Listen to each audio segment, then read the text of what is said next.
mm, mm.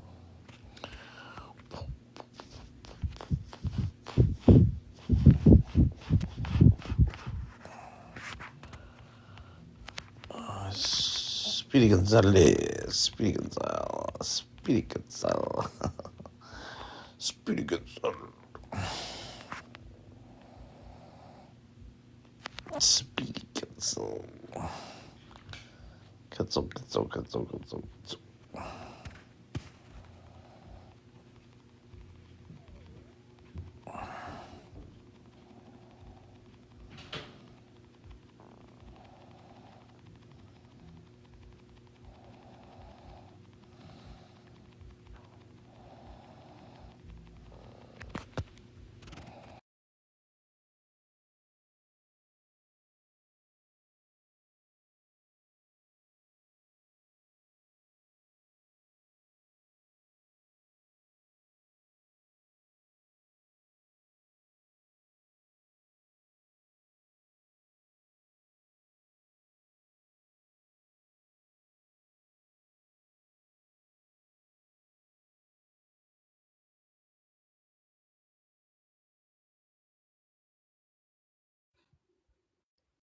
Hey, Vibes.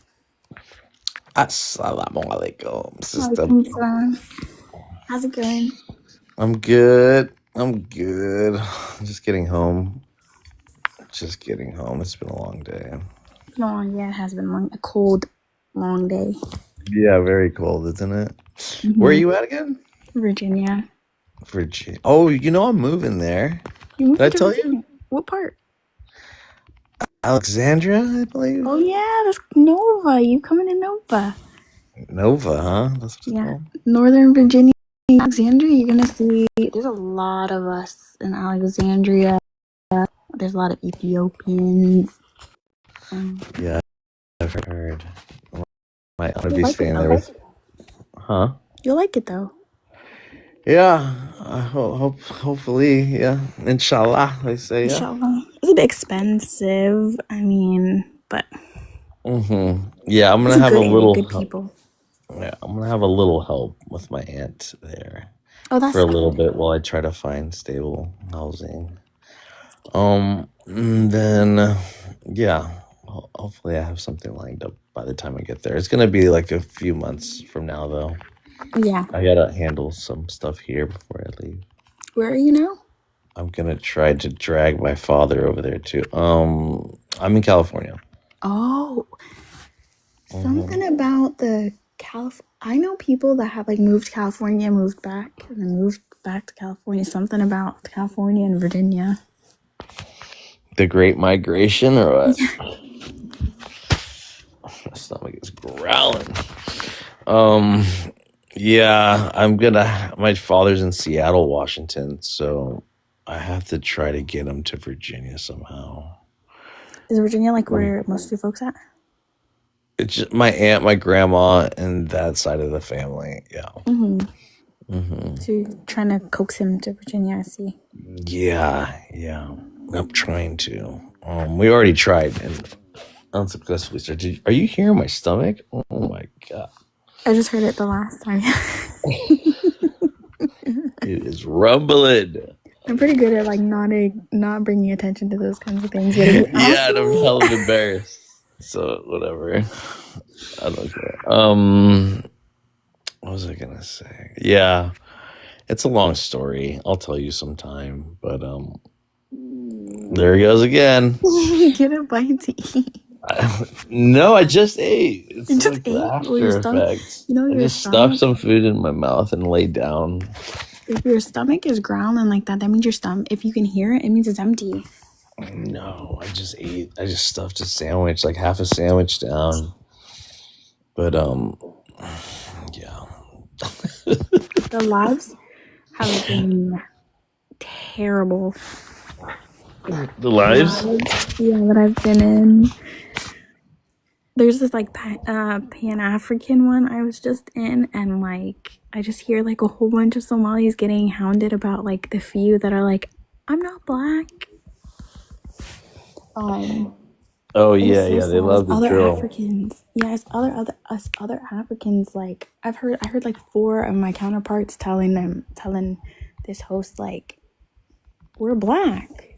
Like, why are you pressing us about a minority group of people or like the people that are online trolling? And he just kept pressing and kept bringing up people that were like FBAs and continue to press. And it's like, you can't, like, we can't speak to that. We can't speak to why there are other people that are saying they're not black. Yeah, I always just say that it's the it's obviously there's just two aspects to it. It's one of it is the that people don't aren't so hyper focused with race everywhere else, like outside of America, and that's how Mm-hmm. people introduce themselves is with race, typically here in America. And in other places, people present with their nationality first, or their heritage, or their tribe. So it's not. And then the historical aspects of the term Negro and how it was, given to people to dehumanize them and later turned into property, through that terminology, Mm-hmm. and then you can look at it legally like that too. But since we have had an emergence of like self upliftment through the word and empowering ourselves through it, so there was just like a renaissance or like a revolution with the word where it turned, like the N word, like it went from dehumanizing to endearing, right? So, Mm-hmm. okay, so that's one aspect. And then obviously the other one is like self hatred and, not like looking down on people that with darker skin or yeah, self-hating, and at the same time there are coons, or Mm-hmm. there Yeah. are coonery going around Oh, definitely. I'm where not gonna deny that. yeah, exactly, and But I'm that not happens. also, And I don't yeah, have to yeah, speak so to it. Like, I'm not the exactly. coon, you Hmm. know? Yeah, exactly. But like they like to generalize, right? Trouble. Mm-hmm. So that's what they'll do. They'll point out those people online and say that that's the whole Somali community. So a Mm-hmm. lot of East Africans get that too. Eritreans, Yeah. Ethiopians. I've seen that with this whole like and then that follows up with they're all Arabs. They're not even black. They're not indigenous to Africa. Yeah, I mean, So I will say, like, if I'm talking to like another African, I won't be, and they're like, "What are you?" I'm not inclined to be like, "Oh, I'm black," you know? Like, I'm talking to you, I can clearly tell you're an African. I'll say I'm Somali. It's just more natural. If I'm having interaction with like a white person, and they're like, "Where are you from?" I like look at them like they're crazy, and I'll just be like, "I'm from here," you know. And if they're like, "No, like where are you really from?" I say I'm from Africa, you where are know? you really from? Like you can't tell. Like you can't tell, but since you want me to say it, like I'll say it because there's no shame in it. You know what I mean?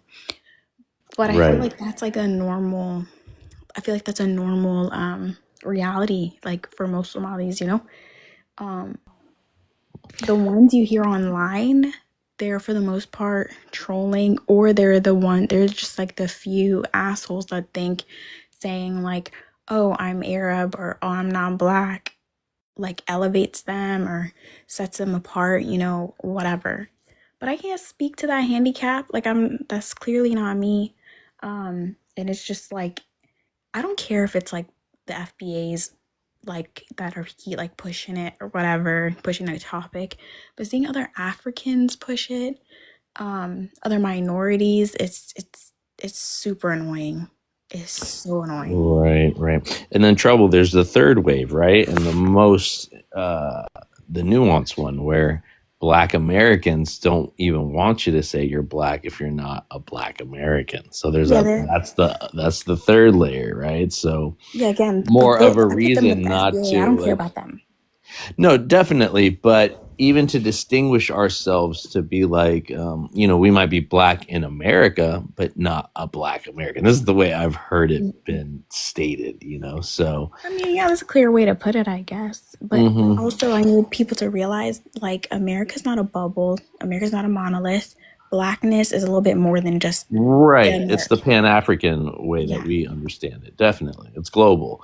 But the way they want to differentiate themselves and say that, because they say, well, you can't be a black. I mean, I don't care if people say they're black American. If you're African and born in America, like I know the terms African American is there, and that's suited for it too. Like I used to Hmm. say that all the time, and I still say it, and I used to even say Black American too. But like you said, unless they ask you more details, then you go into that. But now everybody's going to be an interrogator. Now everybody's Homeland Security and wants to know where exactly you're from. So, Yeah. but I was gonna say it's just more of a reason to, if you didn't want to say just black, like that's another layer that could help you by differentiating yourself from these like FBAs, you could say, right? I mean, I'll be honest. I was born in I was born in 91. To me, saying Somali in my mind has always meant black, you know? If I by chance see a white person and I'm having a conversation, I say, well, I'm Somali, I feel like it's clear enough itself that that's black. But now it's like, okay, I'm Somali. Okay, do you consider yourself black? What? It's in Africa. Africa is black. Black is Africa. Like, I feel like we're going backwards, like back in time. Well, the I don't friends I'm understand. around, the circles I'm around, I try to bring this up just to be conscious about it because they're kind of going in on the East Africans, especially about the whole Arab thing. Yeah. So they go, are you African before you're Arab, or are you African before you're Muslim, But So okay. So this is another thing for me. Like, what does that even mean? Because I feel like people can only you have to share values, right? We can say we're African, Pan Africans, or whatever, but Africa's a big place, and we have all different types of values. We're stepping on each other. We're violating each other's rights. We're not respecting our beliefs, our faiths, and things like that. So yeah, like we're African because of a continent.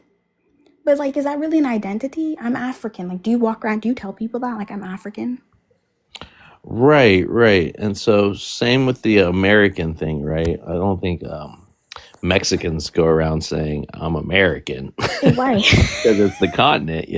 And so the same thing would apply to Africa. But I think because of the Pan African thing, people want to see that unity just as much as they want to say we're all black.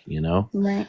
So there Fair enough. is that layer to it. But yeah, it helps me to be like, well, I'm American too. I'm on the American continent. Just because my people are from Mexico don't mean that I ain't American. Right. So I'm not bound to the colonial borders of this white nationalistic community or country. So it's like you can kind of play around with it. People want you to be too serious about it, and there's some rooms for that, where you do have to be serious about it because you're dealing with specific groups of people. Like I'm not going to defend East Africans that are hella yeah. I mean, we've been in those chats where they're going at each other's throats and they say some really harmful things about West Africans and stuff like Yeah. that. And there's a time and place for that. I mean, if it's within the group and stuff like that, it's just like Black Americans going at each other about Yeah. country versus city, or what side of town they're from, what block they rep, or or Bloods or Crips, or the tribal shit. So I mean, we can go for this. Um, let me introduce Leon. He's been waiting here for a Yeah. little bit. Let me get him in here. What's up, Leon? Welcome to the panel. Can I get you to state your race or ethnicity and where you're from? Absolutely. Thank you for inviting me. I'm Black American and from California. Awesome, man. Welcome up, brother. Do you want to respond to anything we've said, or do you want to answer one of these questions on prop?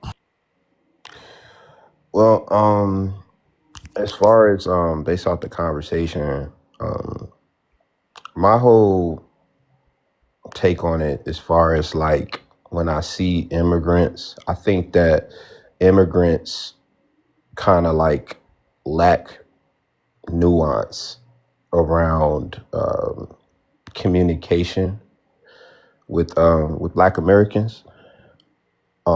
A lot of times that does happen, and that's where the miscommunication comes in. Hmm. I do see. I look at things from a architectural standpoint, as far as like how the chess pieces are being moved with all the other ethnicities and from the president and how he's doing things. But however, as far as like Somali people specifically, Black Americans don't hate Somalians. I don't feel that in the culture, like as far as authentically, I don't feel that because I mean, right now I'm in Atlanta, and there's a big Somali community presence in Georgia, and Black people tend to support their businesses. So it's not a thing where it's a real hate there, like with Somalis and Arabs. Like you're not probably gonna see them supporting each other's businesses or see them going on dates or anything like that, or you know. So, but as far as Black American people, we're very open to all the other ethnicities and culture inviting. I would have to say that there are individuals in the Black American community that does have have a low IQ in politics. So they'll pay attention to what's just going on the screen and what's being projected to them to let it influence them. I mean, that's really with every culture. You know, every culture has what a quote unquote underbelly of their community that's easy to persuade, you know. But however, if I think that Somalians want to make more of an impact and have more support, I think that they should be more strategic as into, you know, how they communicate with especially Black Americans, you know, and other ethnicities. Because a lot of times they are to themselves, like they're really, really tight knit community. And really Black Americans, we actually envy that. We salute that. You know, we're all for that. But I just think that it's just the little nuances that they tend to look over. Like as far as like when she was talking about, you know, the person asking her, what are you really? What are you? That was a chance for you to establish, how should I say? That was for you to establish connection instead of you saying, what? Like confused, like, yeah, I'm Somali, I'm Black, I'm what? Like, why are you saying it like that? That's a white person. You said what? Oh, okay. My Well, interaction, I'm with sorry. a white person. Well, I'm not gonna lie. I've even heard Black people do that to other people too. I even heard Black Americans do that to other people, right? Yeah, I don't mind it coming from a Black person, but I do genuinely mind it when it comes from a white person. I understand.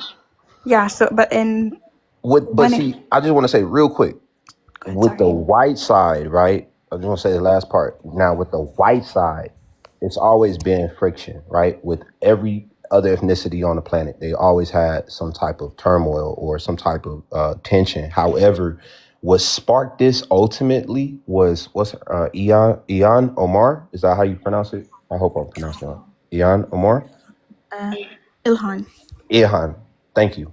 I think ultimately, when she declared Donald Trump as an enemy and she said white men are the enemy, even though I understand why she would say that and look at it like that, but for her to declare that and on national television, you know, in government, that is where the camel straw broke his back. Yeah. She's always been going back and forth with him and kind of edgy. Yeah, but not like that directly though. When she said she was saying white men are the enemy. I didn't even know she said that, to be honest. She said that. And then it was a meeting that they had. It was another leader that I forgot the gentleman's name, but he's also a public figure in the Somali community. He was conveying that we should, you know, he was trying to motivate Somalis to replace Black Americans in government. What? That was their ultimate mistake. When they had that on camera, that is why all this stuff is trickling down for y'all. It's not necessarily the fraud. I mean, possibly we triggered the white man. I'm telling you, right after she said that, that is when that's when the heat started to turn up. Because she been talking her shit for years. Like she been, doing her thing. And we wasn't mad at that. You didn't hear Black Americans talking trash about her or going against. You didn't hear none of that until she said that. That was when he started to put the pressure on. He like, okay, now she's trying to influence, this, that, and the third. They got people in government. I mean, it's actually. So it wasn't the Epstein files. It was it was her It was They her been, but they been attacking talking how about the white Epstein how files. white he is and how it's white men ruling I'll be honest with you, this country. Somalis have never cared about Europeans and their opinions and stuff like that. And you can see it, like, we're unserious people where this guy's putting a target on us and we're making a joke out of it. But I know what you mean about, like, missing on, like, nuances and stuff, because there are things that I didn't know until some of these conversations happened, which, you know, I'm happy. I'm always open to learn. Like, I'm not an unreasonable person and stuff like that. But I think there's also, like, things being missed on the other side. And I'm not going to say, like, with you. I just mean, like, from, like, the interactions that I've had. Even though we're a close-knit community, Somalis have consistently been behind, like, minorities or, like, the Black community in general. And it might not be, like, very outwardly or Leon, I'm gonna mute you just because the background noise. But you can come off of mute whenever you want to talk. Just stay muted when you're not talking, please. yeah, but something that I've mentioned on here before, I don't know if you remember, Vibes, but I said, you know, we're not a community that believes in, like, democracy and, like, voting and stuff like that. This is kind of something that's, like, Western, un-Islamic, and it's been forced upon us in Somalia itself. But we do it here because if man is going to legislate for themselves, you know, like, anyway, like, laws are going to be passed, we might as well be, like, vote in line with our beliefs or the closest to our beliefs and fairness for like, everybody. And typically the community that we look to and align with is the Black community, whether we talk about it or, you know, we're like outside sharing with, you know, Black people that we're voting in line with them. We consistently align with Black people in politics. And a lot of the politicians that we've been supporting, like, my entire life in this country, have been consistently bombing our country. But we're not here to, like, beg for that, like, acknowledgement or be like, hey, see us, see that we're behind you and stuff like that. But we're doing it, you know what I mean? So I don't know. There's a lot of discourse going on. But I appreciate, like, this type of conversation. Like, the conversation I just came from was completely different. And like I said, like, when it comes to, like, Black Americans, if I'm having, like, a conversation and a Black American's like, where are you from? I'm more patient. But if it's a white person and they're like, where are you from? I'm more inclined to be like, where the fuck are you from? Like, why are you asking me? I'm from here, you know? But that's because we see ourselves in Black people. We see that we come from the same place. You know what I mean? So I don't know. Yeah, Leon, I want to say right before you respond to that, I do want to say that you're right about how it should be a form of, like, what it is nowadays. It's a form of vulnerability to tell people, like, where your family's at, what your tribe you from. It's like almost asking you, you know, to let you in, and that could be done with trust, you know, that could be done with familiarity, you know what I mean? Nowadays with the online TikTok world, the doxing world, and you know, the things that happen on TikTok, you know, we leave ourselves in a vulnerable position to be attacked, you know, just by stating where you're from, you know. But yeah, I believe in the past, you know, before this movement on TikTok began, that it was a form of endearment to let people know where you're from and that they could get to know you a little bit better, you know. And you know, and vice versa, you know, we can ask Black Americans or African Americans, where do they have an affinity to in Africa, you know, what have they researched about themselves or their relation to Africa, you know. And that was a kind of connection that we would have with people that knew and people that were still researching and still wanted to find out more. Like, they were still curious, so they would ask, you know. And I've had those connections before, you know. Right now, I don't feel that offended, and I can tell by the tone. I can just tell sometimes where it's going to lead, and I've and in this day and this day and age where we're asking people, these questions in an interrogating manner, just to call ICE on someone, or you know what I mean. So we really do have to keep that stuff private, now more than ever, you know what I mean. And not to say that we're not proud, but just to keep ourselves safe, and our families safe. So I did want to add that part. Nah, I appreciate that so much. I definitely understand. I see where you're coming from with that. As far as like I said, like ultimately, like deep down in our soul, in our we really don't have like a hatred towards people. It's just what you're witnessing right now is the machine influencing a bunch of people that doesn't have a high IQ, to really see through the play. Because at the end of the day, we would be better united. But however, the powers that be, as far as, they're looking to stay dominant in society. And I know I'm just really speaking from how should I put it, a cerebral perspective, as into looking at it like a chessboard. If I'm a leader of a country, right, and I have my race of people is backing me, and I have other ethnicities in the country, and I'm trying to stabilize the country and stabilize my base, my support, it would only make sense to turn the other ethnic group that's more relatable to us against all the others. That makes sense. So like I said, I look at it from a chessboard perspective.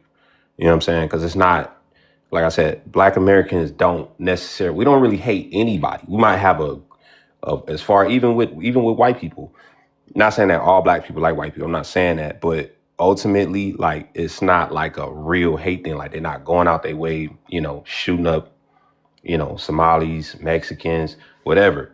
If anything, we doing that in our own neighborhoods. So it's more so of a, just an internet thing. That's why I'm not saying don't take it seriously, but ultimately, I just think that this ultimately happened from what she said on national television, also taping the other leaders that she had talking about replacing Americans in government. That strategic thing right there, that detail right there is what sparked this. I think that they could have been more strategic in, as far as expanding what their agenda was without even saying that. And they probably will be progressing that much more. That's Can I all. ask a question? Can I ask a quick Yeah, question? let's introduce everyone in here, to welcome up Tether. Nay, can you introduce yourself, Nay, for us, with your race or ethnicity and where you're from? And then I'll let Tether do the same, and you guys can both jump in here however you guys like. I just want to get everyone to know before everybody jumps in. Go ahead, Nay. Gotcha. Well, hey. Black, African American, from all over, up north, Midwest, then kind of lived everywhere. Okay, thank you, sister. And go ahead, Tether. You can introduce yourself, brother, please. Luke, thanks for having me up on the panel. Tether Think Tank. I am Igbo. In America, they consider me a bi-ethnic. My mother is Black American. My father is Igbo. But I'm 100% Igbo. Awesome. Welcome up to the panel, guys. Go ahead. Yeah, salute everyone. But I just had a question. You don't think that Trump's domestic policy is in response to, replacement theory, the fear that white people have of being replaced and becoming an immigrant group in the next, by 2050? You don't think that his immigration policy is geared toward making America white again? And I hear a lot of FBAs repeating the same replacement theory thing. They say that tethers are going to replace us. The Africans want to replace us. Caribbeans want to replace us. Get out of our country. The same replacement theory that these tiki torch white people are saying is just being repeated by FBAs. So you don't see a connection between replacement theory for white people and what FBAs are doing. Go ahead, sir. That question to me, or is that to everybody? Sorry. Oh, well, to everybody, but to you specifically, because when I came in, you were talking about, it's not xenophobia, it's to do with what somebody said at some press conference. That you don't see the broader context in which this discussion is happening. Yeah, absolutely. I agree with you. I can agree that that agenda definitely makes sense, and I actually think that that's actually happening. But however, what I'm saying is, I'm just talking from a strategic point of view. If I'm a person that's trying to further my people in a country where it's Christian dominated and they have a certain ideology, and I say something on national television to threaten any kind of aspect of power, how do you not expect for that backlash or the type of response that you're getting?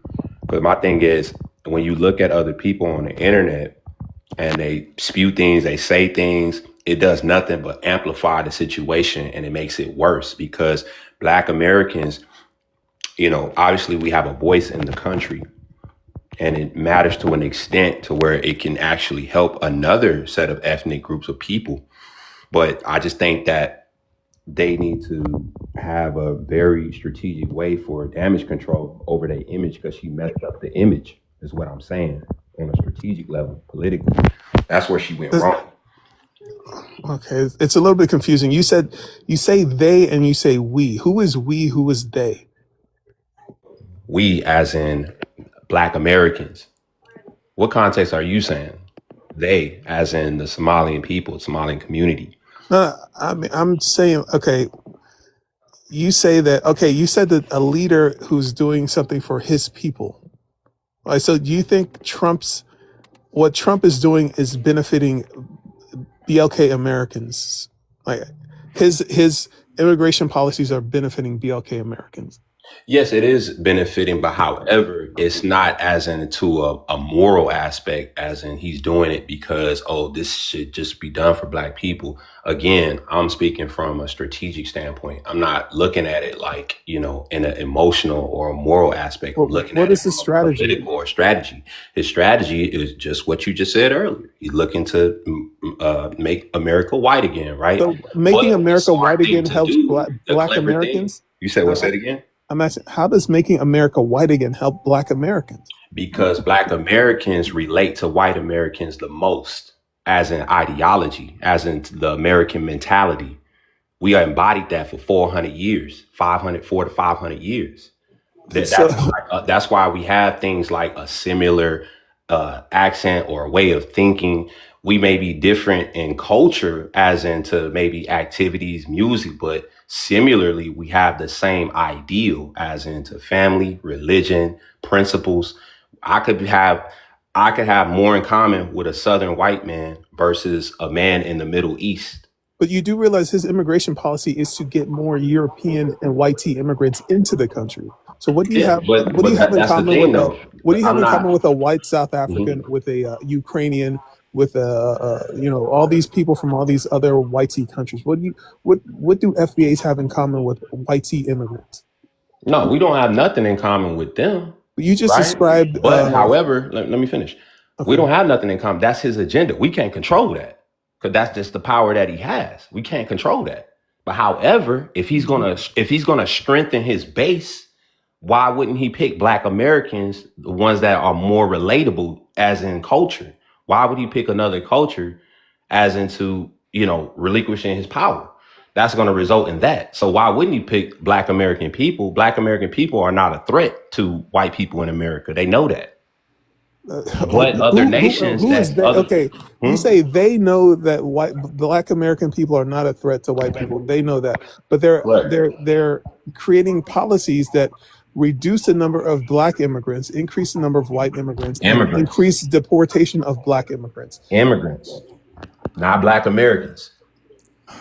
Well, I just want to jump in Go ahead. real quick, because, like, first of all, I completely 1000% disagree. I'm going to have more in common with my cousin across the water whether it's Nigeria, whether it's Trinidad, whether it's Jamaica, than I would ever in my life have in common. Like, I would have more in common with them than I would have in a common with a white man from the South. Like that's just that. No. We forgetting a whole bunch of history right there because Do the you stuff we speak their have in common, language? they done Do you took do you over. speak their language? Whose language? The language that was forced on them Do as you know well? a language that's spoken in the Middle East? Do you know one verbatim? No, and I wouldn't need to. Middle Would you live East. over? Why? Would you Why? hold Why on? is Would you Middle live over East? there? Wait, hold I on, don't love. Just either. because we speak English, just because English was forced upon us, does not mean we have that in common. That is not it, because we shouldn't be speaking English in the first place. So why would I consider that to be? Well, yeah, we have that in common. Like that's a good thing. They're forcing a language that was forced on them, Yeah, onto me. but Like however, that's not a it would be thing. different for you to go over there. You wouldn't have nothing in common with them because the way that you live your life in America, you wouldn't be able to live it how you live it over here. There would Yeah, I be a would live big it differently difference. because it's a different country. The same way when Absolutely. you live in the South, you don't live the same way with if you up north, you don't live the same way out west. So you like We do certain live the same things. way. We just speak differently as in dialect. No, we don't, because city folk and country folk don't live the same way. The belief systems are not always the Is this same. They're about not always Islam? I'm lined up. confused. No, this is about the difference in culture because she thinks that she would have the same living arrangements or have the same type of rights that she would have over No, I didn't here say in the that. Middle East. I did not say that. What I said was I'm going to have Okay. more in common with my cousins across the water than I would ever a white man from the South. That is what I said. And now, when we're talking about the way we live and stuff like that, of So tell course, me the that's the same. commonality in Wait, culture. hold on, Leon.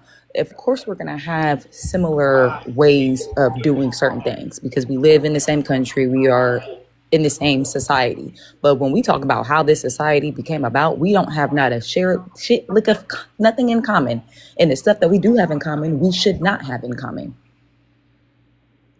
So would you live over there is what I'm asking. I don't know. I've never been over there to say if I wouldn't live over there How or would not. you But know you have a I know that commonality with them if you haven't lived over there? And here goes, then go back over there. look, No, that's not what I I can was gonna already say. hear the I'm rhetoric, just saying. Leon. No, she's not from over there. I know, Leon, but you're saying like if you have so much in common with them, why don't you go back over there with your people? Like I already see that she's coming, not from right, over there. Leon? She's not from over there. She's No. Black American. I'm so confused how this connects. Are you saying that I would be okay living over there? How did we get here? Oh, Leon, I do want to say this, Leon. commonality, as into what we have in common with people in the Middle East. As far as human wise, yeah, we have commonalities there. As far Religion? as respect, Why do you keep Who is saying from the Middle Middle East, Leon? East? If we're all Who is from the Middle East? Where's African Middle East? Americans or we're You were African early in the immigrants? I think there's an conversation. African panel, Leon. But here, I do want to say this to you, Leon.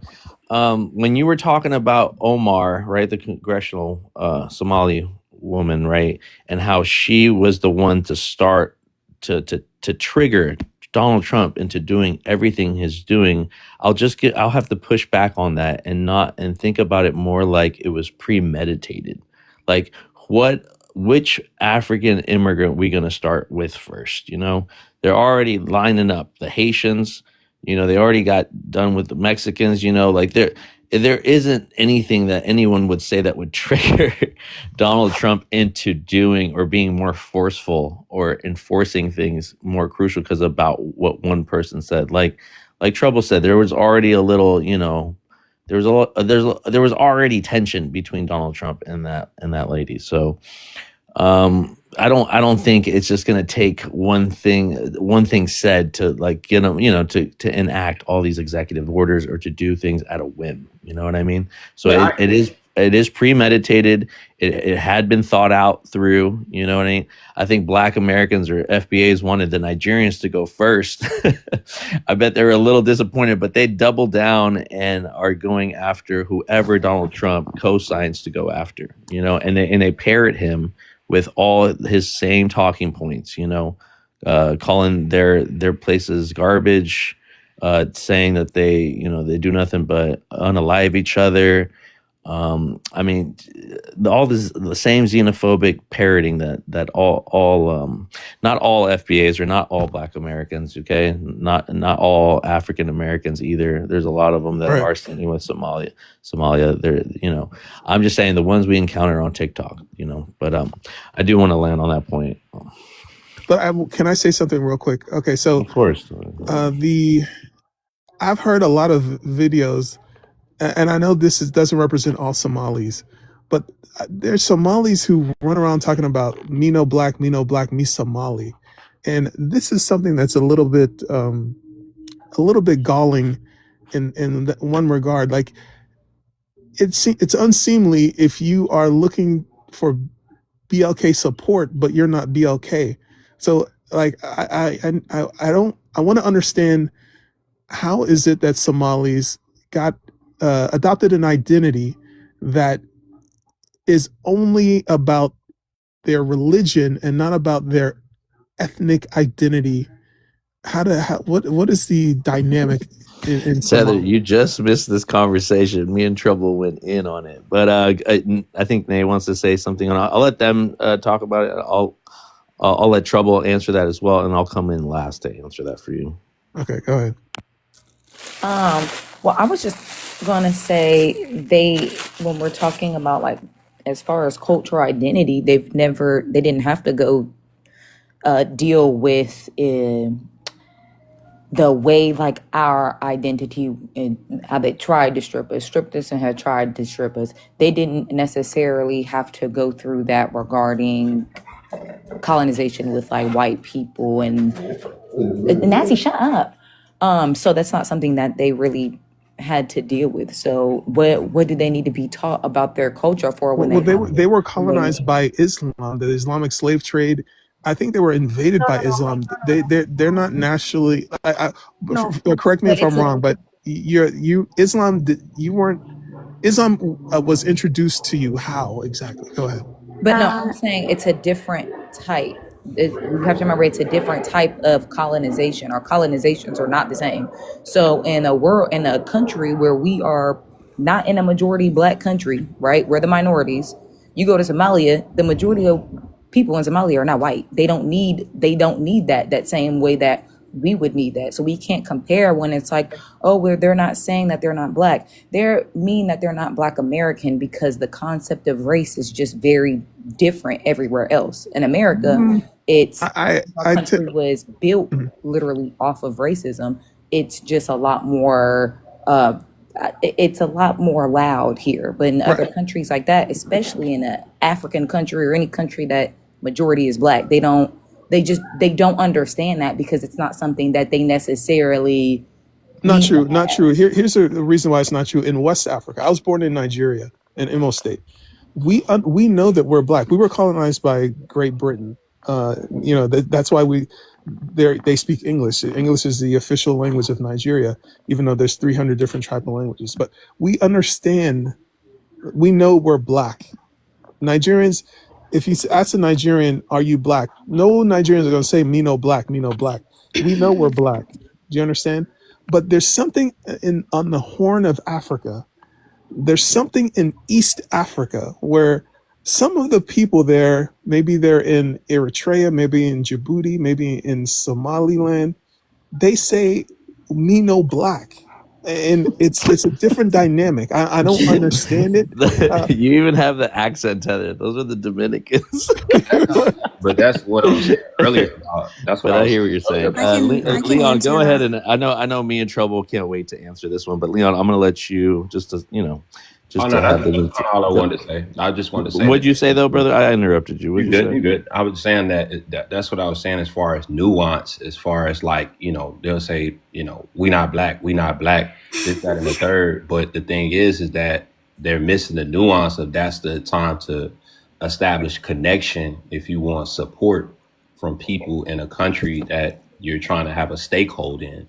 And I think that sometimes pride can get in the way of that, because if it was the other way around, we wouldn't have no problem, adopting to culture or doing what we got to do in order to survive. So until then, a lot of stuff been going on where they just kind of isolated themselves to where they don't have support. So We're okay. I gotta jump in here. Somalia is like homogenous. It's like the only homogenous country in Africa. So it's not about isolation. It's just the way we've been for a very long time. But in terms of politics, we've been behind Black people. I feel like I touched on that a little bit, so I'm not gonna like waste your time mentioning that again.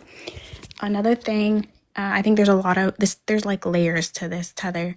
So yeah, we do have the few idiots that think there's something better than being Black, and they don't want to be identified as Black. But for the vast majority of us, we know that we're Black because Africa implies Black. We even say it in Somalia, we're in Middle, whatever. We were never colonized by Arabs. We were colonized by the Italians, the French, the British, and like Ethiopia and Kenya. You can throw them in there. But yeah, growing up here in America, I will say, when I speak to certain people, I say I'm Somali. When I speak to white people, I'll just say I'm Black.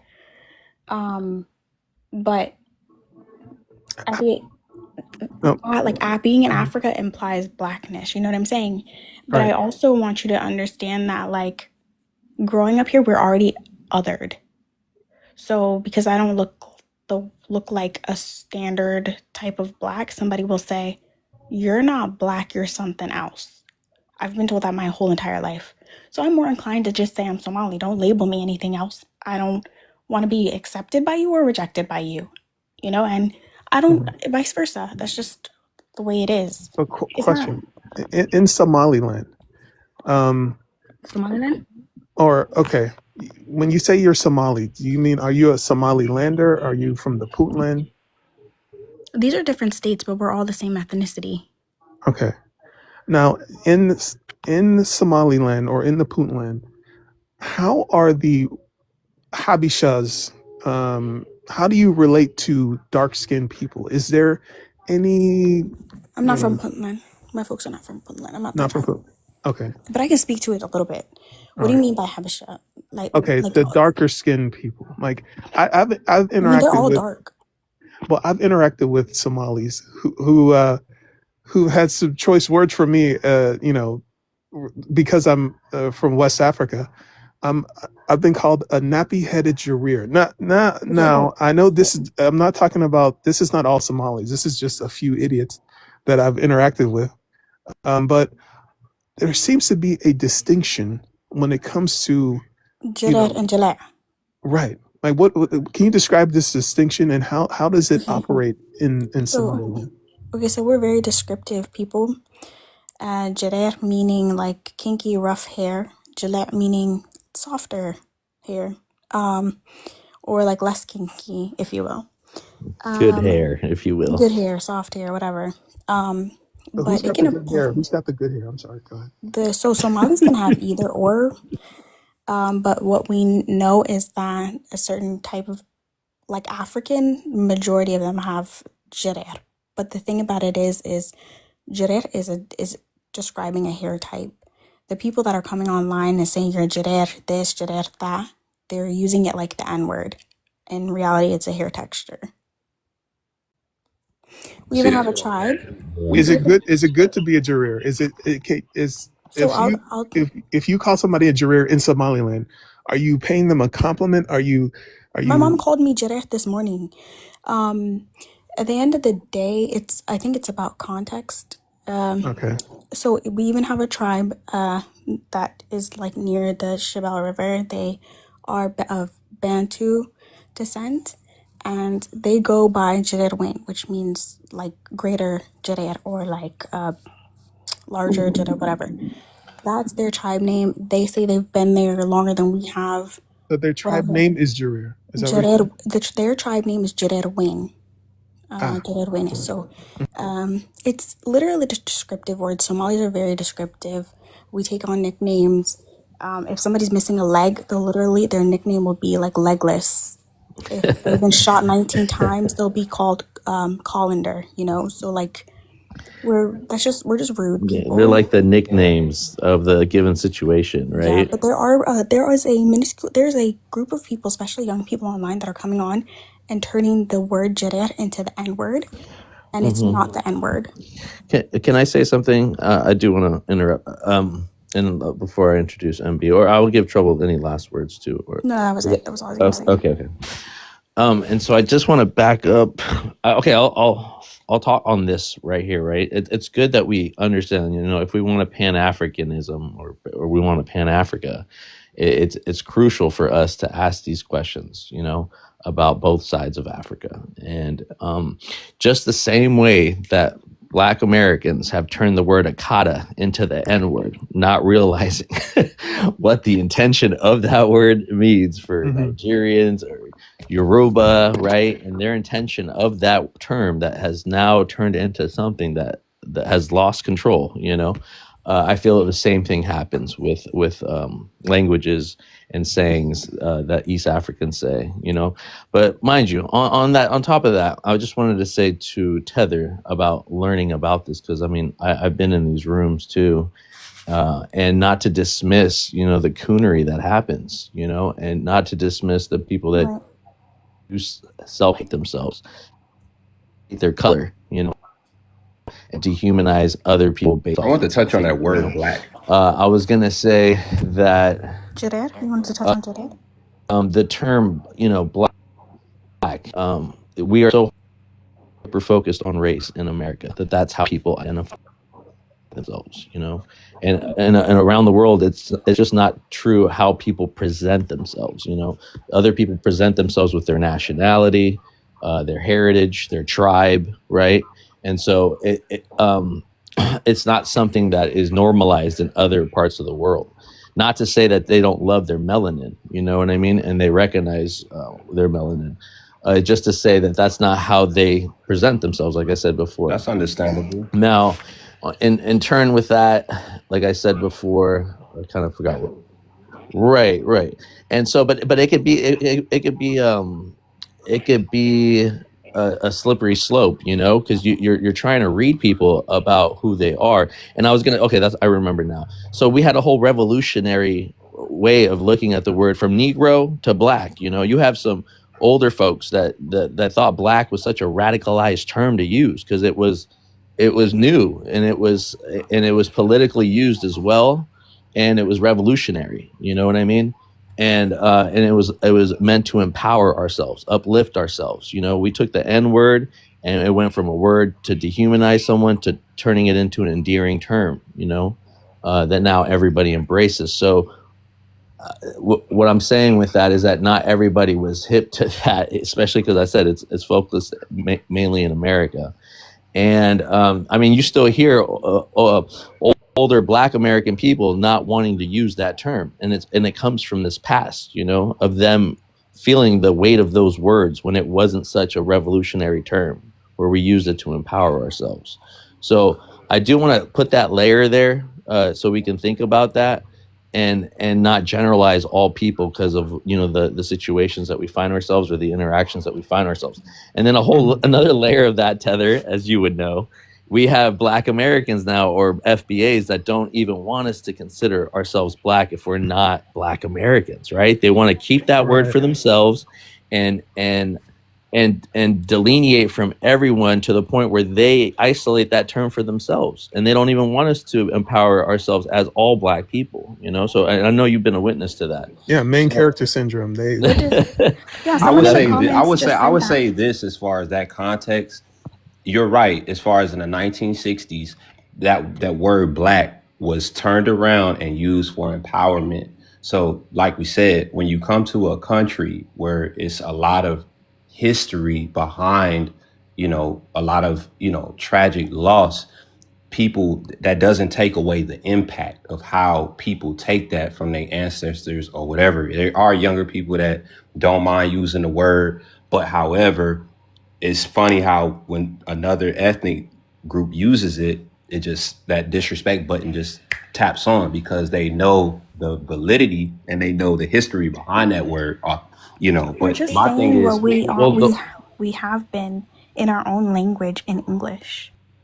right? But what I'm saying is, whenever you come from a whole nother side of a planet, right, and you're on Yeah, a new Leon's land. talking about the cadence of the word. We don't say it right. It doesn't come off. It No, doesn't that's roll. not It it. doesn't roll That's off not it. the. That's It not what doesn't I'm roll saying. off the That is not what I'm tongue saying. the same way. But here, I'll That's tell not you what I'm this, saying. Leon. No. Maybe I am misinterpreting. But most young people that do use that word will never say it around their grandparents. That word cannot be used inside their house. With the N I word, grew or up is that what in a lot of Black American spaces where I heard That's a what I'm lot of saying. grandmothers, a lot of mothers being like, "Don't be using that here." It's not appreciated. You Yeah, mean like our nigga area? presentation, Like our nigga presentation area? wasn't the underbellies of our community is heavily promoted to Right. a I lot of get other that, people. Leon. I Right. definitely get So, that. but that's the thing though. It's like, but other ethnicities, they carry it like that's the only representation of The us. badge of That's honor. another problem because that's the thing. I don't see the higher IQ of those ethnicities trying to talk to the higher IQ of the other ethnicities and having a conversation kind of similar to what we having now. That's why I feel like we could talk. But however, if you focus on and keep giving your energy to low IQ people of a community, the lower IQ section, then you're always going to have that energy whenever you feel like you out and about in Right. the world talking to another Black American But person. the lower And, IQ and section Leon, are the loudest. The lower You IQ know, section are the ones who that's talk the facts. No loudest. doubt. No doubt. Yeah, and Leon, just like you said before, it's the miscommunication too, right? The language barrier. It's the for all instances of the nuance of how to even approach how we say things, when we say it, and who's it's intended for. Because I only say it around the people around me the Black Americans that know me, that trust me. I don't go into any neighborhood just start dropping the N word just like all casually either. So there's nuances to it, and you got to be aware of the shit that you're talking about. So here, I do want to give MB a chance to speak because he hasn't spoken, guys. And let's introduce MB. I think I know MB. I think my yeah, Habasha brother. yeah. I've been here before. How you guys Yeah. doing? How you Can guys? you introduce yourself, please, brother, with your race, your ethnicity, and where you're from? Oh yeah, I'm well, I'm 23. That's all. So the point, and I'm Habesha. So the point is, in with words and stuff like that, like Jarer, and the N word, and like the B word and stuff like. I think we take it personal when it comes. People take it personal when it comes to people calling them that. Too sensitive, in my opinion. I mean, the N word. No, it's derogatory. If it's being used in a derogatory way, then of course. It's about how you Derogatory, take it, period. though. That's the It's thing. about how you take it.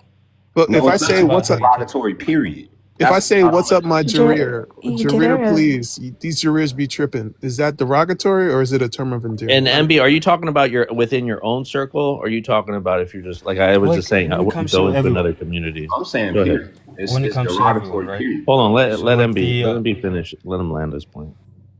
So when it comes to like the N word, it comes from the shaped head, Negroid head. It's not a bad thing. When it comes to Jarer, it comes from your phenotypes. If you take it as personal, that means you have some kind of insecurity when it comes No, to leave yourself, right? Jared out because the normal Somali won't be calling a Black American Jared like in a casual conversation. So if you hear somebody slanging it, it's derogatory. So you can speak about your own language. Your Now, if Habesha. MB is talking Speak now, about your if own language. MB and maybe I'm mistaken, MB, but if you're talking about like when we're roasting each other, like if we're joking around and someone gets a little too personal, a little too sensitive, like the first one to get their feelings hurt is the one that loses the joke battle or the roast session. Is that what you're talking about? Absolutely. Okay, well you got to put it in When that it comes to context, words, it's the same thing. because No, it's the How you point talk is to your when it friend comes and to I stuff. don't understand. when it comes to other people, God. when you call them the C word like crack or whatever, they don't care. They don't care. But when it comes to their word like hippie, bull, whatever words they have, they don't care. If you have that kind of mentality, no one You cares, have to know right? who you're talking to, who your audience is. You wouldn't call some average Joe on the street Jared. Like, it's not.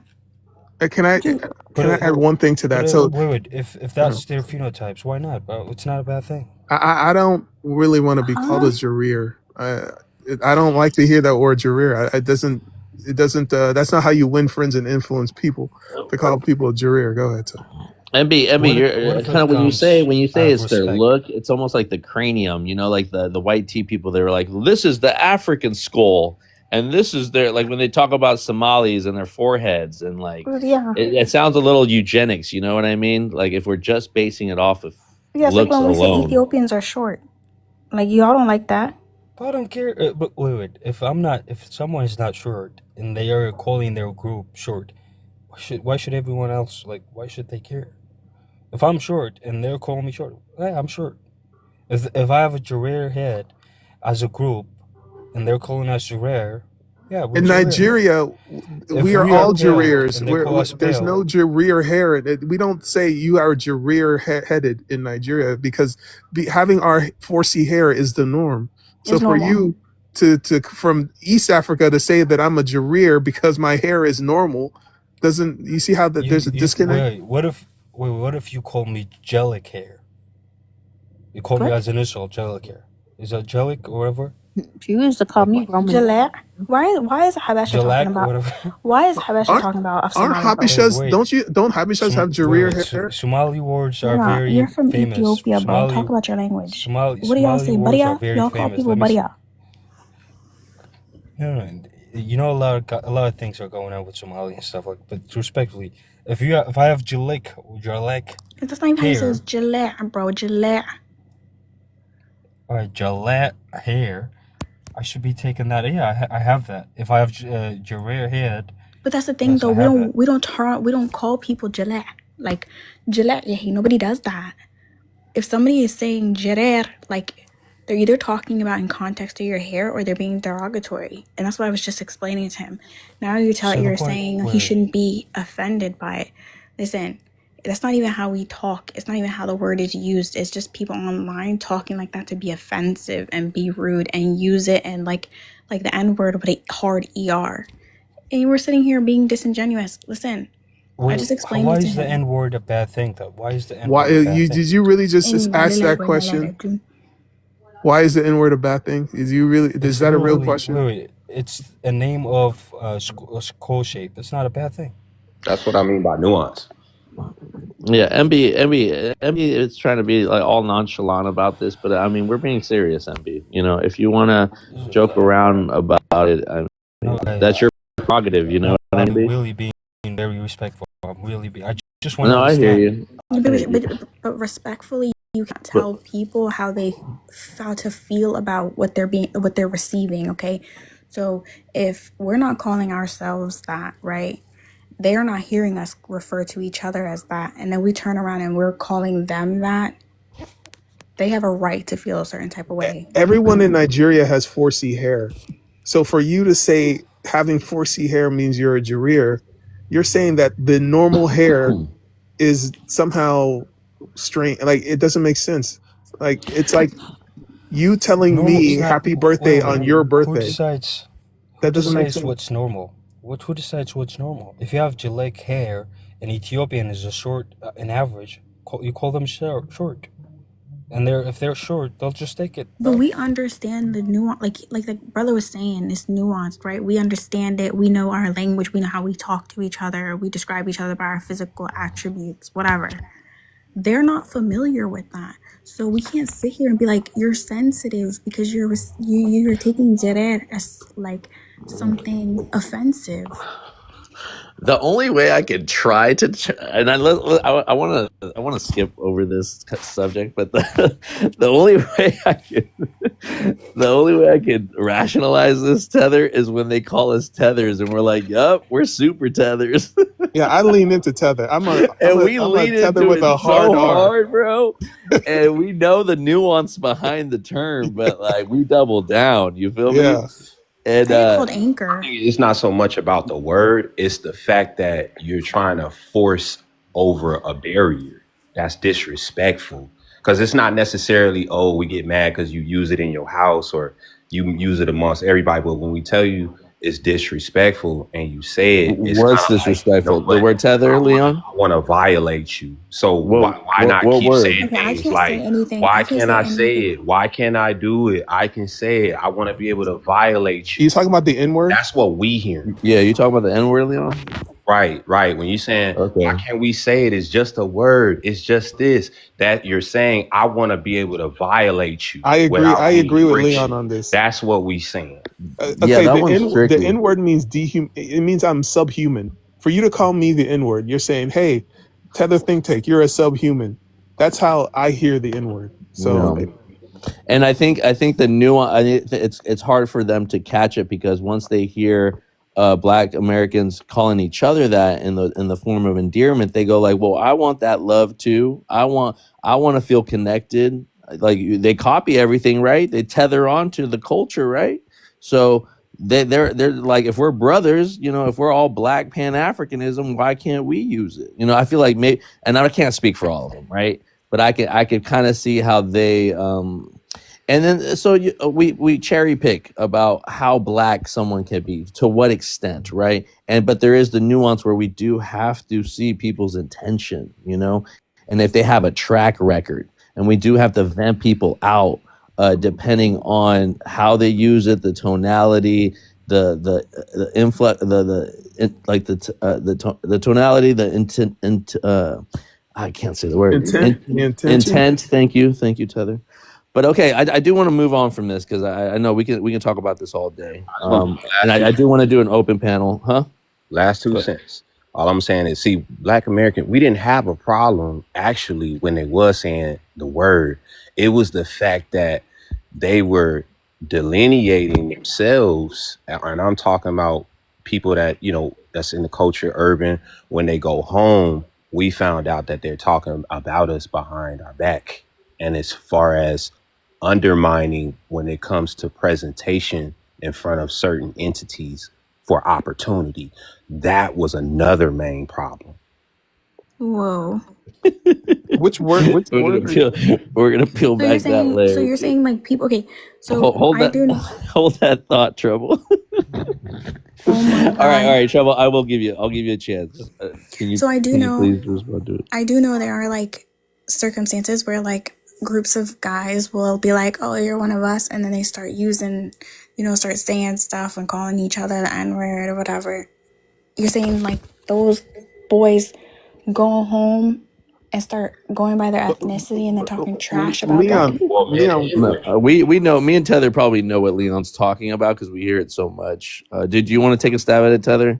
Yeah. What one thing Leon is missing is that a lot of FBA people are giving out N-word passes. If they're cool with some Hispanic guy, they'll say, "Yeah, you get a pass." Some Chinese guy, you get a pass. There's a lot of like reckless N-word passes being handed out. I think that's one part of the equation. Go ahead. Yeah, that's true. But however, going again, low IQ With Tether. to low IQ and underbelly community. But when you're actually talking to, people that are civilized and actually, have things going on, you know what I mean? Those type of people. Leon is talking. I feel like people, they think that it's okay to say it around whatever. I do see that free pass, but however, it became a problem when we started to understand that, when they go home, they talk behind our back. Or they'll say something, "You dating that Black boy? Mary, I told you about dating those Americans." Or it's that type of thing. I think that happens in every home, Leon. You dating that Mexican girl, that African girl. Every parent wants to make sure that their kids are in safe and Right. that they're gonna be not landlocked. I mean that they want to preserve the culture. They want to. Our parents are the weirdest like that, where and it's like. Not they don't always have control, but they're going to try to take control. So they might want to sway you one way or the other.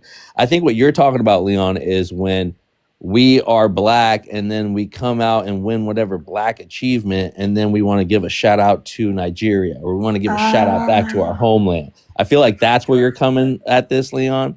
And I could say a lot about that, but I'm going to move on. I'm going to definitely move on, guys. And I'm going to drop this Negro right here. But even then, like if I say, "Oh, I I'm already know Somali" or that whatever, too. that's still hmm black. Yeah, yeah. So again, trouble. We can go down the hole on that.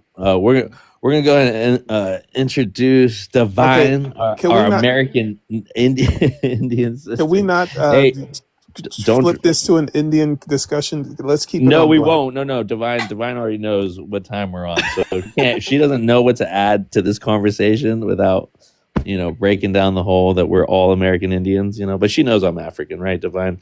But I do want to introduce the sister. She's up there, so let's acknowledge her. But no, hey, no monkey, no, don't be calling nobody monkeys, Divine.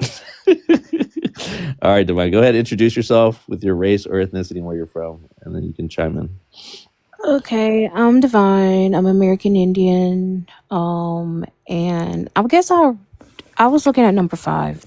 The FBAs use the term illegals despite the dehumanization of black people as slaves. Okay, go for it. Shoot. So, like, I'm not an FBA, but there are some, you can be a FBA and be indigenous, but there are FBAs that are not indigenous, if that makes sense. So I rock with the FBAs that say they're indigenous, but I mean, honestly, if you tell me to tell you the truth, they're like the Taliban of our community. So, there you go. I mean, what's wrong with the word illegal if they're here illegal? I got you. Did you So, want to land on that point or that question, or well, because the reason it why. will open up a can of worms? But go ahead. Okay, so the word illegal, that's just a regular term that's used in Americas. Just like if any American goes to another country, they're gonna call us foreigner. It's just here we just say if they're here and they're not supposed to be here legally, they're gonna be called illegals. We don't call people that are from other places here illegals. We call the people that are not supposed to be here illegals. So I don't see why a person that's here legally will get upset about that. But the dehumanization of black people as slaves, again, I can't speak for everybody. I went down 8 generations of family members, grandparents. I didn't find no slave. I just found a bunch of free people with a whole bunch of land. Like I'm starting to, like, the more I'm starting to read about like slavery and shit, I'm really starting to think like shit is made up. Like I don't know. Like it's just stuff is not adding up with these paperworks and what we're finding. I literally found 4 grandparents with damn near 100 acres of land on Choctaw land, like actual patent land that says it's Choctaw and that they were removed from it. So yeah. So I don't. Yeah. I got you, Divine. Okay, I'm going to start this one off, guys, and everybody can. I'll let everybody respond to this subject about why we shouldn't use it or why we should use the term illegal. Okay, so I'll start this off. So, Divine. So the term, not only is it dehumanizing, I mean, we have other terms. We have former terms that we use. We used undocumented, people.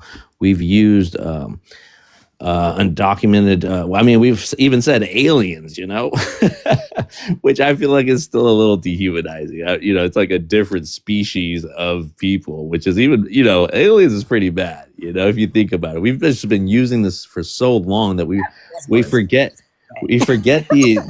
the true intention behind these words. They pretty much called you like from the other world, otherworldly person, and it goes with that term foreign too, But here, I'll put it like to this simply, like, look at the term immigration now. Look at like being an immigrant. Look how that stabs Black Americans. Like being an immigrant just means you migrated from one place to the other.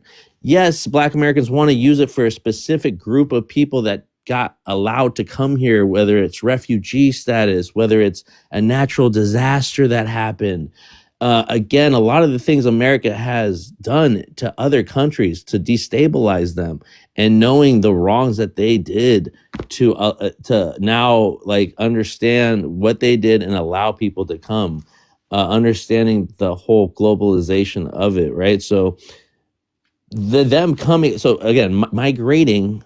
Okay, we're not going to call animals, birds that migrate from one place to the other as illegals. Okay, there is no borders, don't exist for natural migrating humans or animals. So again, illegal is yes, I understand it's a legal term, but another legal term for our people was slaves. That was a legal term, and not that when you're in bondage, that's what you are. Not that we are slaves. Like that's why I don't like ADOS, because they're descendants of slaves. They give credit to these Slavics who were the first slaves. That's why we have the term slave, because it came from the Slavs, Eastern Europeans warring against each other. And they calling the people they conquered Slavs after the people. So again, we're inheriting shit that isn't even us as an identity, And of course we were slaves. Maybe you don't want to. We understand the trauma of our people being enslaved. We hear the stories, but now in modern terms, Divine, the 13th Amendment, yeah, Black Americans or FBAs always want to throw the civil rights at us, and how they open this up, which they weren't the gatekeepers of that. Yes, they did efforts to push it along, but the people that Lyndon B. Johnson was not on their side, or all the European first wave of immigrants that came over and allowed here. I bet Black Americans didn't co-sign that. White women didn't co-sign that. So again, the 13th Amendment, though, re-enslaved your ass as soon as you committed a crime. During Jim Crow, during the Black Codes, anything, any vagrancy, anything, you were re-enslaved and put into the prison population, which is now our modern term plantations, right?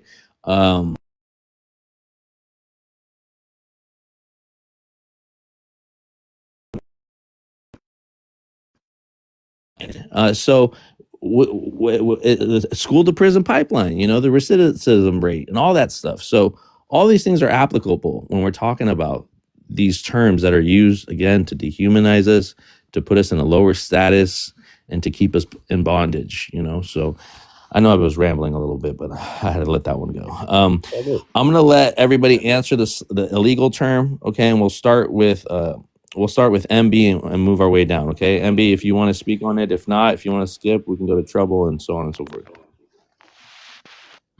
Yeah, I agree with her. I think if someone is illegal immigrants, they should be called illegal immigrants. All right. Go ahead, trouble. It's dehumanizing. I don't like it. If someone doesn't receive that well, I respect it. Just like Jedi, we were just talking about that, right? You don't want to be called Jedi. Don't call somebody illegal. We're all humans. Yeah, illegal is the new N word. All right, I'm just gonna put it like that. Tether, do you wanna speak on this? I know he's teacupped up. He's teacupped up. Oh, he left. Leon, do you want to speak on this? I mean, as far as illegal wise, that's more so of law per se. I mean, some people do use it as a slur. It's undocumented. You mean undocumented is? What you mean? It's not as trendy anymore. Trouble. It's not as trendy. Again, Trouble's just saying there's other words to use, and anything could be, I guess, turned into a slur, right? We just went through the Akata, the all those other terms that could be normal terms, but they've slurs. Been. So hold on, team. But again, the words can have different intentions the way it's used, right? So like we were saying, Akata. Hold on, team. I think I'm echoing. Oh, I'm echoing T on your shit. Let me mute you real quick, bro.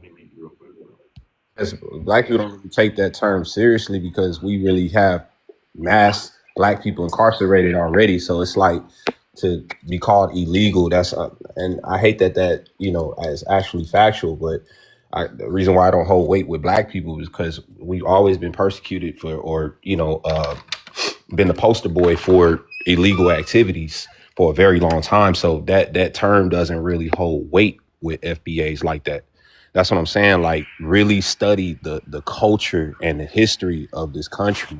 So Wait, Wait, nobody hold on, black Trouble. men when they. Sorry. No, it's okay because before I forget this thought, because again that is valid, bro. That's valid. Like I always feel like you guys are like we suffered through that term, so you guys should feel the weight and the brunt of that too. Like Exactly. you They have want to to. go through that struggle. Then you can like we have you guys have it out like for vengeance in this sense because remember the white people are the ones that you're more aligned with.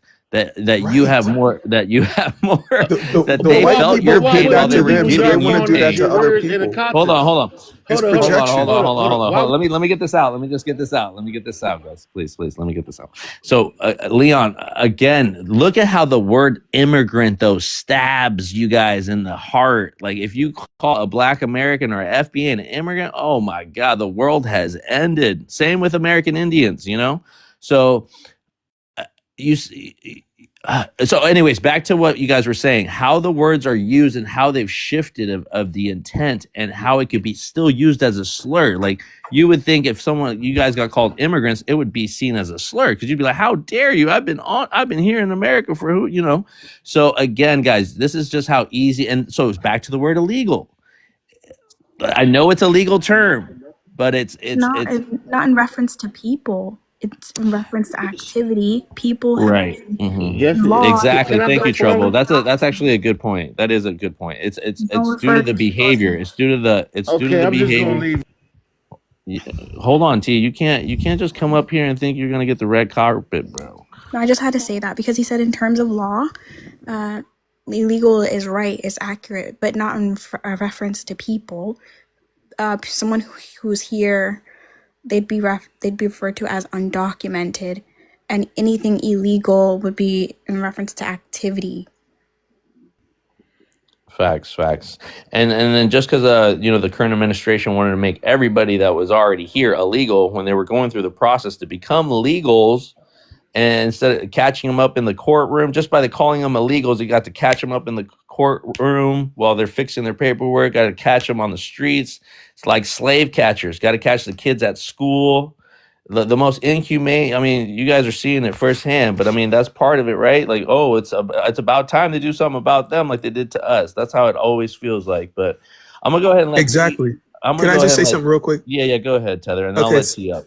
Right. So two things. So yeah, FBAs, they want to the same thing that the white team men did to them. They want to do that to BLK immigrants. It's a classic projection.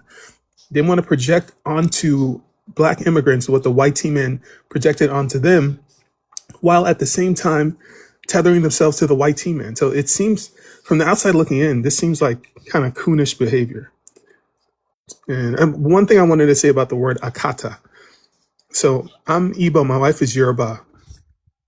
When a Yoruba says akata, it's a term of endearment. What it means is that this person has a foreign accent, or they're like maybe first or second generation American or UK or Canadian.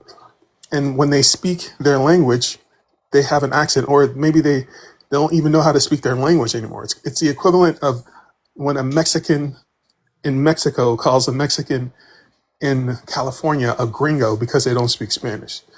But somehow people who aren't Yoruba are using it as a slur. So I agree with what you said before. Other people are using words that are meant as a term of endearment as a slur. And I land. Oh, we have that too. It's Hoya Matalo. It means no mother. If you're Somali, you can't speak Somali, or you sound like me. I mean, it's like a grammatically incorrect version of no mother because you don't know your mother tongue. It's kind of like still offensive because you're like saying that a group of people don't know themselves when they clearly do. I think he's saying it's a term of endearment because he's recognizing that they're still like the same people. Right. My wife. It's kind of like a backhand compliment if you. No, it's not. No, it's not. Because really, it means lost cat. But I mean, no, it means wandering it's a term cat, of endearment. It, And you it's know a what? term of endearment because Yeah. it means okay. Go The ahead. children, Go ahead. like parents will call their children Akata. My wife calls me an Akata because I have an Right. American accent. Listen to Exactly. how I'm speaking English. Imagine me in Nigeria. I'm an Akata, but I don't. But Akata also has a connotation that you have money. I'm the Akata with the house on in Ikoyi. I have a big house in Lagos. So to be an Akata is not. There's no negative connotation in at least in when Yorubas use it. But there's Ghanaians using the word Akata. It's not even their word, and they're using it as a slur for for Black people. For Black So Americans, for right? Black Americans. So you beware, So you beware see, of that. Divine, you see how you at the end of it got it through someone from probably not even from there. Someone that was called an Akata called you an Akata, right? But What? they might have put that intention of a slur to you, especially with Yeah, all but this stuff. like, I mean, it So goes again, back. you're not gonna Divine. You're not gonna tell people that No, I'm originally. saying No, no, it no. goes back to like the N word. Like for me, personally, I don't use it, even though I'm part of that culture that use it. I still don't use it because good intentions or not, like I'm raising my son, I'm raising children to say, look, like we as Black people need to get out of that type of language. Yeah, There's no point of that. yeah, Now that is like us coming out of people calling us something, and us back then when it was a time to use it to uplift ourselves in that right. moment. But right now I feel like this generation, we don't live in that time frame where like they're not saying it in front of our face, like, so, and we have enough confidence to say, look, we know who we are, we don't need you calling us anything, like we know who we are. And I think that is where it kind of starts getting disrespectful to Black Americans, because it's like you're not talking to that old generation. It's a new generation of people saying we're confident, we did our paperwork, we know who we are. Some Yeah. of us didn't come from slaves, some of us did come from a boat, some of us did this, some of this. Stop Okay, treating us like children. And I that's got you. kind of like what Tether was saying, like that word was a form of endearment, but again, like that form of like we do that too, like when Divine, hold on. my I need to baby cut you wants off. I need to something. cut you off because you will roll and I'll forget No, what I'm I'm about to almost done. say. I got one sentence left, and I was like, I just do it with my I baby. Like, swear to God. I just say, "Oh, you're so pretty." Like, it's kind of like that. Like when somebody does something silly or like ditzy, it's like, "Oh, you're so pretty." Like, no, don't do that. I It's the got you. intentions, though. But yeah. Yeah, so again, it's the intentions, like I've repeated over and over again. It's also what you said about the nuance of it and how the people are feeling about it. Again, I kind of feel like we're going in reverse because the N word, it started in a dehumanizing manner and it turned into a revolutionary thing. And some people got hip to it and some people never forgot where that term originated from. So on the other hand, the Akata, it was used not so offensive to their own of kin that happened to be abroad or happened to like speak English, have American culture more than they had their original home culture. So that wandering cat that got a little lost and was wandering about, but always had a home, that the cat knew where to come back. It was just wandering. But when that word that was something that the Igbo or that the Yoruba or Nigerians were talking about, and I think different tribes use it differently. But when it got to America and it was used against a Black American as the N word, I don't know how that happened. It must have been one African that really got mad at someone and just Yeah, that word. and then came out and First lied and impression, I just was like, what? hold on, came out and just lied flat on out, lied and said that Akata meant you cotton picker, you this, you that, which Trouble. It's in a movie, Trouble, with a Wesley Snipes. But anyways, it's a reference. But you see how quick it changed? Do you see what I'm saying though? You see how one person ruined that term and now all Black Americans think that that's what that term originally means when Africans use it? You see how quick that, but you see how I'm trying to show how that word originally did not start off as a slur, but it turned out to be like that. I And so understand.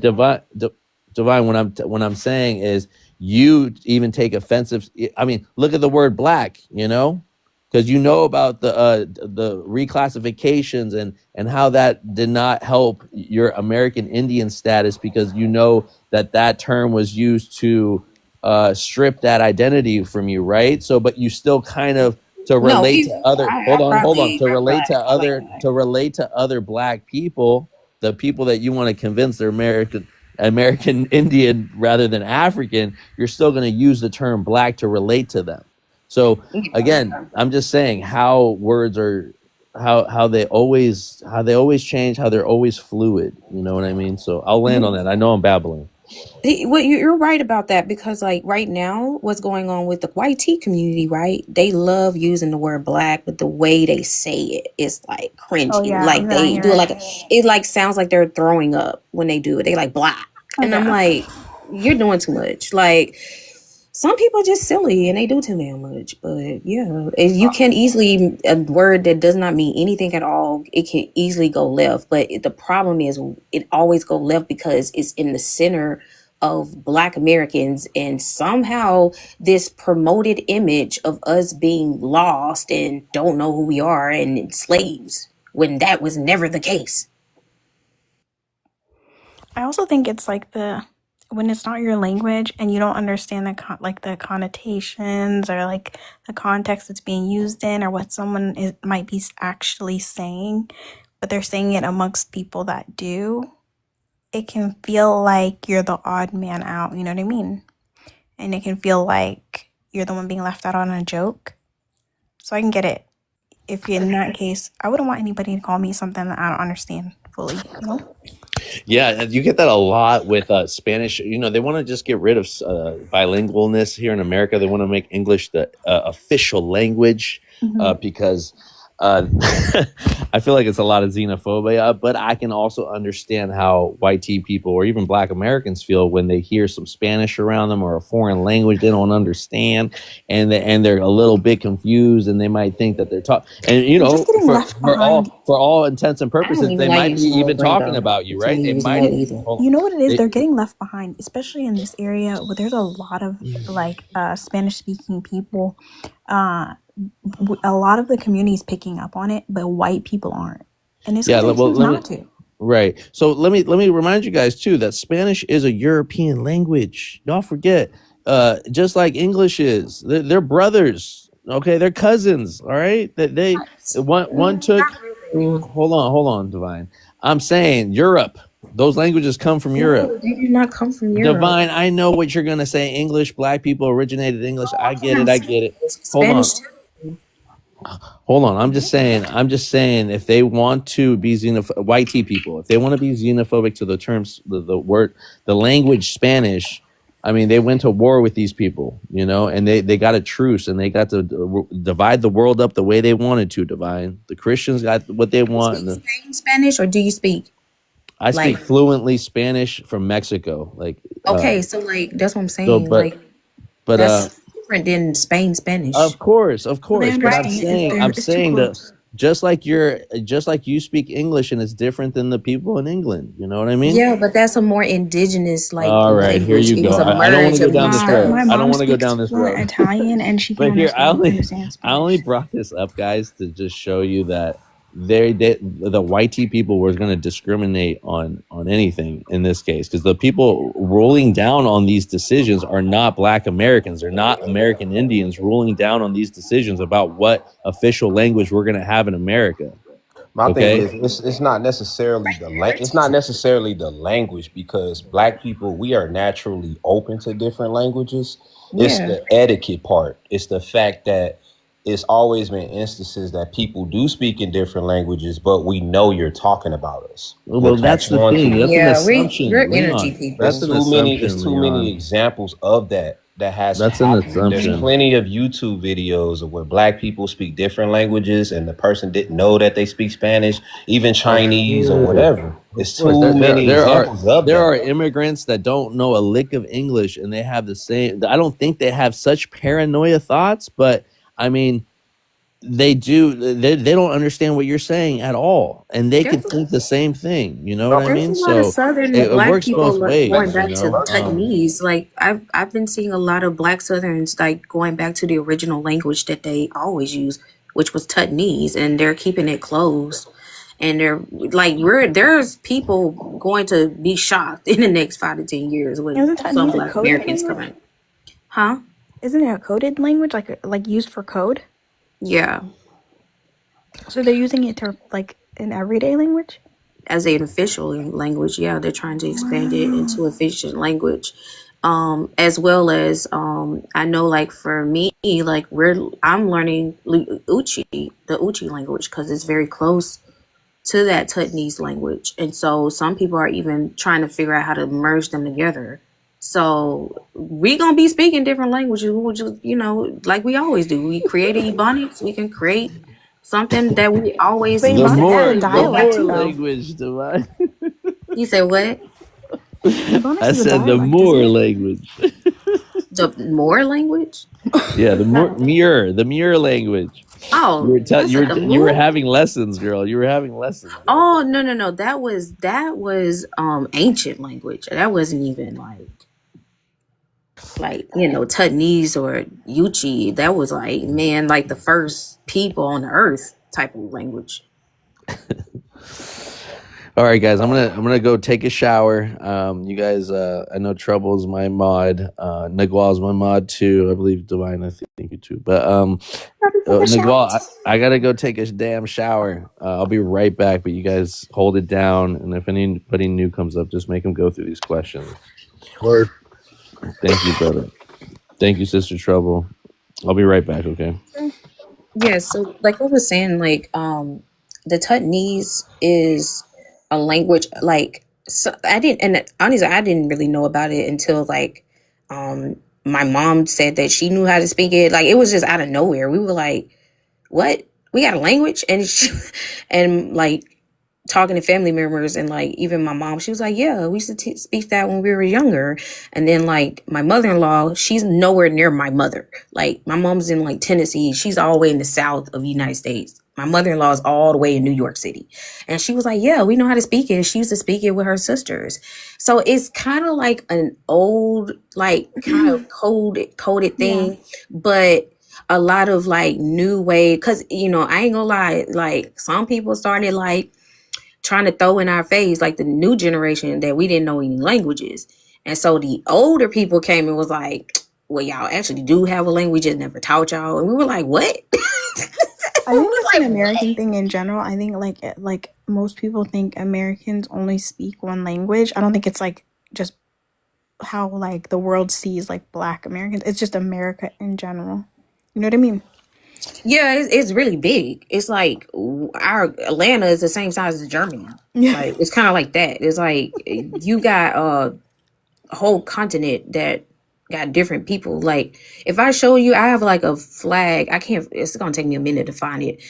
But there are so many different type of Black Americans that there's stuff that I haven't even seen. I've never heard of a New Jersey Muskogee or something like that. But there's a lot of us, and we're all like literally scattered everywhere, and we just have our own thing in our Mhm. own land, like on that region. So it's hard to try to fit everybody in one box, because that's Right. not the region that you came from. Like for me, I came from the Southeast. So a lot of, went down in the Southeast is there were a lot of mixing going on with indigenous people and Europeans and everybody, like all that was going on. But like somewhere up north, they probably had more people that were enslaved, but they probably had more people that were free. Yeah, so it's like, it just depends on the region. So as far as Taiwanese goes, do you know if like I know you're saying like they want to bring like people want to bring it back and start using it. Do you know if it will remain like coded? Is the goal to remain it like keep it like very private and used by only, or is it something like you want to see in schools being taught? Like is it an option for an elective? You know what I mean? I do see that it was supposed to be like, I see why it's closed, because it's like a lot of us didn't know. We really didn't know that shit.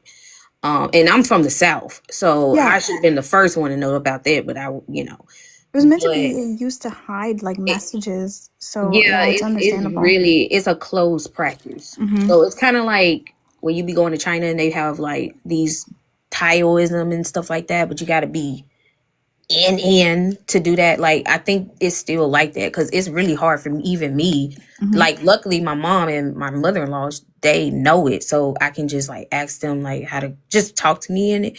But it's not something where you can just like there's no book or nothing, so Yeah. it's real like a closed practice. Like I didn't even know it was that secretive that we literally got people that's literally finna cross over to another world and they really finna go and not tell us this shit.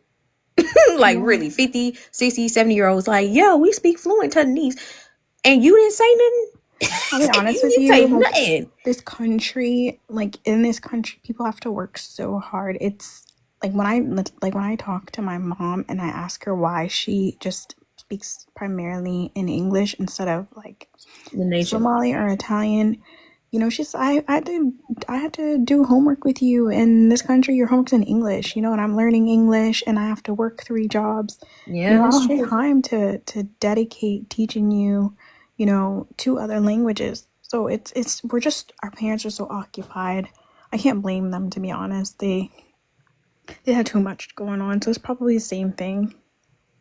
Yeah. I mean, the good news is like, anybody can just pick up a language, at any age. So like Yeah, for me, sure. yeah. So I mean, I'm definitely I'm more interested in learning the Uchi language because like it's a very ancient language and it's literally dying out and Hmm. it's literally one of our people's oldest languages. Like I'm talking about 10,000 years old and it's That's literally crazy. dying out and we didn't even know about that language. So I mean, it is like I get when people go, "Oh, we call them Akata because they're lost." Like it's kind of weird because it's like we're not. I get it, we lost, but we're not lost. It's like we always been doing what we always been do. It's just been snatched from us, so we didn't Hmm. know that we were already doing what we were already I think doing. lost is a bad way to put it. I think it's an extension because like when I think of like Somalis that are like just like born here, raised in this culture, don't really have an attachment or whatever. I don't see them as lost. I think there's just like an extension. You know what I'm saying? That's probably how they're Yeah, looking. How they're looking In trouble. Were you born in here or in Somalia? here. But I have a connection back home. Most of my family's back home. My siblings are back home. You ever been there? No, I'm me and my older sister here. We kind of like hold things down here. Take care of our mom. yeah. My 2 nieces, they're Haitian and they've never been to Haiti. So, like, I've been trying to like get them to know more about French and encouraging them to speak more French because they really don't go to Haiti like that and visit their other side of the family. Yeah. So I get that because it's like if you come from somewhere and it's like you don't know nothing about it, Hmm. it's like dang, like that was a whole like Time flies. You just get away, and your whole like ethnicity, your culture, language can be gone like 3 generations. It can be entirely gone. Are you actually worried about that? Oh yeah, of course. Yeah, I've got that in the back of that's my mind. how So I'm not staying here. that's how languages go ancient and they go extinct. Well, I thought it was interesting that you brought up a closed practice, Divine, because although we practice, modern English, most people aren't aware of the blockades that have been put in place systemically to understand that even though we may think that we're speaking our language or that we're familiar with it, it's actually a closed system unto itself because we speak in mostly connotative form, which are emotional inferences, not denotations, which are primary etymological definitions. So although we may think that we're communicating in one sense, when we break down to the primary definitions, we're not even speaking what we mean or what we think we're saying. Like, for instance, the term fact in 1530s is actually an evil deed and a crime. That's the denotative primary definition. Or the term treatment, like you go to get treatment from a hospital. If you break down treatment to treat, it's actually a violent pulling or dragging. So, like, this is an explanation on how hospitals are not there to cure; they're there to treat people, to drain finances from them. To drag them along, not quite giving them what they want, but just giving them enough to tie them over. So, like I was That's saying, that interesting. when I first got into my practice, I was like, my people are they speak Nahuatl in Central America, and my plants. I'm a practicing shaman.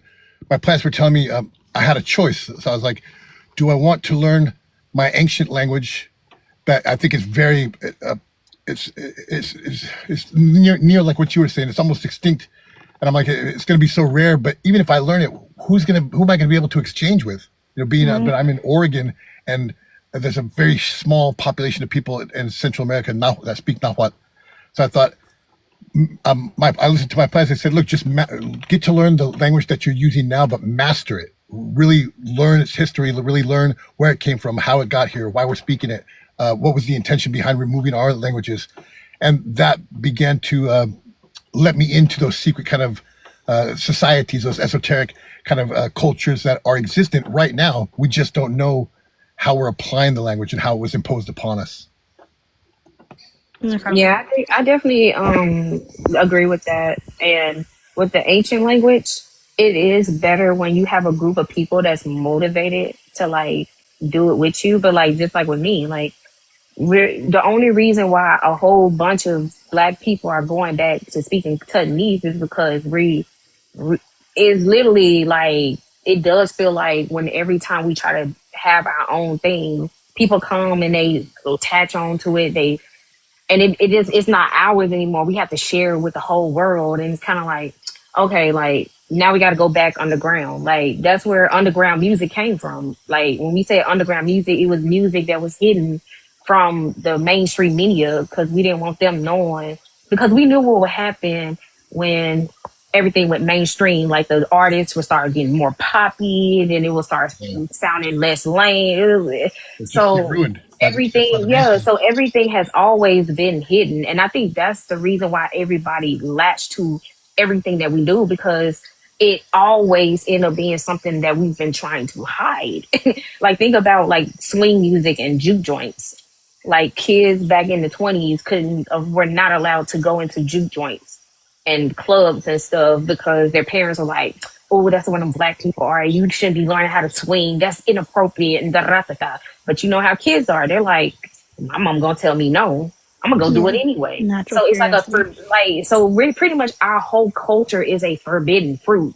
And Yeah, what yeah. happens when you dangle a whole culture of people like a forbidden fruit? Everybody gonna want to take a bite of it. No, you're right. Nobody would care if I was Indian and I said I want to go yodel, or do a Arabian scale. Like Yeah, no, nobody it's the would same thing care. that happened with MCs and rappers. Like hip hop started out with MCs, so they were lyricists. They were really interested in the presentation and the secondhand information that was being transferred through lyrics. And then when we started getting a little more into hip hop, all of a sudden the gangster rap came into effect, which kind of removed the whole art. In my opinion, it kind of removed the artistry, and kind of resorted to just back and forth, like battles, demeaning one another and shit like that. If you think about it, like our whole culture has been about getting away from the chaos. Oh yeah, Literally from the very beginning, everything that we do that has come into fruition that is popular now is us literally trying to get away from people that don't like us. have you ever heard of? It's for the same people that don't like us to take our stuff and mainstream it and then say it's theirs. So like that's the same thing's gonna happen. Like right now, a lot of people are getting mad because black people are saying, look, we're delineating. We are a group of people in a certain part of the land that want to keep our certain culture and we want to preserve it. And now what's happening? Everyone's getting mad. They're throwing around that, oh, you don't even have a language. You're not even culture. You don't have culture. So now it's bringing up another like revolution of new black Americans about to start a whole new culture. So now we're going, all right, cool. We'll go underground. We'll go back to what we were doing and we'll mind our business. We'll start a new language or go back to an old language and learn it. And that's it. But then guess what happens? Now everybody mad because now we got this cool new language. Now everybody want to get on it and everybody want to learn it. You see what I'm saying? So it's kind of like it always starts with people saying they don't want us around. And then we go, okay, cool. then we go do our own thing. Then all of a sudden they want to do what we doing. It's kind of like a 2-year-old with a toy. Like they touch the toy in weeks. The toy been sitting there for the longest, but then when another kid come and pick up the toy, now all of a sudden he want to play with the toy. You described it perfectly. When I was in like second grade, talking like 1984, third grade, I was hip hop was my first thing. I was a first gen b-boy. I was just so excited to have this new thing. It was like no one brought it to me. I went and sought it out. And it was very rare where I'm from. But I remember the teachers tell me it's just a fad. It's just a fad. Like everyone just saying it's just a fad. To me, I was like, this is my whole world. You know what I'm saying? Like I couldn't even imagine a single day without it. And then we go to now. It's the first world culture. I mean, it's literally the first cross-cultural culture planetarily. It has its own language, its own art, its own music, its own dance. It's everything, and it's literally being done. There are kids in Korea living in cornfields, breakdancing in subway, little parks and stuff that are kicking our asses in b-boy competitions when we started it. I mean, it's a worldwide phenomenon that people weren't. And I honestly attribute this to Black indigenous here in the Americas. I think it's that culture actually. It's finally instead of preserving or being conservative with the culture, trying to preserve it and make it this thing. It's like, no, cultures are not meant to be preserved. They're meant to evolve. They're meant to emerge to keep going. And that's the first time I've ever seen an entire planet. The whole planet has embraced it. There's no question about that. I don't mean to speak out of turn or be disrespectful, but don't you think, and you can cut me off if this sounds disrespectful, but don't you think America has treated natives and Black Americans as a commodity throughout its entire history? Oh, absolutely. And this is a symptom of that. Your culture, your art, your music, everything is just being exported. No, you hit that on the head. Yeah, it's funny because there was a cross point in hip hop where people were trying to conserve it, and they were really worried. I mean, for instance, Grandmaster Flash. I'm not sure if you know of him, but he grew up in the '70s, and it was just coming into the '80s. He literally couldn't get a job. I mean, he's a quote Black electrician. And he couldn't get a job because he was Black in America. It was a really hard time back then.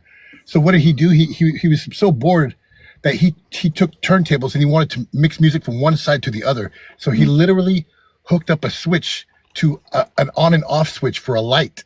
And so he'd turn it on and off and it would go left and right. That was a time where people tried to encourage him to patent it, But he didn't want to do that because he knew who he was trying to speak to. He was trying to speak to the kids who could not afford equipment, That's what the whole dance was about. I mean, it was about kids they didn't have shit. So they had to make up shit on the spot. I literally carried around cardboard with my little crew of homies, walking around from place to place with a beatbox, I'm saying? That's what it was. And so as soon as it started to get commodified, it's when it started to get going into rap, not so much lyricists, but it wouldn't have reached the worldwide culture that it is now and become the phenomenon that it is without having gone commercial. So I think it's an inevitable thing, no matter what's going to happen, because that's the capitalistic culture that we live in globally. But I think that they didn't see the outcome, and the potential that. It was almost like the internet. It was so big that you couldn't keep a hold on it, no matter what you wanted to do with it. Even if you try to commodify it, it went way bigger than that. I mean, there's people in Russia rapping in elevators on TikTok, to girls in Australia, Mexico, Bolivia. I see it everywhere. It's everywhere. It's literally. I've never seen it. I mean, you got to think about it. This is my. I'm a Gen X, so I'm in the middle of coming out of the analog world and bridging into the digital world. So we're the first. That was the first time that the culture came about, and it literally it represents that bridge culture, where someone saw something and they were just like, it's so beautiful that we want to add to it. We don't want to. I can actually tell you why Black Americans. I'm a music teacher, so I went to college to study Black history and Black music and where it all derived from. So honestly, it's beautiful, but the history behind it is really, really dark. Yeah, it's sad. So I think um I know where you're going with this. no, I'm not going with slavery, but No, the I mean, you crazy So look what at would part you think jazz. about is, slavery? If you just oh go to well, jazz alone, I mean, like Billie I Holiday. mean, well, we could start from the very beginning because, like, where we lived in Mississippi, like that's where all my family were from. Mm-hmm. That's where like Afro spirituals and blues and country music all started Yes. from. Yep. Like, but like as time went on, you had a lot of, why can I say, white kids that like they heard it and it was like, so it's kind of like this. Back in those times, you had a lot of immigrants coming, white immigrants. They were the first wave of people that came to the Americas. And not only did we have to be assimilated to the American culture, but they had to as well. So if you were from Eastern Europe, if you were from Turkey, if you were Slavic, if you were from Morocco, all them people that came, Italian, Mm-hmm. Sicilian, Portuguese, Spanish, all of the white people around the world, when they got on those boats and they came to America, they had to stop doing their culture. Yeah, it's a That way to was the hold goal. on. The goal was that, yeah, they could not hold it. It was supposed to, they were supposed to assimilate to this Mm-hmm. blonde hair, blue eye, white picket fence. And that's what they were doing. Like, it was a lot of white immigrants at that coming to a new country and trying to fit in to keep up with the Joneses. Yeah. So it was cool back then to have so-called class, right? And class to them was, you don't go doing all that hooping and hollering, all that dancing, even though the Spanish dance like us, even though the Italians dance like us, even though. So when they came over here, the culture of the white people, the pilgrims are like, well, we are the superiors here. Our people were here first, and the old money people, we call them old money people, the blue Mm-hmm. bloods. So they have a kind of like a decorum, like kind of like the queen, like Queen Elizabeth type thing. You can't Yeah. wear certain nails, you can't do that, you can't, like, that's the culture that first started America. So what ended up happening, right, is these people, these pilgrims that were already here, right, and they were trying to keep these immigrants to assimilate into the white culture. They were also feeding them about their own culture, but projecting it on Black Americans. So again, you say you have a group of Black people, right? They're doing their own thing. They're learning how to do shout dances. They're doing gospel music. They're playing the guitar and good jugging and jiving and doing all that stuff, right? And so all of these white immigrants that came over here, they're fiending for it. Mm-hmm. Because when they wake up at daytime and have to go to work, they got to put on their mask. They can't shake their butts and do all this and say ballet, ballet, like, you know how they say in Mm-hmm. Spain. It's okay. Yeah, like they have to assimilate. So what happens when they clock out after 5 o'clock? Everybody code switch. Everybody ready to party. Everybody's ready to get loose. Who are they going to go and try to get loose with? That's how the American culture, when it came to white people and Black Americans, it really became from white immigrants literally having to be forced to assimilate to this white pale vanilla culture. And it's hard because it's like, dang, you have to drop everything your people used to do so that you can prove to the keep up in the with the Joneses that you're better than Black people. Yeah, But you know what? then I when think you go to sleep, when you clock out, you know, you and Susie like, yeah, where we going tonight, girl? And then they're gonna be like, yeah, we going yeah. to the Jew joint, you know, the new liquor is out and da-da-da. And they got them the speakeasy. Come to speakeasy. Why do you think in New York City, you always hear the word speakeasy? Speakeasy. That came from Black Americans. That came from when we was trying to party and do things in the 1920s. Mm-hmm. We weren't allowed to, because every time we tried to do something, the cops would come and literally arrest everybody.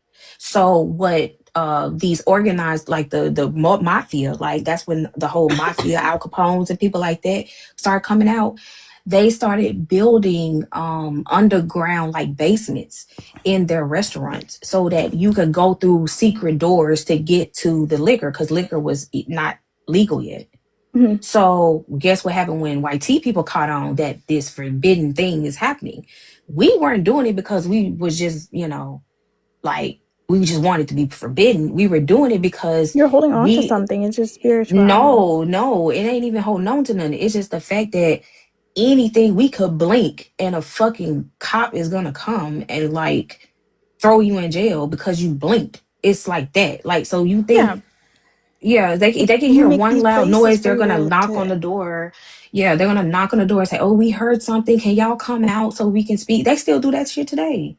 So yeah. like, yeah, so So like so it these always underground have things are been a like place for you to that. stay rooted, right? Like Yeah, to and try so to like keep, yeah. but again, if you got a whole flux of immigrants coming in and they have to drop their own culture, they're going to feed for something. They Yeah, got to latch on something because you're trying to get back to yourself, but you can't because you're living in a culture that's literally saying that you got to be a vanilla to get more money.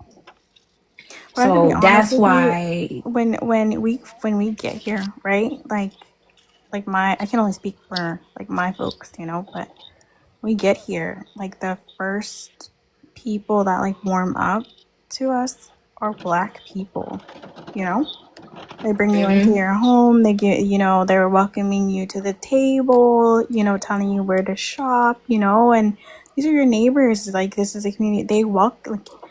They make you feel like and honestly, I think a lot of people gravitate towards the community, and I'll be honest with you, I think that's why it gets commodified, and it gets yeah, exported. it's weird. Yeah, we're open people, but that's what happened in Prohibition era. Like Sally wanted to come and shook and drive, cool. Like as long as you can tell the cops, like it would benefited us. It's like go tell the cops to leave us alone. Yeah, It's you know what I'm funny saying? because Like you mentioned getting arrested. It's like back when I was a b-boy, we were literally getting arrested for yeah, dancing. from listening to rap music and Yeah, dancing and break dancing, we'd have break competitions, but they literally and they literally misunderstood thought they thought that y'all we was were fighting, fighting, but we were actually trying to get away from and fighting y'all were to just break dance against each dancing. other. Like I mean, we came I think it's we came good out of the exactly, gang personally. I think culture and went if into you dance culture, and it literally saved communities. I mean, it was a but whole strange thing. But but how it became twisted though is it wasn't adults that were doing this. No, It was children. So what was happening is a lot, baby boomers,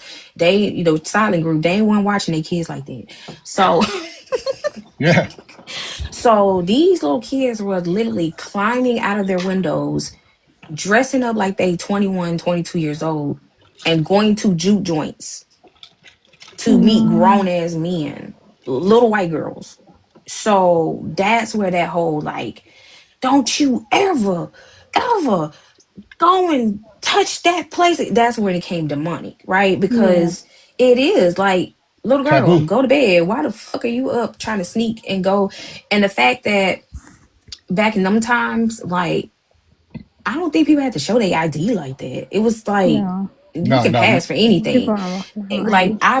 like even in the 80s, I remember my aunt telling me how when she was 14 years old, she would go to all these clubs in New York and get in and all this stuff, and the bouncer would put her front and all this stuff, and they're literally kids. yeah, Mhm. So it's just the fact that when I read in my school book, like when I was in college, and we read about why all these like rock, blues, jazz, hip hop, disco, rock and roll, Afro spiritual, gospel. The reason why all these musics from Black Americans became so popularized was because it was always little children. I don't know what it is, but little children gravitate to Black American music.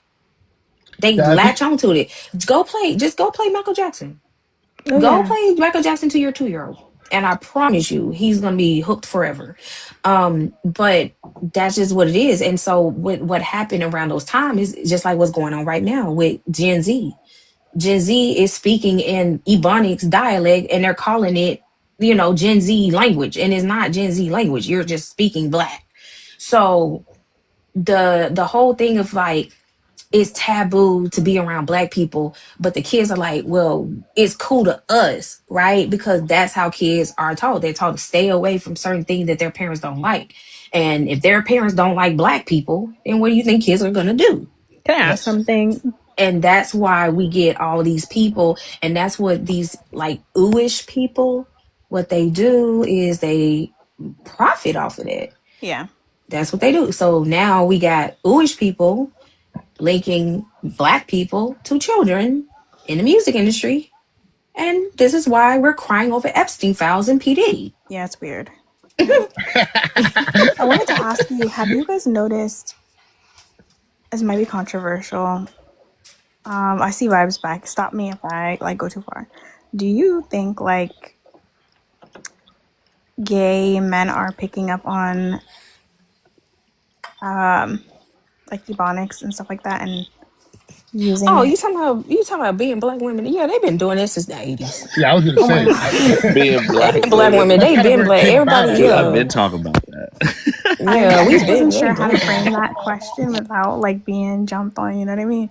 But I just feel like that's what I see. And No, then look, they act like they don't. Yeah, especially like when they do the little like they clap their two fingers together. Yeah, That's not new. even just the Clock animated, it. not even the way that Yeah, they're animated a lot. Like that's a whole other thing, but like the way they are talking. yeah, Little Richard yeah, comes to mind.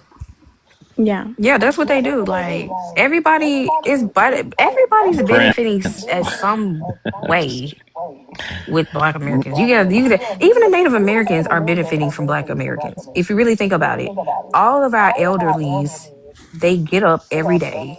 I'm talking about elderlies who get Social Security checks and they in a cane. They get up every day, get in a car, and drive to the casino and throw their money away. Oh yeah. So we're literally funding, like our whole elderly is literally throwing their Social Security check to the reservations, the same reservations some of us should have been on, but that we were kicked out of. So it, in some form of way, you won't really see it, you won't really hear it, you just know it. It's like, what does Black Americans got to do with this? Like, it's just always like that.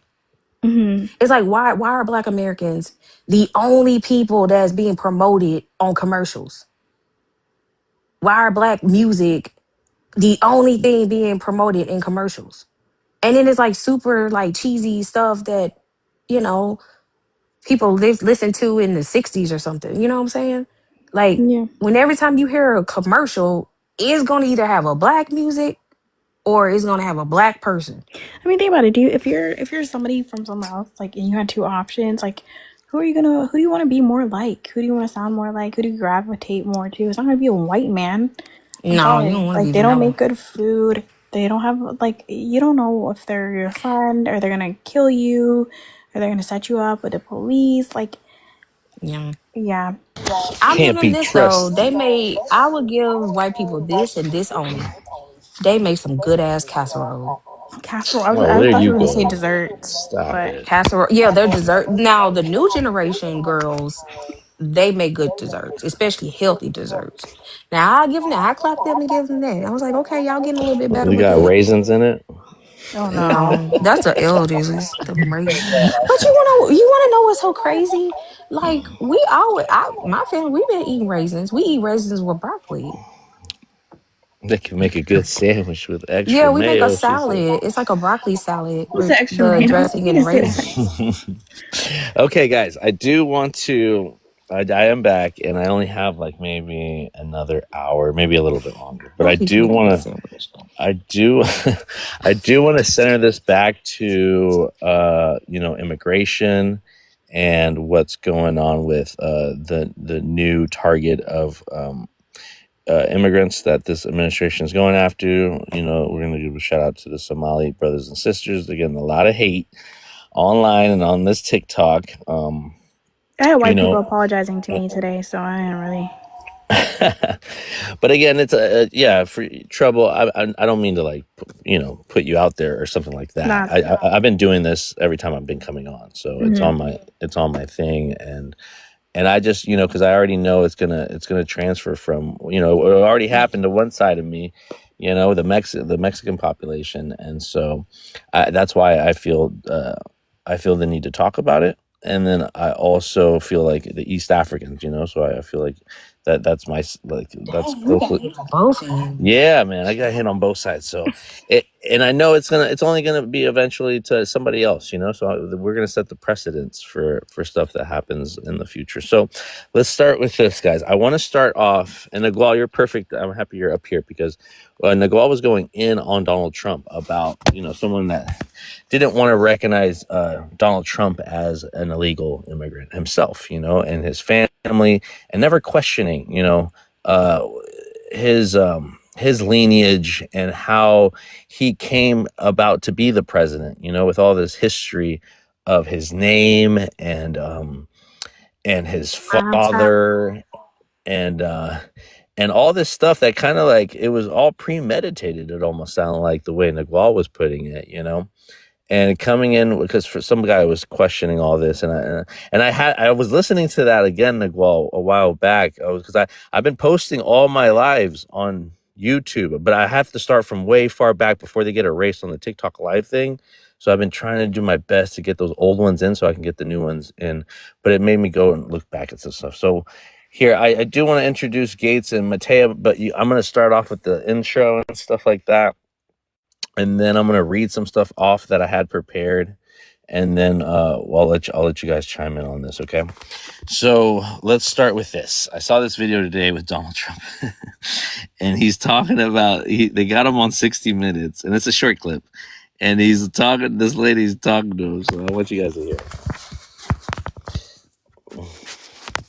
I've been watching videos of ICE tackling a young mother, tear gas being used in a Chicago residential neighborhood, and the smashing of car windows. Have some of these raids gone too far?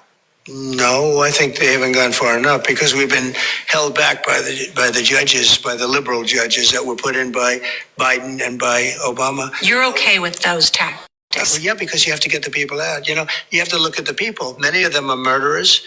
Many of them are people that were thrown out of their countries because they were, you know, criminals. Well, you promised in your campaign that you were going to deport the worst of the worst. Violent criminals, rapists. Well, that's what we're But doing. a lot of the people that your administration has arrested and deported aren't violent criminals. Landscapers, nannies, construction workers, Landscapers farm who are criminals. workers. Yeah. No, look. The family of I U.S. need service members. landscapers and I need farmers more than anybody, okay? Is it your intent to deport people who do not have a criminal record? We have to start off with a policy, and the policy has to be you came into the country illegally, you're going to go out. However, you've also seen you're going to go out, we're going to work with you, and you're going to come back into our country legally. More recently, American. That one's just hilarious, and obviously he's talking about the Mexican community on that one, and this is a recent video. And it's just so funny to me because it's so true about him. Everybody in their mind thought he was going to only get rid of the worst of the worst, right? And that was the consensus. And how fast it snowballed into everyday workers, you know, like they said, construction workers, and even in the schools, you know, even children now. And I love how he said landscapers and construction. He's like, well, and gardeners. He's like, well, no, you know. Nobody needs them more than I do, because I remember when he kicked all the farm workers out, he was like, okay, we got to stop kicking out the farm workers because that's who works our fields. You know, that's who picks our produce. That's who, you know, helps all the white tea farm workers, you know, landowners to harvest, you know, the crops. So all the 34 felons. You know, right? Exactly. But as soon as it hurts their pockets, it's when they're feeling empathy or they want to backpedal on their so-called policies. You know, and how the ramifications. It's already done so much damage. You know, it's already caused. You know, so now that they're rolling back on that, they have to find a new target. You know, and so. Somalis are the perfect ones because, again, like Tether had said before, they feel threatened. They feel threatened that they are going to become the minority. Once they see a group of community members coming together and solidifying themselves and having group economics and having their businesses, and like they think it's a takeover. Literally, we can't have your own. You can have a Chinatown. You can have a little Germantown. You can have all these little cultural places that excel in their cultural diversity, but when it comes to, you know, black immigrants, especially Muslims, it's a problem, you know. So So I just like to see the relevance behind that, you know. I also want to speak on this one lady that I had seen that kind of pissed me the hell off. She was this one here. Did I take a picture of her here? No, I did not. It's on my other phone. But she's this Black American woman who and you guys might have seen her already. She talked mess about the Somali community and was going in about how they are the biggest frauds and they're scamming America and how they had Coach bags and iPhones and AirPods while being on EBT and welfare and taking advantage of the housing, the affordable housing, and you know just all this hate, like literally, and wanting to bait in, like wanting them deported, wanting them to get transferred, and like looking at Black Americans for support, specifically FBAs, you know. So she knew the pitch. She was an elder too, you know. I was really disappointed. She was an elder just talking like this. But ever since she's done that, she's done a few other videos, but then I've seen some videos of her getting a lot of hate to the point where they've doxed her. They have found where she lives. She had this one like about to cry because people were outside her house.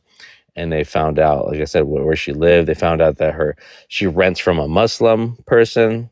I don't know if the person was Somali too, but it really turned on her fast. But she's still standing 10 toes down, you know, about like how I'm going to speak the truth, whether they like it or not.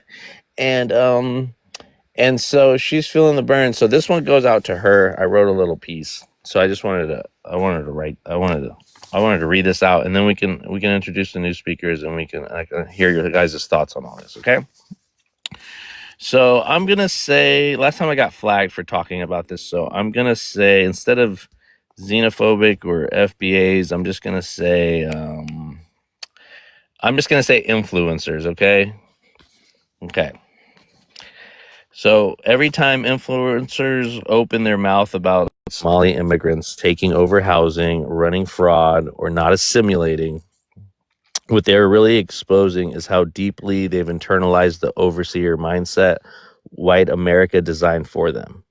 Because notice something, when Black Americans criticize white corporations stealing billions, nobody says they're not assimilating. When white immigrants from Russia, Ukraine, Ireland, Italy, Greece, Israel, Canada, and Eastern Europe slides into U.S. with fraudulent paperwork, expired visas, fake marriages, fake W-2s, stolen Social Security numbers, shell LLCs, and ghost nonprofits that siphon millions from federal contracts. Nobody calls that a culture problem. That gets called entrepreneurship, a hustle, startups, or opportunity zones.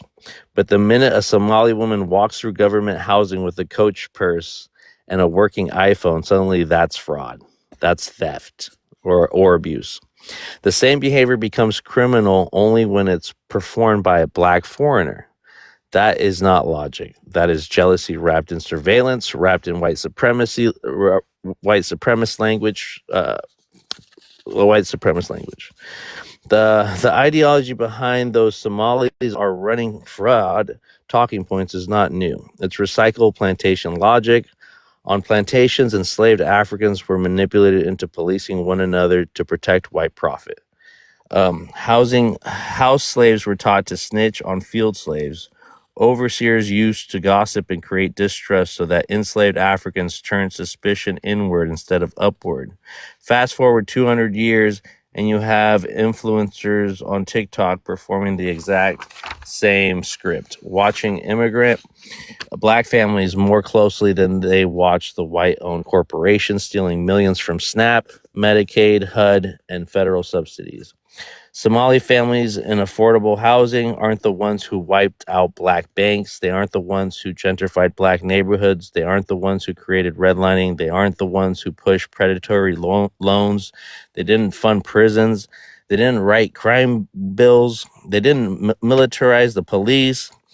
But they're the easiest to complain about because they're visible, Black, foreign, and easier to scapegoat than the master behind the curtain. And here's the part that these influencers never want to confront. The reason you keep seeing Somali families in government housing is because America placed them there.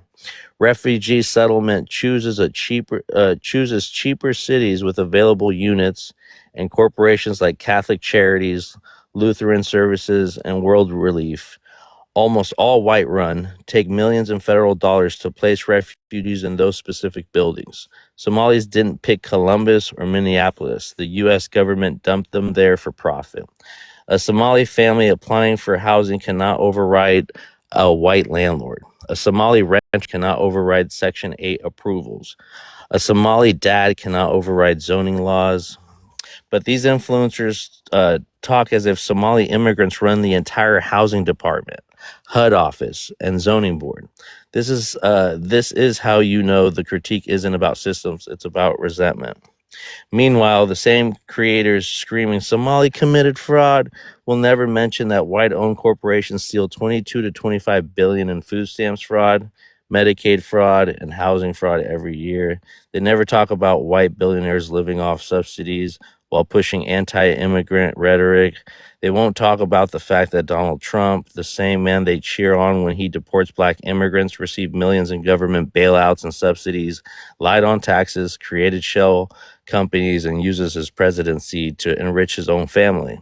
But Somalis using EBT to feed their kids, that's the problem. That's the real problem. The math is not mathing. And let's talk about assimilation. Somali immigrants have been here for 20 to 30 years. White immigrants have been here 200 years and still haven't assimilated. Chinatown didn't assimilate. Little Italy didn't assimilate. Amish communities didn't assimilate. Jewish neighborhoods didn't assimilate. Russian enclaves didn't assimilate. And guess what? Nobody cares, because assimilation is only demanded of darker immigrants. When white foreigners preserve their culture, that is community. When Somalis do it, it becomes a threat, a takeover, or they're not being American. But when you dig into the rhetoric, you realize the xenophobic influencers are not describing Somali culture. They're describing their own internal insecurities, because the real complaint isn't that Somalis won't assimilate. It's that Somalis don't need to. Somali immigrants came with an intact culture, an intact religion, intact family structures, intact sense of self, and an intact connection to their homeland. They know exactly who they are. Meanwhile, white America stripped African Americans of their language, religions, names, tribes, and histories for 400 years, and now weaponizes that forced amnesia by pitting FBAs against Africans out of insecurity. So when these influencers say Somalis won't assimilate, what they really mean is, how dare you still have what was stolen from us? It is grief masquerading as hatred. So that's what I got. And I land my plane. Wow, that Let's was super good. Thanks, bro. Let's go ahead and introduce Gates and Matea. Gates, what's up? Can you introduce yourself with your race or ethnicity and where you're from, please? I'm a 44-year-old FBA. Awesome, man. Welcome to the panel. Do you want to respond to anything that's been heard, or do you want to answer one of these questions on the prompt? Oh, it's a lot. But I got a question. Shoot. To the one part, as far as you guys being individually targeted. I thought it was everybody that's here illegally, not just the Somali people.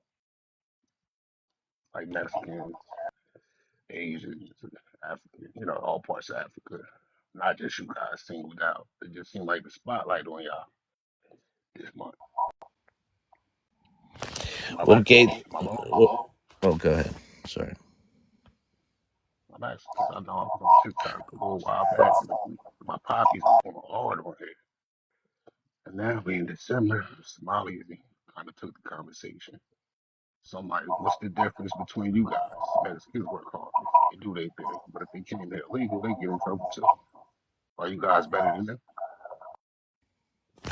They're rolling back on a lot of the stuff that they've already started with, right? So we were just talking about how, they won't understand the damage they've done until it hurts their pockets, right?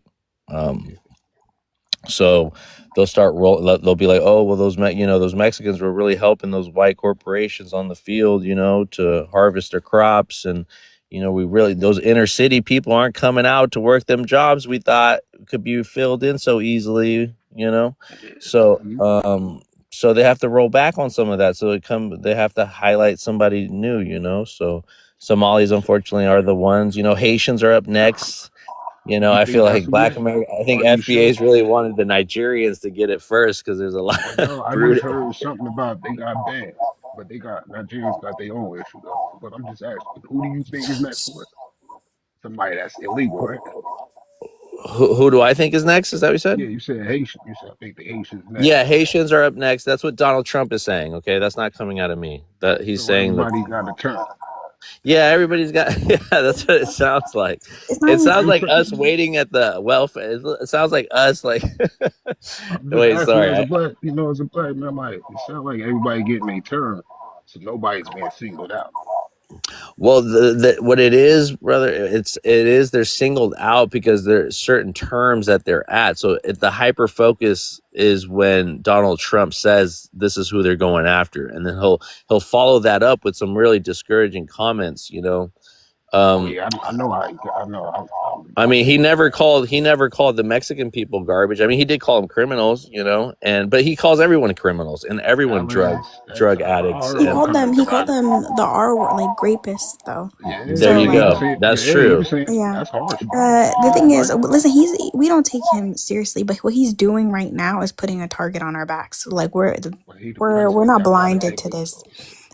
And the thing is that you can't look at a Somali and just off the rip tell that person is illegal or undocumented. So I he's know doing is harassing us. racial profiling here. Like us Yeah. black folks, when we walk around, you don't know that what we are just by how we move. You Yeah. gotta check our background to see if we got wrong. It's profile. Hmm. So I know exactly what you guys going through. But I was just curious about the whole singling out. You guys, I think everybody that's just illegal gonna get their turn, and that's kind of really good. Really, like I don't know. I never got no shade to the cultures. I mean, this amount. I'm from the East Coast, so it's a whole bunch of all Well, cultures. yeah, Gates. Black Americans are feeling the heat too. I mean, they're getting stopped and detained. Oh, that been They're they're that's they're normal getting for us, though, right? it's That's well. normal. No, because Yeah, that's been protocol, bro. now Come they on now. think Well, you all are us. it's not normal. Who Like think it's that? normal for the police, Whoa. but not for ICE ICE agents to do it. ICE do not run on black people Because they know normally. they can't. They know that's not They in doing their it now. They constitution. doing it anyways, Gates. No, no. But they trying to figure it out because they trying to see if you guys that came here is one of us. And when they find that out, they know they can't do nothing. Now detaining and Okay, being but you arrested, wouldn't. Do you really You want to still get? want Do to you go really want to through it get though? stopped bro, that's my everyday life when I come outside the house. by ICE? We had this conversation already. Black Americans don't mind this happening to African immigrants because they go, "Well, we went through it already." So, Yeah. All we went hold on, hold through. on, hold on. We already had this conversation with someone else. Okay. You guys are finally feeling what we've been feeling for the past, x amount of years, right? And How many years? I don't know, 300, 200. How many would you say, Gates? Since the Constitution was written, it's been going Again, you down weren't since born. they You came. weren't born. Maybe your ancestors, but you Yeah. didn't feel that. All right. Oh no, not the beginning. Not the beginning. No, Exactly. no. Exactly. And it only got. I mean, listen, civil rights. You guys think that you open the door for everybody. You guys are the That's a gatekeepers. lie. This is what I hear. This is what I hear, No, Gates. did you read that and then know that was a fact? Forget hearing. Stuff is documented, so you can fact check some people, so they're not lying to you. No. You got to do the work, bro. No. Okay. So, but again, you're not like you did not. You guys weren't Homeland Security. No, you weren't like you didn't let the. Nobody asked you for permission to let the first wave of immigrants to be all European immigrants or the white woman. All right, to take advantage of those civil rights that you fought for everybody. All right. Now the last wave of immigrants are the ones you want to police and police their blackness on top I of don't. policing their status here in We America. police. I don't. Well, we don't So go to because war. you That's got not. police, you want me to be And I'm police? sorry, Gates. I'm not talking to you specifically, Gates. Let me not But yeah, generalize you but with I everyone. could speak kind of like in the reference of a Black American, but I know not general. But yeah, no, I don't expect the police to run down you, lady, whoever just spoke. But that's just a lifestyle that we have here. You guys came here and now it's happening. When you I was knew these born things here. was happening already, though. Yeah, and that's the thing, Gates. We're born here. We're American. So most of the Somali community, 90% of the Somali community are American citizens. You're not. Well, a lot of They're them. they're they're not going to be So able we to do all shit just to getting them. stopped. We all dark So the and getting ones that's stopped for illegal, nothing. but listen, if you're illegal, you It's good. less If you're than 10. It's illegal, less than 10. Less than if you're 10%. if you're illegal, you know you're All breaking the all law. immigrants are less than 1% of the population. But if you're illegal, you know you're breaking the law. Now, if you're legal, you know you ain't got nothing to worry about. Look. So you're okay. That's not So you're true. That is okay with Gates. Niguel. ICE doing what they're doing. I've been through. Check it out. Check it out. Hold on. Let Niguel talk. He hasn't talked. Sorry. What people are, I hear what I've heard everyone say here is that who are they looking for next? You know, what's coming? You're Yeah. coming about it from a wrong perspective. This has already been mapped out. Okay, like this was mapped out. If you go look up, and please take me serious, go look up the King Alfred Plan, 1967. Okay, that was the first legislation that was put in, and it was there to basically corral and incarcerate, quote, black men. But in 1984, they put in they addendum that piece of legislation, and it was done by Ronald Reagan. It was called Rex 84. That's where they added Brownsicans, you know. And so what they're doing is, so if think about it like this: the orange dude was on TV for 13 years on The Apprentice. All right, people think that's like people think that's like by accident. I'm like, no, he was being coached. You know, he was being groomed to be eventually put into place. The King Alfred Plan, Mr. Orange Dude's father's name is Alfred. Okay, so they're going in reverse. So in the 1940s, they used to do this stuff called shock testing, where it was actually done here in the United States. This was a big experiment for eugenics practitioners in Europe. So what they would do is they would shock commodities. So they would short a commodity, and when they just started coming up with computers, they would study cultural behaviors, and so they could best guesstimate what would happen as a result of that commodity being shortened. So they eventually transposed this over to race theory. So once they brought in immigrants on certain levels, like they brought, say Somalis, for instance, okay? They brought in Somalis because they knew eventually they would go after Somalis. And it would cause infighting between so-called Black Americans and Black Somalis from Africa, or, you know, Ghanaians or whatever. All that it's meant to do is create infighting between other than YT. So now they have the legislation that's literally put in King Alfred Plan, 1967, 1984, Rex 84, that was Ronald Reagan. Even Obama 13606, he legislated slavery. That's legal today. What happened at the border was a major contribution, because once you implement, there's a national security threat, then it goes into another different string of laws. You know, it suspends the Constitution and it goes into FEMA emergencies. So this is basically martial law undercover, but they're doing it legislatively and declaring it a national emergency so that people get behind it emotionally, so that they'll feel threatened by their nationality. And believe me, 100%, none of this is by accident. And there's no question of who's coming next. It's just a matter of other than YT. That's the target, period.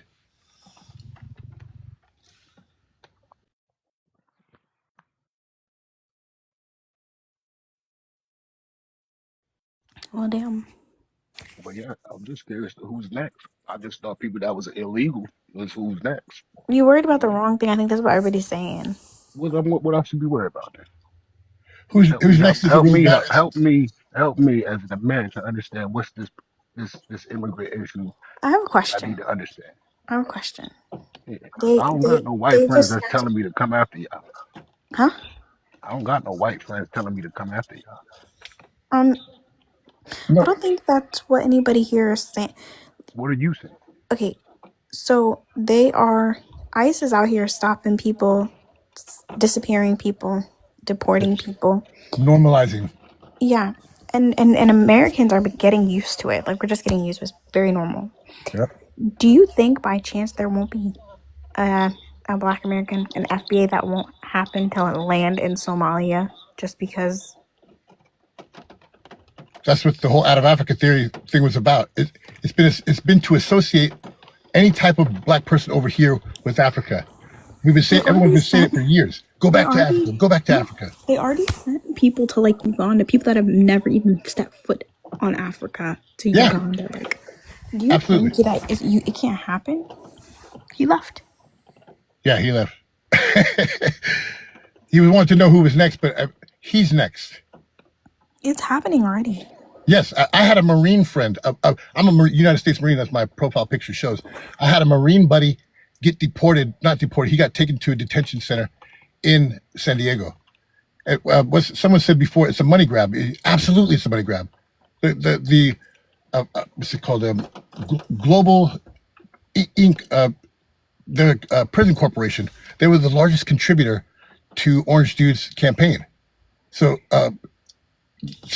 they got the contracts to set up the detention centers to transform Alligator Alcatraz and to completely revamp Guantanamo, or Guantanamo. So this has all been going on for like the last 15 years. This was way before Trump even came into his first campaign. So this is like I said, 1967 was when the legislation passed, and then there was a global mobilization to eventually make all of this happen. FEMA came in Jimmy Carter, which was, I believe, 82.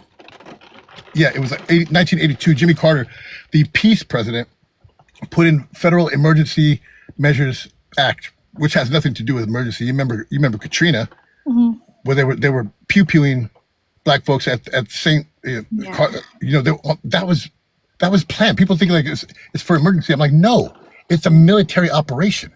I mean, that you can't exclude the police from that. We haven't heard from the Triple K since like the 50s. Yeah. But you've never seen a pointed hood and gown at a Salvation Army. Those things are family heirlooms. They're passed down from generation to generation. All of those people, in 1920, there were 6 million card-carrying members, none of which got held accountable for any atrocities committed against all of our people. No one in the past history, ever in past history, can anyone name any person that was ever held accountable for any atrocities? No. They all went into office. They all went into positions of police. They exchanged the hoods and gowns for gavels. They went into Congress. These people have been waiting for this moment. It's just now starting to unfold, and people are, through all the education indoctrination systems that were eventually preparing our mental incompatibilities to deal with this. It's like, oh, this is all a surprise. Nothing is a surprise in this country.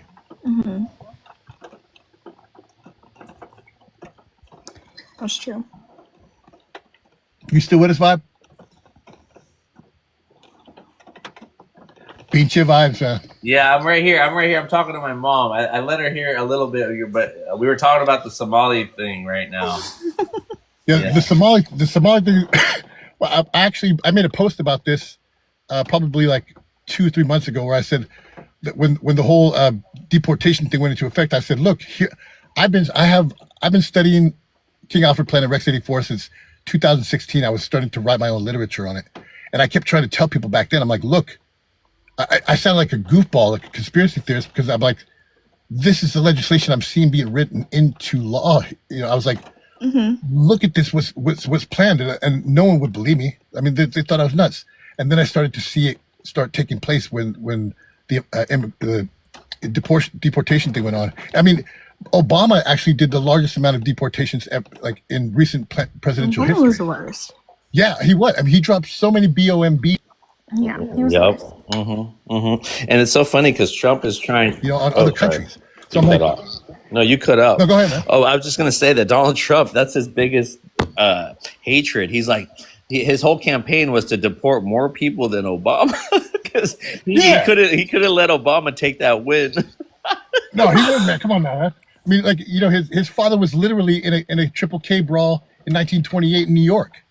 So I'm like, how far could that apple fall from that tree? It's not possible. I mean, he literally every sub staff at all of his resorts and all these things, they were all brownskins, bro. Every single one of them, and none of them had papers.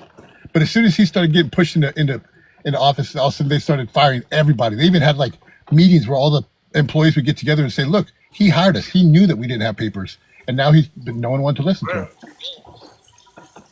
What up, Jay? Hi, Jay.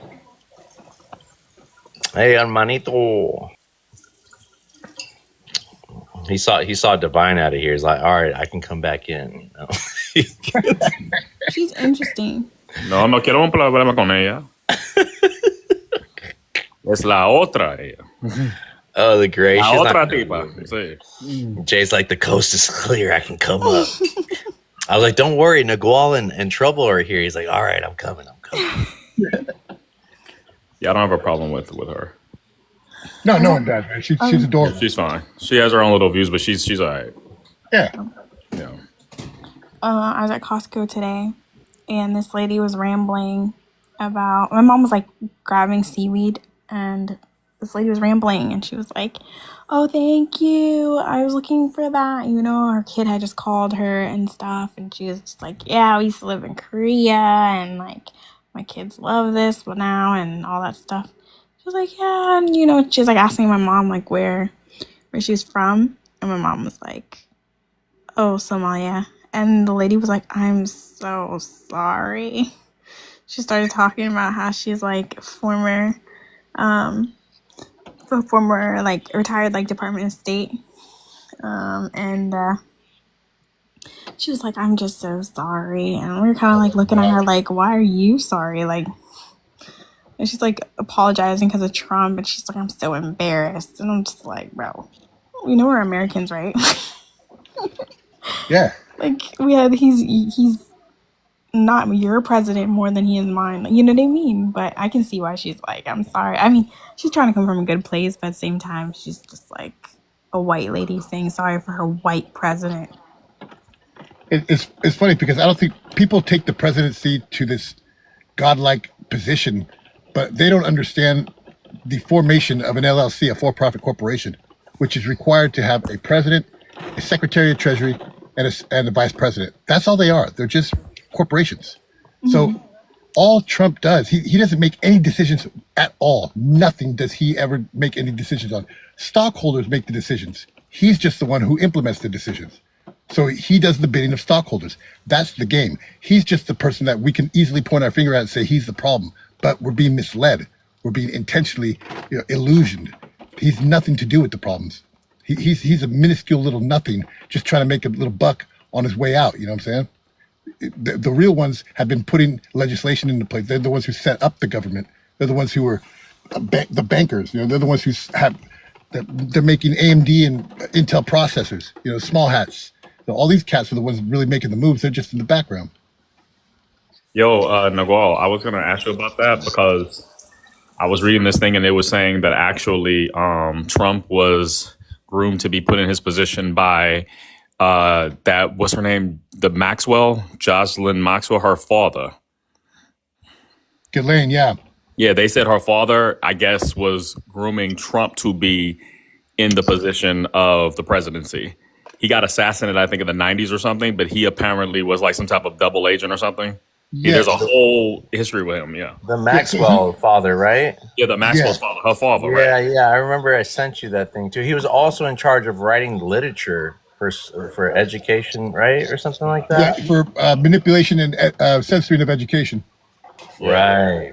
Yeah. I think I sent you guys something on that because I was surprised about that shit too. Yeah, that's actually kind of interesting because it's like that whole connection, right, with Epstein and all that, like it's clearly they all have some type of connection way years ago. They don't talk about that though. Most people don't understand that Trump literally converted in 2019. He did it away in secret. So he is a small hat himself. His entire cabinet, 100% small hat. Oh, wow. The entire jabs, the jab field with all the, Pfizer and all that stuff, they're all small hats. Every single position, all the Intel chips, small hats. Every single avenue that you can suspect, 96% of global media, not national, global. That means Uganda, North Pole, Madagascar, Afghanistan, all controlled by small hats. So how could these people of such a small population literally gain world control?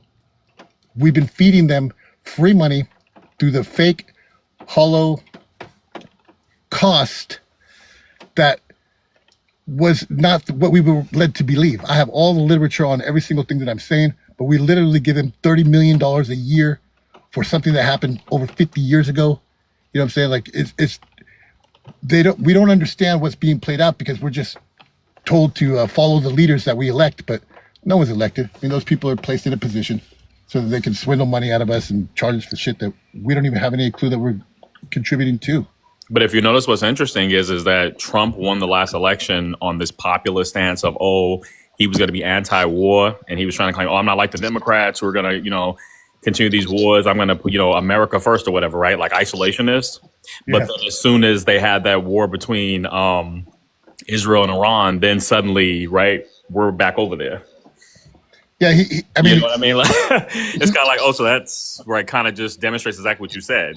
Yeah, I don't know if you remember the presidential conference or whatever the speech he gave at some rally, but he's like, my buddy Elon here is the best. He knows those voter machines in and out like nobody else.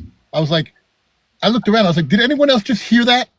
He knows voter machines better than anybody else. I'm like, he's a 34 count felon, convicted right before. These things are unprecedented. He was literally just placed in there, had nothing to do with voting. We all go up there, we waste our time. Anytime that you sign a contract, it's governed by Uniform Commercial Code. It is a means of exchange. It's a commerce that's happening. So we're signing up to contracts that we have no idea are associated and how they're being used against us.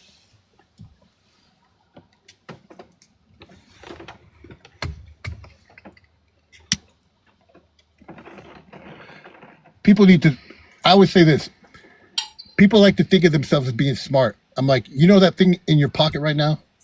You call it $1, which haven't been in circulation since 1933. What is that? $1. No one's been able to answer that very simple question. You think like, oh yeah, you're smart, right? Well, what's $1? They can't answer the question. Because after 1933, it no longer was backed by an actual thing that was, tangible. Yeah, it's now backed up by us. We are literally the backing through those. Well, why do you think they changed? It's funny because years ago, this woman told me about that. She was like, why do you think before it didn't say "In God We Trust" and now it does? Because that's what it's backed by. In God We Trust. Because there's no goal behind it, right? No, those certificates of birth we are literally the backing of the currency now. People just don't want to look into it. Yeah. Yeah, I mean, it's I think that the issue is a lot of people just listen to, you don't hear any of this in school, they don't teach it, and then on the mainstream media, clearly they're not going to tell you that, so a lot of people are just ignorant of it, they don't know. Yeah, if schools had any purpose of education and liberation, they wouldn't allow us to do it. Right.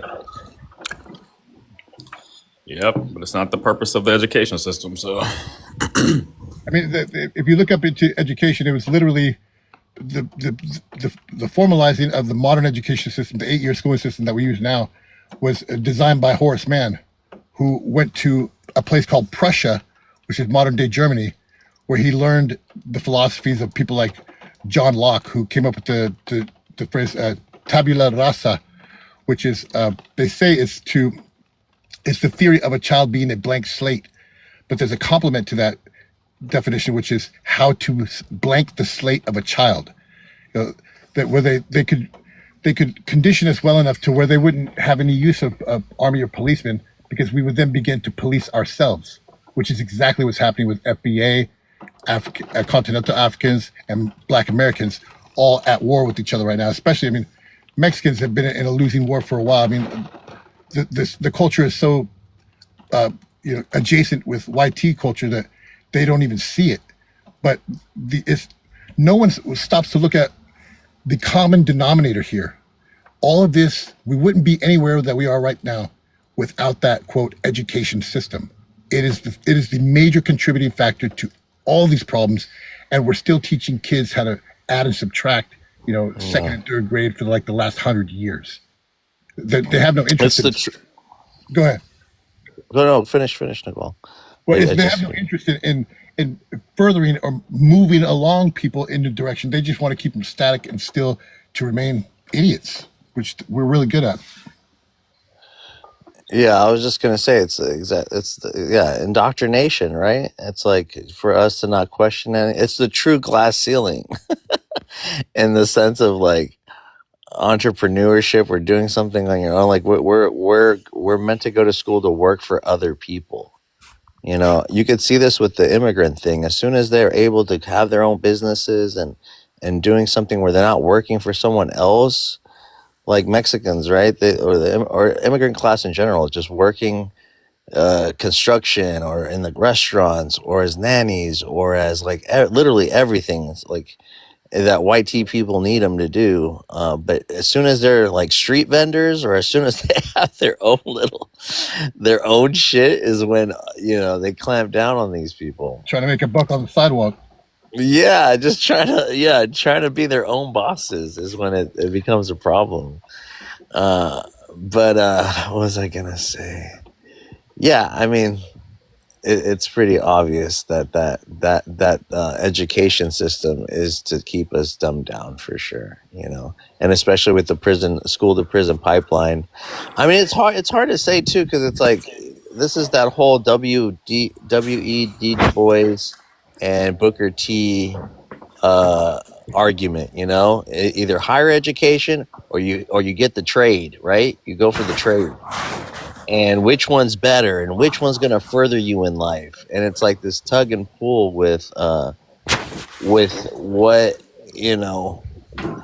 the people that go to school and get degrees but don't use them, or the person that goes into trade and at least they have something they can work their entire life, but they don't really open up the horizon to other things that could get them further in their trade. You know what I mean? So it's like it's competition even between like intellectuals and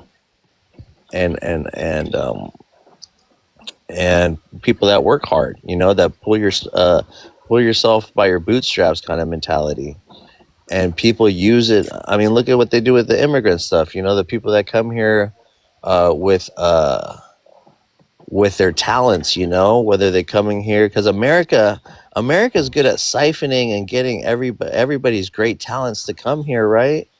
And getting a visa if you're not only just working, but if you come here to do something special for the U.S., So they want the best of the best, And then at the same time, they're willing to, cut that off for them and send them back to where they came from.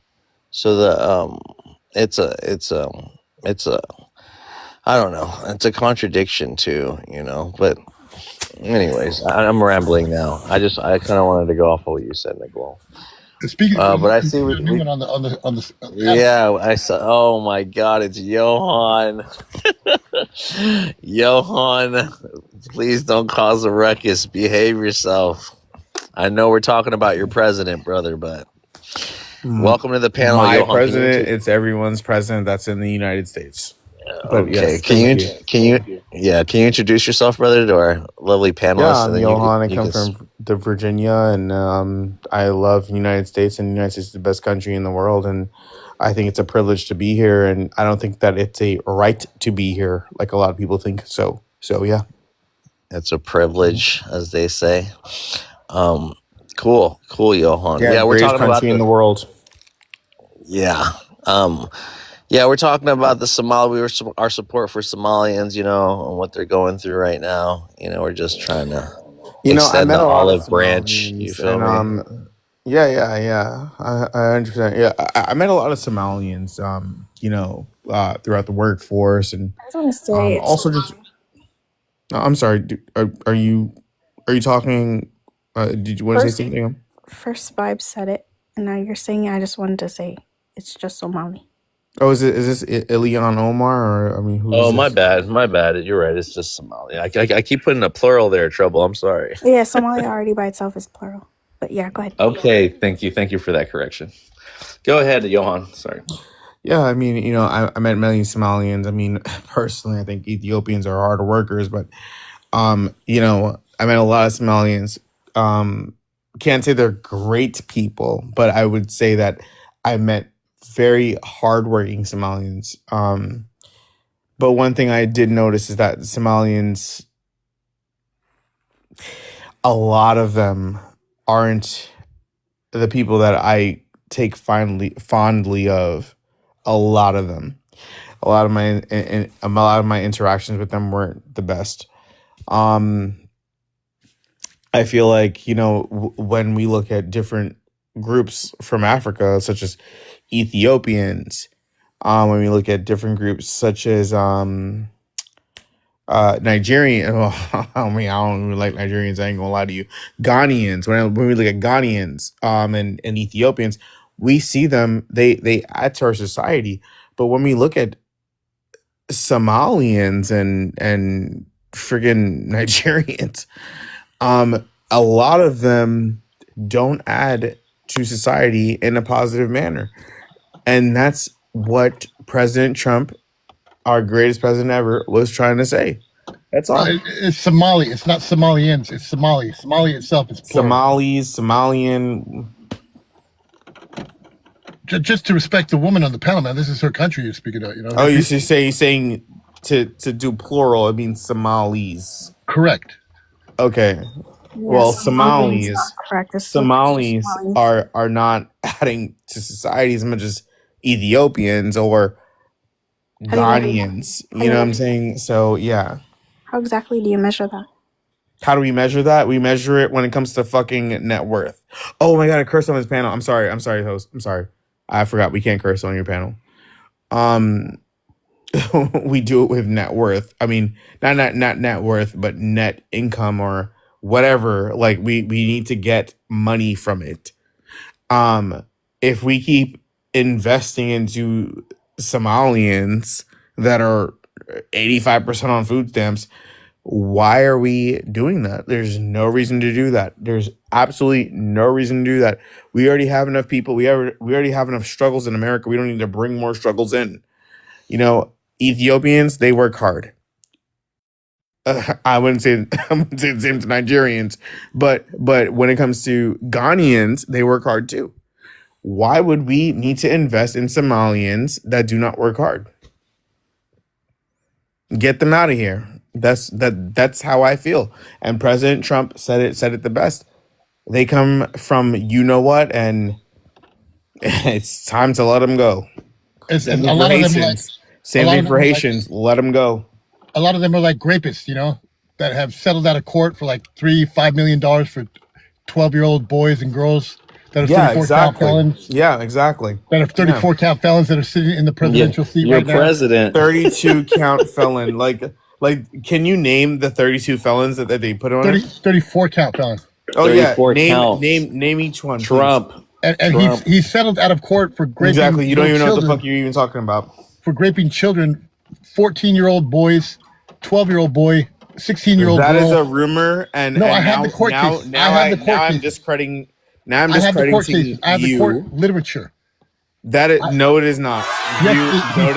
He settled out of court. This is absolute. You are reading propaganda. No, I'm not. One. That came out. Number two, in the Epstein it is all email. fake that you're reading. It came out in the Epstein emails itself. This is emails. Show me the conviction. I can't show you because we'll get a flag.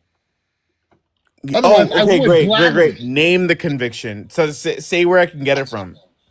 I can DM you the cases. I have the cases, but I can't DM them. You have the cases, and your cases are what from X.com? Like, no, they're from. What's your legislative? Come on now, court cases. I can't give them to you in the DM. The court cases, and I mean, you're saying the court cases. What is the website?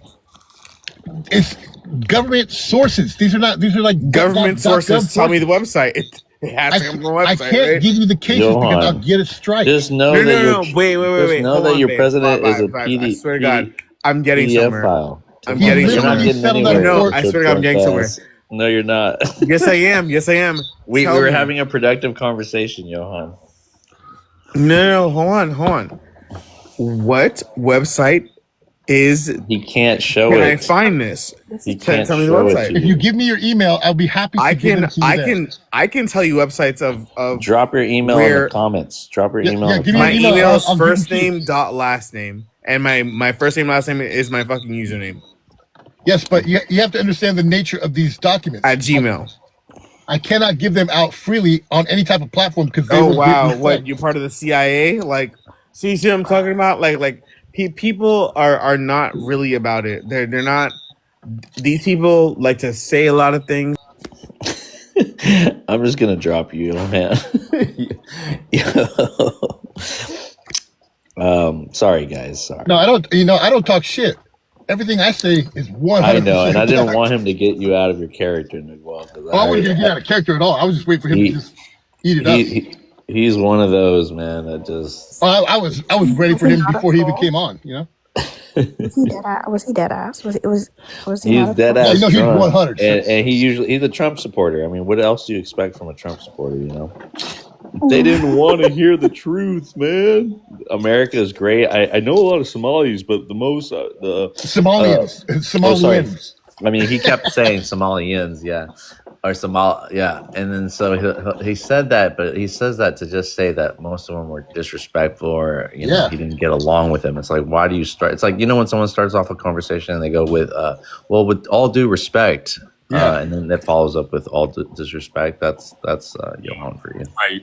My issue with that whole rhetoric is that a lot of times people make these comments and they don't even live in the areas where this is all going on, but yet they want to have an opinion about it, right? Exactly. You know what I mean? Like, for example, New York people, when we elected our mayor, and New York is going to be socialist, and this is none of these people are from New York. They have no idea what's going on over there. So I don't know if this guy Johan lives in the places where the Somalis are. I guess, what is it, Minnesota? He's from Virginia. Yeah. I'm moving there too. So it's like, no, okay, so you in New York, but I thought the Somalis was in Minnesota, right? He said he's from Virginia. Yeah, I heard Virginia. No, but I think he lives in New York right now.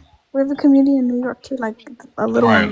But I'm just saying, like, unless I can understand if you lived like in a city that was predominantly Somali, and you're like, okay, this is what I've just witnessed or whatever, okay, fine, that's your perspective.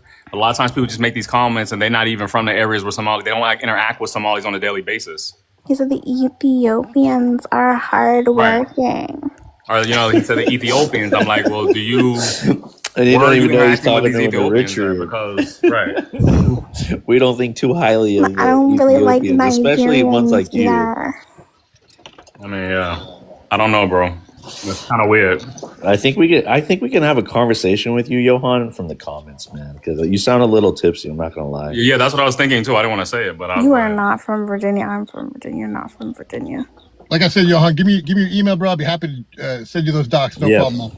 Put them in the email. Put it in the comments, Johan. Yeah, Niguel, I'd be interested in getting those too, my brother. I made videos on them on my BitChute channel. Oh, okay. I'll have to subscribe to that. I'll send you the link. Niguel, bro, your videos be mad long though, bro. And then it'd be having that audio. I was watching it, but I was like, "Yo, this is a long video, bro." It's like you be putting in hours, bro.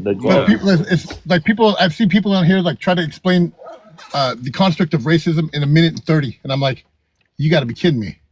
Like, people need to get used to long form because you just can't explain some subjects in 5-10 minutes. It's just, I push it with like 20 minutes. I know that, but like at some point I want to make a video that's so pertinent, so interesting that you're willing to sit there for 10, 15, 20 minutes, because you're not going to get it anywhere else.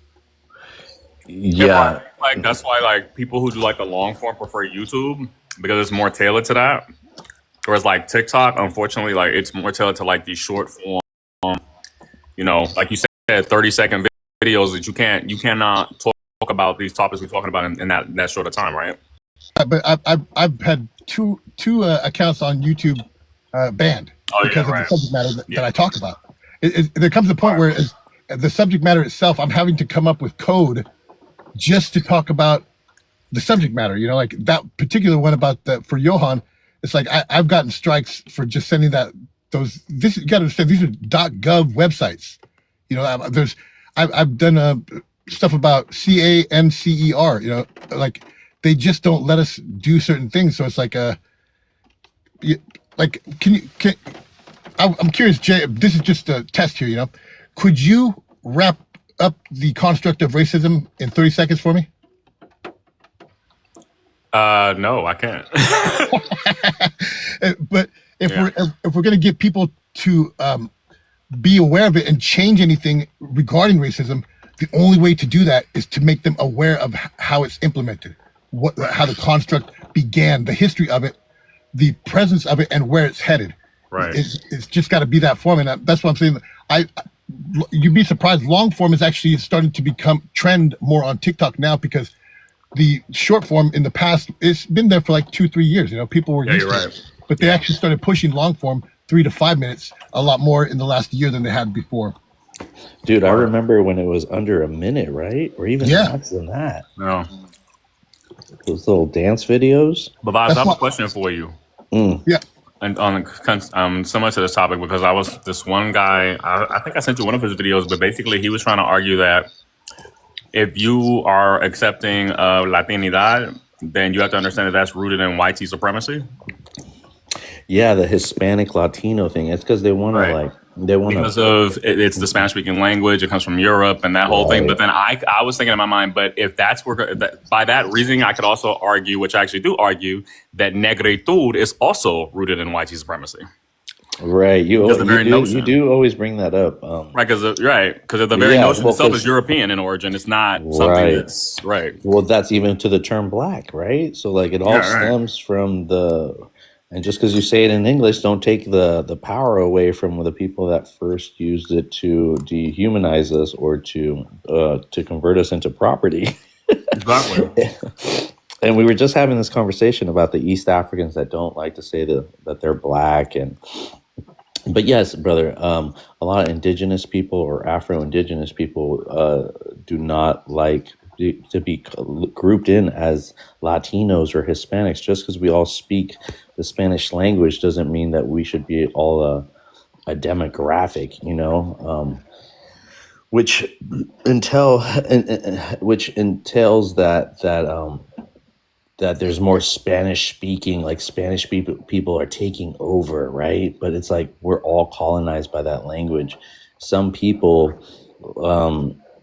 like say the Argentinians, right? You see how they speak Spanish, but like they're more tied they're more prone to be racist. They're more prone to like harbor not the German, you said German. Most of them went there. Right, exactly. Like there are certain Guatemalans, Colombians. I'm sorry, Nagual. No, but this is what I've heard. Like, this is what I've heard. Not that I know any, because you're an exceptional Guatemalan, But I'm not a Guatemalan. I'm a Jesus Christ, man. Never, keep going. You're a Nahuatl. You're a Nahuatl. Yeah, thank you. Right? Goddamn. You told me I almost wanted to go there.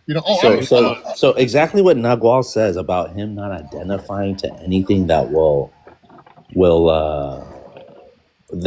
identifying to anything, just to kind of, I know it's kind of, it sounds weird, but it makes sense at the end, because that's how they're able to box you in to something, especially like your own family. Like think about my dynamics, Jay, like how my Mexican family sees me, and then how my Eritrean family sees me, and my whole, and how I see myself, it's like all these different layers, and it's like, I'm not going to fight. And growing up, you try to lean with one or the other just to feel a part of something. A lot of it has to do with philosophy. So if you understand philosophy ascribes to linear psychology, which is formulaic.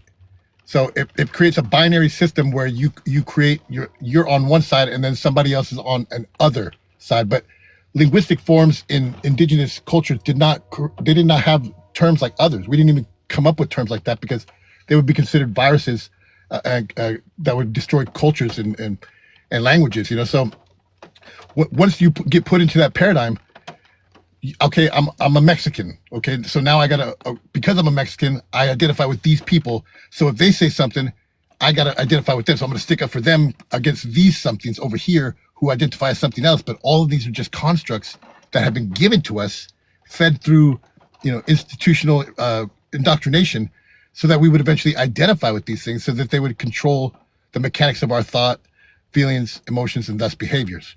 That it's literally designed. That's why they took away our linguistics, so that we could be manipulated. I also feel like identity politics, like in America, is just way too serious.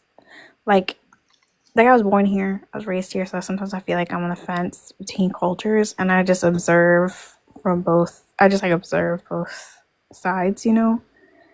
And one side just takes it all of it as a joke, and then Americans, it's just they take everything too seriously, and it's like used. I watch it get used by so many different groups. It's by design too. Yeah. Not to single you out, Trouble, but you just did it right there. So we're unaware of the constructs that we project and how much control they have with you. When you said Americans, I know you meant United States citizens, but you said Americans, which is a blanket term that covers the entire continent, North, Central, and South America. So Argentinians are Americans, Guatemalans are Americans, Canadians are Americans, but because we don't understand, because of the barricades that have been intentionally put in place through linguistics, we use these blanket connotative terms that are emotional inferences, that we believe that we're conveying a message that we have in our head, but the one that's being comprehended by everyone is a blanket term. So when you say American, it's like, okay, you automatically take away the Americanity, I don't know, from the There's just no other way to say it. It's like, what do we say? There's no, like, you know what I meant, right? I know what you meant, but the proper way to say it would be a United States citizen. Nationality is a country. So you call Canadian, you call Argentinians, but this was intentionally put in place. The United States citizens, they're the only ones on this whole continent who call themselves American. Yeah. And it was done that way through indoctrination. Yeah. Yeah, no hyphenation on their shit, right? Yeah, no, not like that, bro. But see, that goes back to the whole concept of continents in the first place and how that's all a social construct. So if you use these words, there's nothing wrong with having a name for a geographical landmass. But the problem is kind of like Nagual, as you're pointing out, is when you try to use that you use it as an identity term. That's the issue. Because it's not an identity. It's just it's just a name for a land. It doesn't mean that it represents some type of community or something like that. But yet when we talk about it, like you said, with the word Americans, we're using it in that sense almost. We're not using it in the sense of just describing this area. We're talking about a very specific, what I would call an imagined community, because it's not really a community at all. But So let me put it to you like this, Jay, and this is all full circle now. When you have our governments and the people that police us about our identity and who's allowed in and who's allowed out, and let me see your paperwork and let me snatch you up because you look like this, you speak like this. This is where we get the Mexican MAGAs, the black MAGAs, anyone trying to assimilate to white supremacy and trying to align themselves with the powers that be. Right. And we can see the same dynamic when we go to jails or prisons, right? Where you have to pick a fucking side to be protected. You have to pick a race or just be at the bottom of the fucking barrel and get picked on by everybody. That's a fact. You got to pick a fucking side. And so to protect yourself. So, if we have the privilege of being in situations where we're not fighting for survival, and we can intellectually think about these things without harming the people around us too, because those people, your family, are going to be like, are you with me or are you with them, constantly.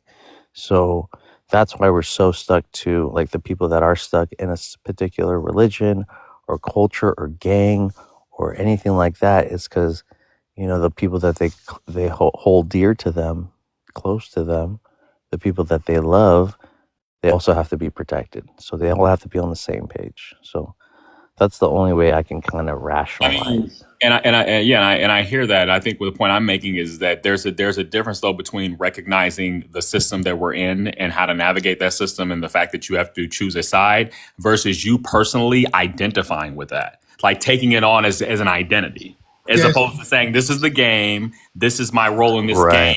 That's not my personal identity. See, that's the difference. People take it a step further, and especially because of colonialism with these racial concepts, they actually, instead of saying, okay, that's just a status in this country, my racial they believe status, it. They step into it. like some type of innate identity. Yeah, and that's the problem. It's like they're bamboozled. They believe Is this it is su- like is it this. co- is it consciously or subconsciously, right? So it doesn't really matter at that point.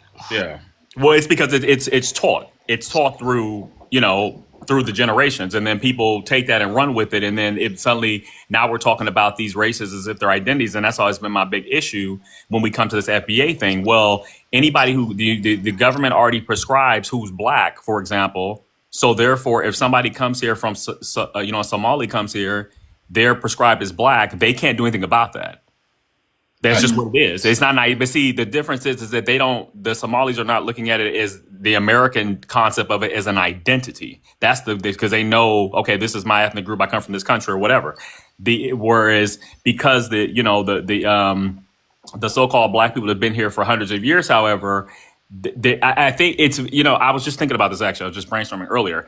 It's very similar to how the white people who have been here for a long time feel the same way. You don't really have an identity apart from these government like prescriptions, and I think that's by design. That's how they want it to be, because even the white ethnics that came here, in order to be, talking about this is the game, and you have to know where you stand. They had to give up their actual ethnic identities and accept this whole concept of whiteness, right? But the whiteness concept is not an identity. It's just a made up legal status. Right. But they're on code when they need to be on code. We as black people, we know that too, but look, like the FBAs are crying about how these East Africans don't identify with black, but at the same time these FBAs are telling them they're not black. But remember, but look they're at not black American. But see, we have to look at history though. Historically though, different European ethnics came here and they went through the same thing. They had the white people are here saying, you're not really American. Facts. You're really something else. You're not white. You're Italian or you're Greek or you're, whatever. You're Russian, Eastern European. You're not really white. So they went through the same thing. The Irish were ran out of places. They had to go to the West Coast. They were ran out of the East Coast. You had the Know Nothing Party that was formed just for the Irish. Okay. So they went through the same thing. So it wasn't even a racial thing at that point. It was a class thing. And that's why I'm saying that the FBAs are trying to do exactly what the whites were trying to do with other groups coming from Europe. It's the same kind of concept, because what it really is that they want to say that, well, we want to protect our, I guess, what is it? What did Tether was trying to say? Their lineage. Yeah, well, no, not lineage. They want to protect, I guess, their status in this country. That whatever achievements they claim they have, they've gotten from or benefits they've gotten from YT, man. We want to protect that and cherish that. In order to do that, we have to distinguish ourselves from these people. Yeah, it's that check. It's that reparations. They don't want no one else to get it. But at the same time, they want to double down and be like, we also don't care that they treated you new immigrants like we got treated, because we've always been treated like that. So we don't have any empathy. We don't, we're legal, you're illegal now. It seems like they don't. And they were trying to make the thing, they were trying to tell trouble, like we were trying to break down the word illegal and how that it pertains to a behavior of criminality. Illegal is not the person, And so they were trying to regulate it to the human being illegal, and so they were saying, well, we went through that. We went through the parts where we were illegal and that we were always doing illegal activities. Looking over our shoulder. Yeah, we went through that. Yeah. And they kind of want to like get back. Like, bro, we got bombed. Do you think we want you to get bombed? Like, what? Yeah. Oh, this is you, Niguel? I was tripping out, bro. It's him. Okay. Because I got a bunch of warnings. Like, I don't know why I'm getting warnings and I have to appeal them. We are going to this world. Yeah, you're gonna break this one down, Niguel. I just wanted to say, me and Tether figured out that the thing that they don't have empathy in that, because they say, well, now you guys are getting treated just like we've been getting treated, like our ancestors have been getting treated. So it doesn't come from a place of not of understanding, because they're tethered upward to their former slave masters, and they have more in common with those YT folks that put that pain on them than they do to the to their brothers and sisters from across the Atlantic who are now getting the same kind of treatment. Not obviously not the same, but I mean reminiscent of the same dehumanizing language. And I mean they are getting treated. They are getting roughed up. They are getting deported. You know, obviously they're not getting strange fruited. I mean, there is a lot of unalivings, don't get me wrong. You know, even in these detention centers, like we're going to get those numbers of like what's really going on and how they're getting used for human trafficking and all that stuff. Because I'm sure that's all going to come out with all the women that they snatch up and all the American citizens that they've been detaining too. Or there's already a couple that got deported. So, I mean, they can't tell the difference, you know? And so it's going to be very interesting. I mean, we were just talking about how Black Americans are getting detained. And some dude's like, well, it's all right. At least we're not going to get deported. Like, he didn't care that they still had to go through that through ICE agents, you know? It's one thing, the police, they're used to that. But now they have to deal with the ICE immigration people still detaining them and getting away with a bunch of bullshit because those guys are lone wolves. Like, there's a lot of cosplaying ICE agents, a lot of people that, and these ICE agents that like to just do whatever they want to do. They have federal backing, and they're already getting caught doing crazy shit. There's a lot of citizens cosplaying as ICE agents just to get away with human trafficking and robbery and all that crazy shit. So, it's all gonna come out, you know. So this is a piece of poetry I thought you guys would find interesting here. It says, it's called Gallery. It says, we are born into this world and assume social constructs like those before us do, and so on. We acquiesce believing we are unique individuals, but we only assume moral conviction of someone before, which is diametric opposite of what an individual is, leaving us with a homogenized awareness and cultural identity, stagnating spiritual evolution. Often I'm viewed as controversial, but may I suggest that it is the onlooker's interpretation of my poem that is the philosophically adverse component left out of the equation, leading those interpreting my art without question. Somewhere in history, the listeners of poetry came to be more important to the poet and public than its purpose. So when we're born into this world, we have no idea that, but we just take on these ideologies and morals that were not even our parents. It wasn't even our grandparents. They were quote invited into this country, and they were just assumed and pushed on people. You have to take an oath when you come into this country, you know, from a foreign land, and you raise your right hand and you say your oath, and there you are, the first step of indoctrination. And from that point on, you take them on as identity, and therein lies the problem. Once you identify with any construct, it is one that is fabricated and that is designed by the colonizer who caused all these problems in the first place. Yeah, man, facts. And there you go with the FBAs or Black Americans that think that they're the gatekeepers of everything here. And why aren't we learning about Black American history as to be an American? You know, like some of the tests that you need to be an American citizen. No, it's about the 13 colonies. It's about the fucking Star-Spangled Banner. It's about the Pledge of Allegiance. The Pledge of Allegiance. Thank you. It's about shit that has nothing to do with us and their whitewashed version of what America is. So how do you feel like you run shit in America? And then okay, so they beg immigrants or first generation or second generation Africans or Black people from the Caribbeans or something to assimilate and to have what do they call it? Like acknowledge Black achievements, Black inventors, have gratitude for all. But white people don't even do that. White people don't have it in the Constitution. I mean, they're gonna say the civil rights. White people do not. The test to get into America and become a citizen has nothing to do with Black America. There's not one Black American. Like there's no question about the civil rights. There's no questions about the icons. There's no questions about Rosa Parks, MLK, Malcolm X. There's no questions on those tests to become an American citizen.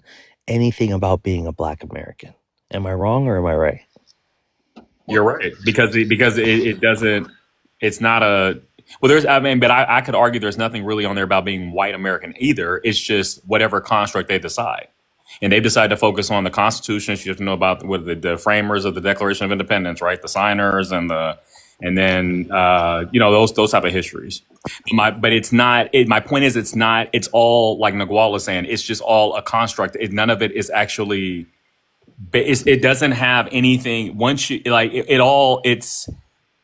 What the word I want to use? There's nothing concrete about it. There's nothing foundational about it, to use their word. Like it's just all made up. Like it could be gone tomorrow. Like somebody could take it over and just get rid of it, and it could be gone. There's nothing natural about it. There's nothing objective about it.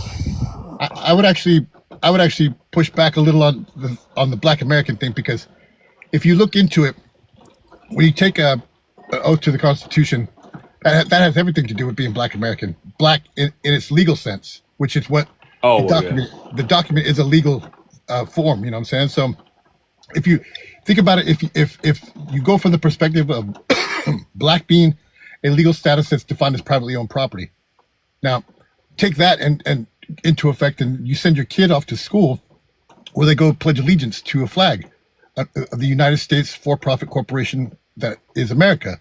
And when the first Pledge of Allegiance was actually called the Bellamy Salute, that's the one that Elon Musk did. Right. My heart goes out to you.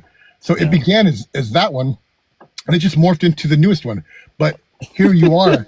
That was after World War II because Hitler was using the other. Right. Yeah. It was Schmittler. I'm sorry. Schmittler was using it in World War II, so they changed it to over the heart. Right.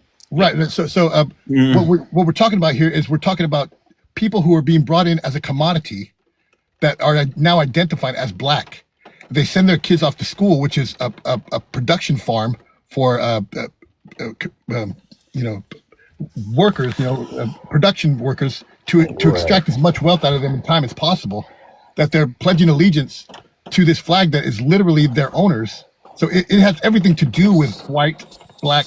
It's just that we're not placing it in the correct context of being legal statuses and terms that are governing our lives to this day. I mean, Are you saying it's still a protected class, even though it's not in our best interest? Yeah. So look at like today's, that's why it's still valid, or what? Yeah. Look at today's. Try to go into an elementary school today. See how well protected that little farm is. You got a call box. Yeah, you got to ID yourself. You got to be on. You got to give a blood sample, urine sample. Oh, you got to give all kinds of shit just to get in that little box. And they're protecting those kids very well, because that is the future of tomorrow. Every child today is born $68,000 in debt. And they're going to double that in the next 10, 20 years. They have to ensure that. That's why those institutions are put there, because it ensures. In the 40s, when men were off at WARs, they disguised it under the guise of women's liberation. They showed, what's his name? Edward Bernays. He was hired for the campaign for a tobacco company, and he flaunted YT women out in front of that New York parade, smoking cigarettes. Yeah, and so they were posed as like independent, this new wave of women's lib, but all they were doing was extracting the woman from the household, and they had the kids isolated. So now they have 2 slaves out of the workforce, which could previously be supported by 1 slave, but now it takes 2 slaves to make the same household. So now they have the future slave of tomorrow, and that's where we come in today. Now we have all these bullshit sciences in our head, genetics, archaeology. Or they force the men to go to school, the public schooling. Absolutely. Right? But this is all way after school was worthless. School was really of value in the 1900s to about 1950. That's when it had its true worth, because they had already brought in the infrastructure that was all white tea. They got the higher echelon jobs. So now when we go to school, we have graduates, right? We're so proud of them, but all they do is take the cream off the top. They take the highest achieving scholars of our people and put them to work in their corporations. So we don't actually get independent wealth. That's the design of the whole thing. Exactly, and that's what I was saying about the class part of it. They're gonna, and like you said, Nagual, I'm glad you brought up the how that came out of the Prussian system, because see, I learned that years ago too, when I was wondering why is it that you have the whole structure, you have these grades. I was like, where the heck did that come from? And then I was like, I read it. Oh, this came from Germany, or what was called the Prussian Empire at the time. But it was originally created to because of industrialization, they wanted to have a workforce, so they wanted to teach them certain things. And then after age 14, I guess 8th grade, you would be out and then go into the the workforce. But it's just, even that whole system itself, we all went through that, and they talk about it as if somehow that's just the only way to do things and learn, and it's not. That's like actually a modern concept. That whole system is completely modern. Nobody did that before. Yeah, it's not even. It's like 100 years old. Like before that, nobody taught people like that. You didn't teach people. Like I was reading about, like when people used to become attorneys, you didn't go to a school to learn to be an attorney. You had to actually sit with somebody who actually knew the law, and you would read it and learn it, and that's how you become it. This whole concept of going into the degree and stuff is all made up. It's all gatekeeping. Well, is they're protecting their stock then? Or were their stock in the market, right? Because I remember someone said like cornering the market was a term used with slaves too. And if they do have like a bond out on us, then they have to protect that. Or is it, and that's why this system is still like, okay, so just going back full circle, because Jay said this system, we could just get rid of it, and I could kind of agree with that, because everything's kind of written down. Nothing's really written in stone. I mean, we do have our little stupid like statues and stuff, but just like we've wiped out everybody else's history by burning their books or defacing their stones and stuff, like well, I'm trying to just circle back to what we were saying. And Nagwal, you pushed back and you said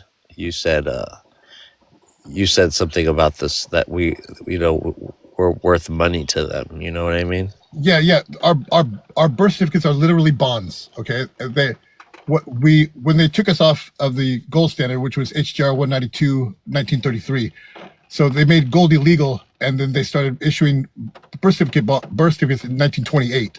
So what happened is there was a changeover. So the dollar was tanking because the gold reserves didn't match the dollar amount that was in the field. So instead of having to pay back their debt, what they did is they switched the currency. So they went from gold standard, they now switched to birth certificates. So now they put, back then it was $685,000 was the estimate in 1933 that a person was worth. So what they would make from the time they were able to work to the time they unalived, that was usually the gross income that they made. So they fixed those bonds according to that income. So it's changed over the years, but that the process is still there. The thing that happened that people weren't made aware of is that once they commodified people and made those certificates bonds, they now had an incentive to unalive people. So funny enough, the same year, 1933, the HJR 192 went into effect, where they removed the gold standard. Electron microscopy was invented. So we can now see at the quote subatomic level and now verify the existence of virus. So these new fictitious diseases came into effect that no one could really see, that they claimed it was in some type of gene that no one really had understood, because once the electron microscopy they invented it, they had a 17-year patent life on that specific invention. So now you're talking about the entire theory of what was seen as virology in the past that hadn't been substantiated scientifically could now be validated. So now they had 17 years to come up with a whole linguistics, a whole mechanics, change the dictionaries, and recruit workers to follow this narrative, so that when the quote scientific apparatus was available to general public, meaning globally, they had a 17-year jump on and the ability to reconstruct the entire narrative of so-called health. So now what we have here is the playing out of those philosophic constructs. So that's what the pandemic was about. So you just release a little thing on the TV, which is also governed by small hats, that people have this thing that they've had in their minds since childhood. We've been fed this bullshit. We have no philosophical option or cultural comparative to substantiate the narrative that we're given. So without a comparative, we're following a narrative. And so now we have these constructs that everyone just believes in, but the the scientific field has been made so complex intentionally to create separation between the layman person, which we had been governing health for hundreds of thousands of years prior, and the new form of health is literally about 100 years old and has been governed by one culture. So in 1950 was when the electron microscopy was available to the entire world, but they hadn't got familiar with the terminology, the mechanics, the theories, and the experiments. So they had to follow the people who were in charge of that narrative, and that's where we've come to now. That's insane. I was just thinking of like the story of like the slave masters that had unalived their property so that they can collect the insurance money, the life insurance, pretty much on their property. And then I'm thinking about currency, and I'm thinking how it's really just monopoly, buddy. So we could always just like the rat race. We could always just be working, without never attaining. Like, I mean, we can attain some level of success, but never like it's capped. Like we are economically capped because for them, it's always printing out money. Meant for our success, It's people don't understand nothing what's but happening now. zeros and ones, on a computer. Yeah, a mortgage is literally a compound word, two compound words, Latin terms meaning mort and gage, which is mort is dead or unalive, and gage is pledge. So these quote loans, yeah. So what's they're set up in lending institutions so that they will eventually get you. You can't pay a debt with a debt, which is what our fiat currency is. It's just a promise to pay. That's why it's called a promissory note. But they know this in advance, so people think they're coming up right now. They own a house and this and that, but they still have to pay taxes. But all they have to do is shock the market, like I told you back in the 40s that they do. And eventually, maybe not your generation, but the next generation, they'll get it from your kid. So eventually they'll just siphon it out of, but they keep it generationally so that one generation cannot keep track of it because it's larger than one generation, but it's always in the scope of YT's supremacy. So they're always going to be taking advantage of the system because it was designed by them, for them, and against us. Yeah, I think Vibes. See, the concept goes back to the whole philosophical concept of value. Anything could be a value. Gold could be a value. Silver could be a value. Cigarettes could be a value. We can trade whatever we want. This fiat currency is the only reason we do it is because this is what we are taught to do. We assign it a value. It doesn't have a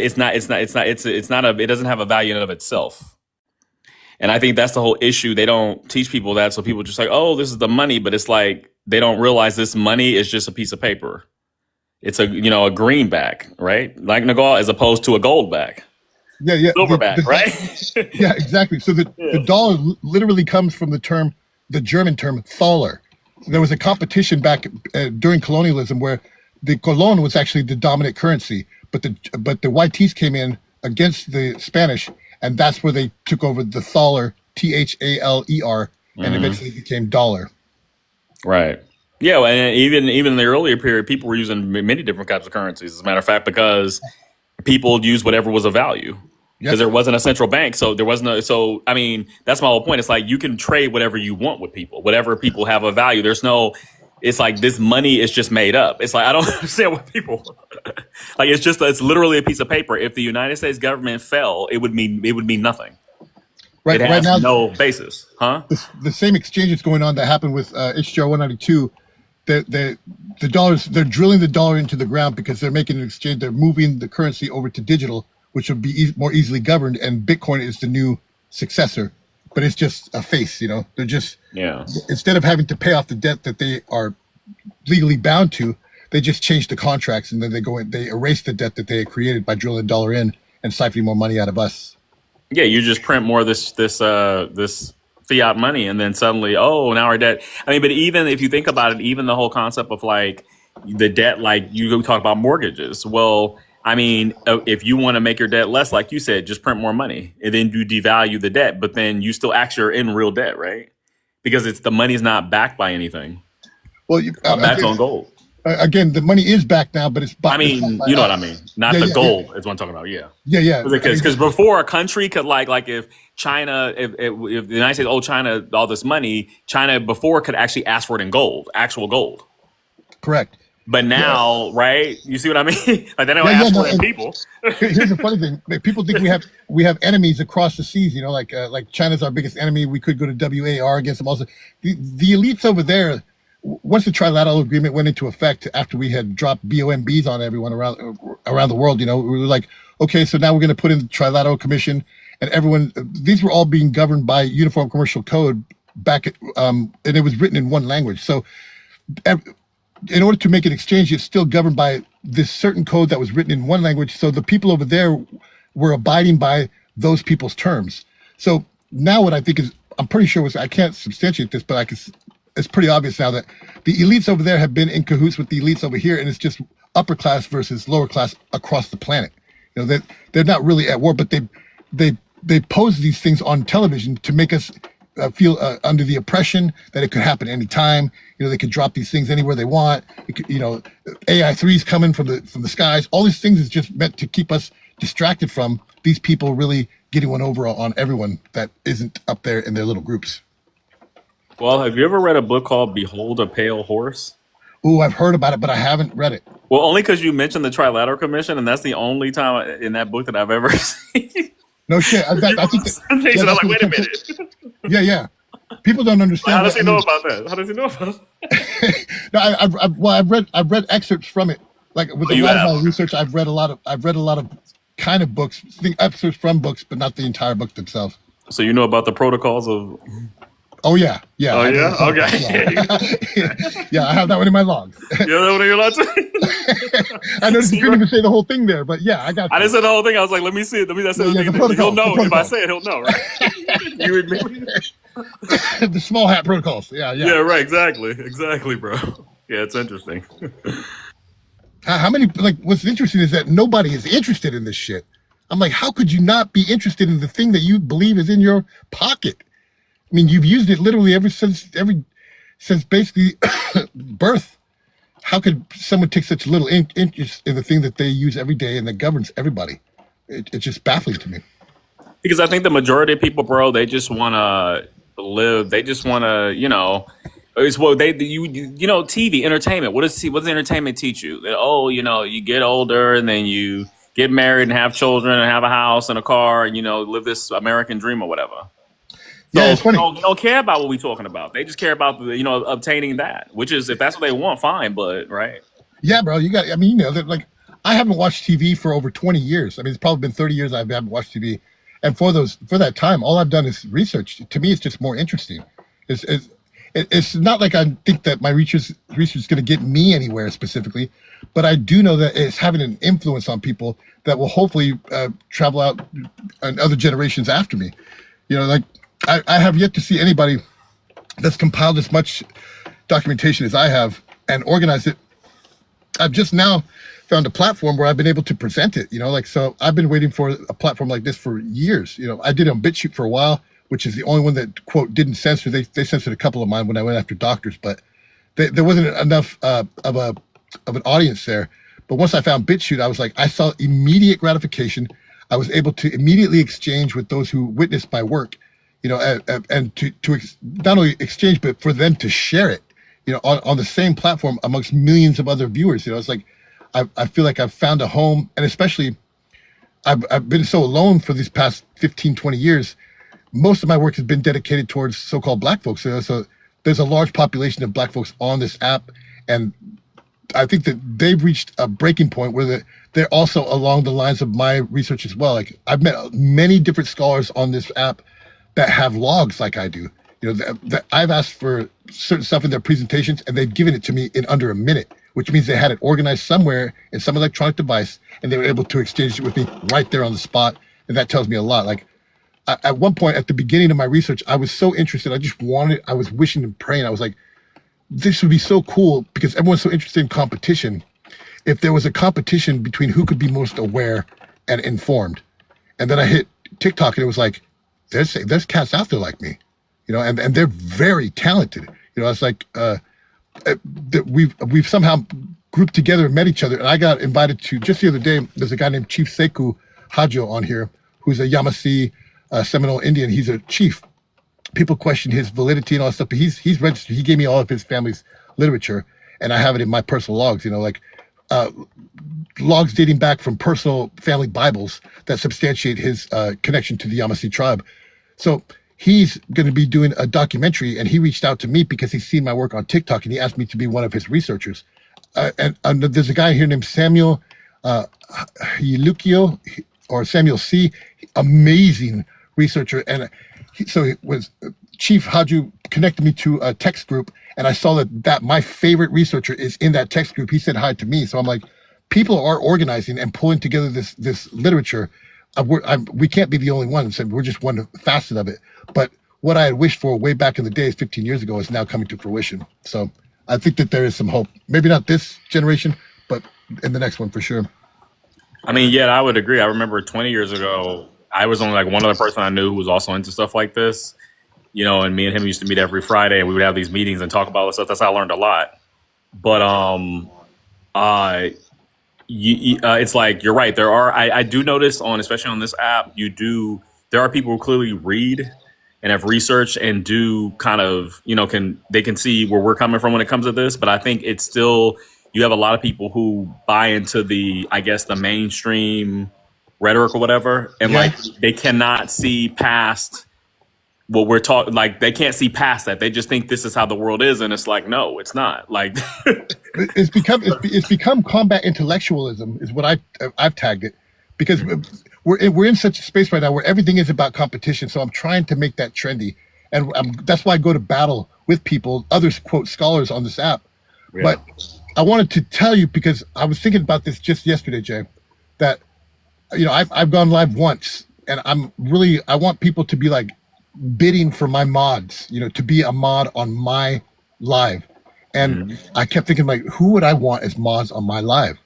And the only person that came to mind at that particular point was your ass. Yeah. No, I get it. Yeah. Because me and you, we've read a cat that I've seen that has that type of mechanics of thought, bro. And I was wondering, do you have caches and logs of documentation? I mean, I have, I do. But and I have books and stuff that I've read, and with citations and all kinds of things. Because remember, I was in history, so I had to I did this all day, every day, right? I wrote arguments and everything. But I think I'm gonna be honest with you, bro. I went to college, whatever, 4 years, whatever. Most I learned was actually outside of college. Like I said, it with my friend, and me and him are still friends, and we he's a little older than me, but he's the one who got me into all this stuff, this way of thinking. Because I think what I realize is that it's when me or you were talking, bro, this is from a philosophical perspective, and it's the issue is that there's certain concepts that they don't teach people. So if you don't know those concepts, it's easy to fall into this trap of just thinking that this is the way it is. Because they don't, it's not even about necessarily being a skeptic. It's just the basics of understanding that, that when somebody's saying something, you have to be able to look at what they're saying and just for example, discern, okay, what they're saying, what is what they're saying is descriptive, and what are they saying is prescriptive. Right. What are they? In other words, what are they? Because and even I've encountered this even with the AI bots, like Chat GPT and things of that nature. Well, I'll ask it or something, or ask it to do something, and they'll say, "Oh, well, I'm not able to do this because this could be harmful." And I'm like, "Well, what do you mean harmful? That's a value judgment. That's a prescription. That's not. But you see how it presents as if it's somehow objective what they're saying. But see, I know it's a prescription because I know how to look for that. That's something I was trained to do." But you're also good at explaining that, Jay.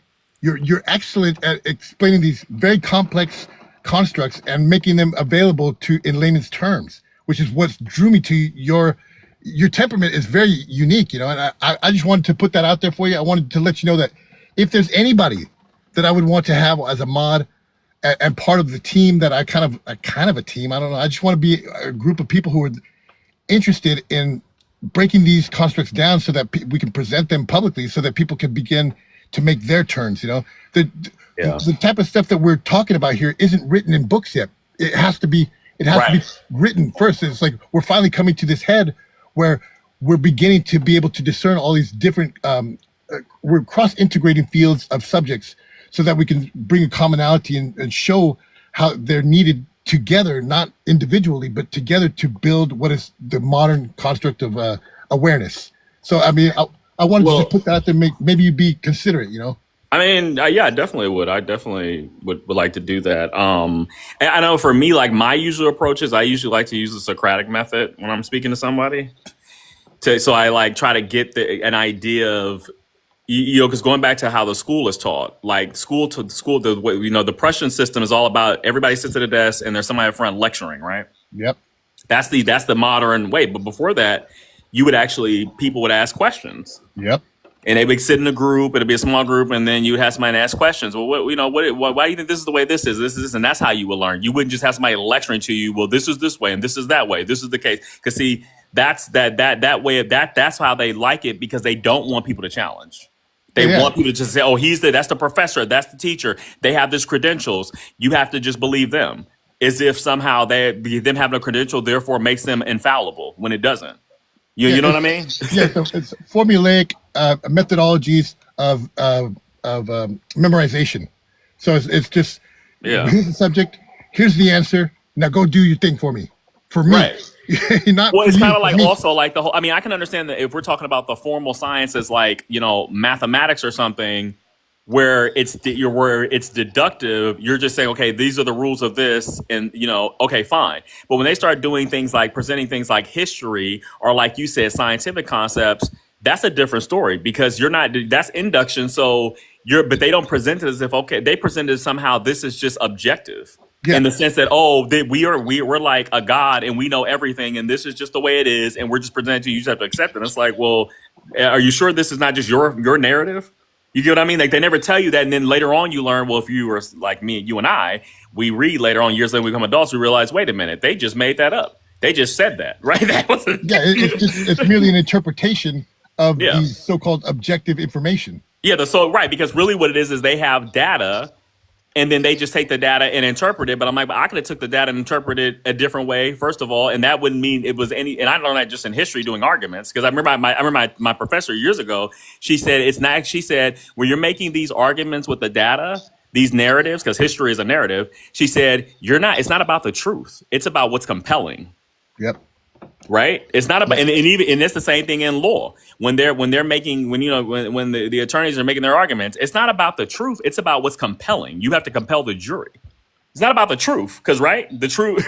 It's you nailed it. It's just not. But we don't talk like that. We think, we're actually getting to the truth of something. No, you're not getting to the truth. You're just. It's what's convincing. Because you're right. So the method that people abide by today is that the narratives that we've been given are the absolute truth, but they don't even know the nature of science. I mean, the nature of science is it's a flexible application of probabilities. It's not concrete. It's not static.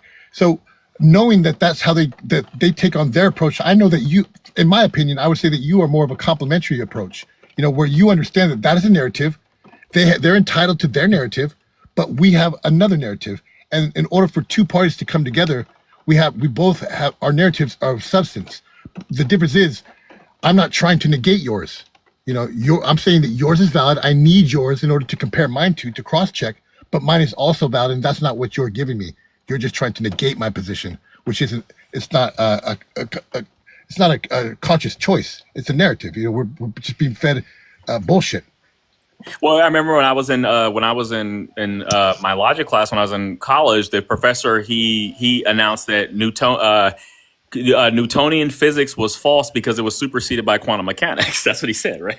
Bro, oh my God! The reason that was a bullshit argument is because, first of all, it goes back to what you said. He was viewing scientific theories as absolute truths when they're not.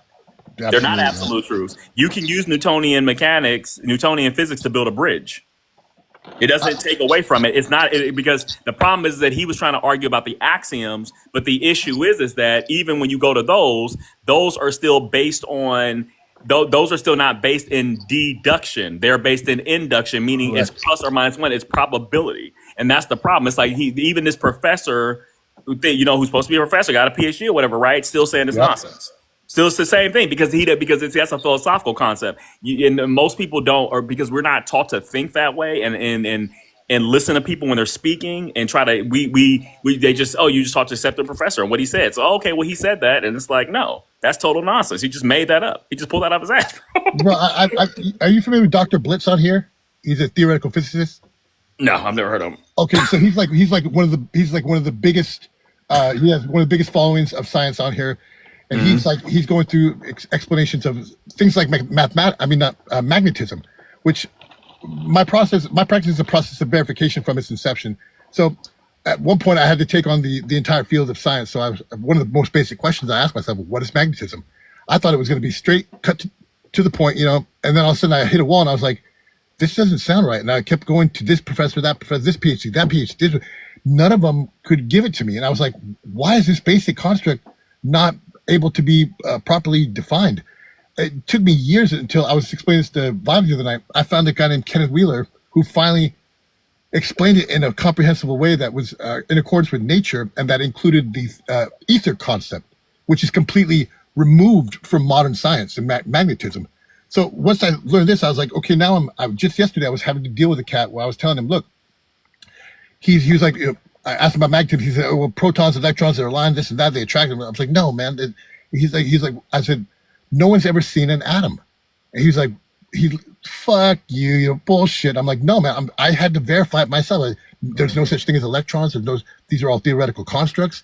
And he just could not fathom it. It's because no other narrative has been given other than the small. Yeah, we talked about this. Remember, I was saying with the whole atomic little picture, I thought that was like real. Like remember with the nucleus? Exactly. So me having to take on the monumental task of trying to give a complementary narrative to the one that's been indoctrinated, that's not a very easy thing, especially when science is considered so concrete and one way. I was like, no, man, these are very important constructs that need to be substantiated or at least questioned and verified, that no one's even taken on that task. And so I think like these are the aspects that people need to become aware of, because these are very basic constructs that apply to all fields, whether it be history or anthropology or whatever, genetics, everything is the same thing. They're all under one people's cultural conditioning. So Nagual, when what I've encountered is that, okay, when it comes to speaking with people, trying to get them to understand this, one thing that I can tell within the first few seconds of speaking to someone is whether they hold what I call a non-falsifiable opinion. If they hold a non-falsifiable opinion, then by definition, the conversation is over. Correct. Because by definition, if you hold an opinion, like for example, this Johan guy who's here earlier, to me, he sees Trump as like God or something. Yeah. So therefore, since he is anything, so I would say it's a religious opinion basically. It's a religious doctrine. So in other words, if you hold a proposition as a doctrine, in that it's non-falsifiable, then that means that no matter what I say or you say, there is no amount of demonstration that would ever convince them otherwise. So at that point, there's no need to even talk to that person. On the other hand, in complement, the non-falsifiable requirement is also on my end, because once I find a piece of literature, I have to refute my hypothesis and the literature to its nth degree. Once I've gotten to the end of trying to disprove my hypothesis, then it becomes factual. Then it's verified. It's entered into my logs, and now I can use it as a means of quote defending or in an argument of some sort. Against some other person who holds a religious doctrine. But you understand what I mean? It would be like if somebody just came up on this live and they said, "Well, Jesus is God." Yeah. That is a non-falsifiable position. Yeah. In other words, there's nothing for me to say because it's like I can't present something right. Yeah. I mean, but the thing is, it's like recently I've come up to this with a lot of armchair geneticists, who believe in ancestry, DNA, and that type of stuff. All I do, I have very limited supply of genetic documentation to substantiate quote Black indigeneity, but the pieces I do have are thoroughly verified. So once they come with their doctrine, this is Jesus and he's the savior of everyone, I'm like, okay, well, here, if Jesus is your savior, or if genetics is your stand on, then here, just refute this one piece of literature, please. And if you can't do that, then your argument is moot. You know what I'm saying? It's like, But I Nawal, but know, that's my very point here. With these people, since they hold their doctrine as non-falsifiable, by definition, they can't falsify it. Nothing can falsify it. You get what I mean? Nothing you can present will ever falsify what they say. What they're No. I'm aware of that, but what I'm saying is, in a public eye. Oh, you mean okay, yeah. You know what I'm saying? In the public's eye, when we have these two arguments and we're presenting our cases, they present their Jesus, and I'm like, here's the literature that you ascribe to. I don't ascribe to genetics at all. I know it's a eugenic social engineering program. I've substantiated that through literature. But since you ascribe to genetics, can you please refute this material? And they can't, and they're confronted with their own religious doctrine. Yeah, you want to expose it, right? In other words, you want to show that it's not falsifiable. Like, so you hold a position exactly, right? I discredit the foundation of their argument. Right. Well, I mean, but you know what? But let me say this though. I don't want to necessarily say I'm discrediting them, because just because they can't falsify it doesn't mean it's not necessarily true. It just means it could be. I'm not saying it couldn't be, but the problem is that the way that they've structured it is non-falsifiable. Right. It just means that we have no tools to ever verify what they're saying, but that doesn't necessarily mean therefore it's false. Correct. I'm not saying that, because that would be a fallacy. Exactly. That would be a subjective opinion. Right. To say it's false. Right. Because just because what is it? It's absence of evidence does not demonstrate evidence of absence. Right. Correct. Yeah. But the thing is, this is why I tell people all the time. I was like, look, I hold no position. I do not have an opinion here.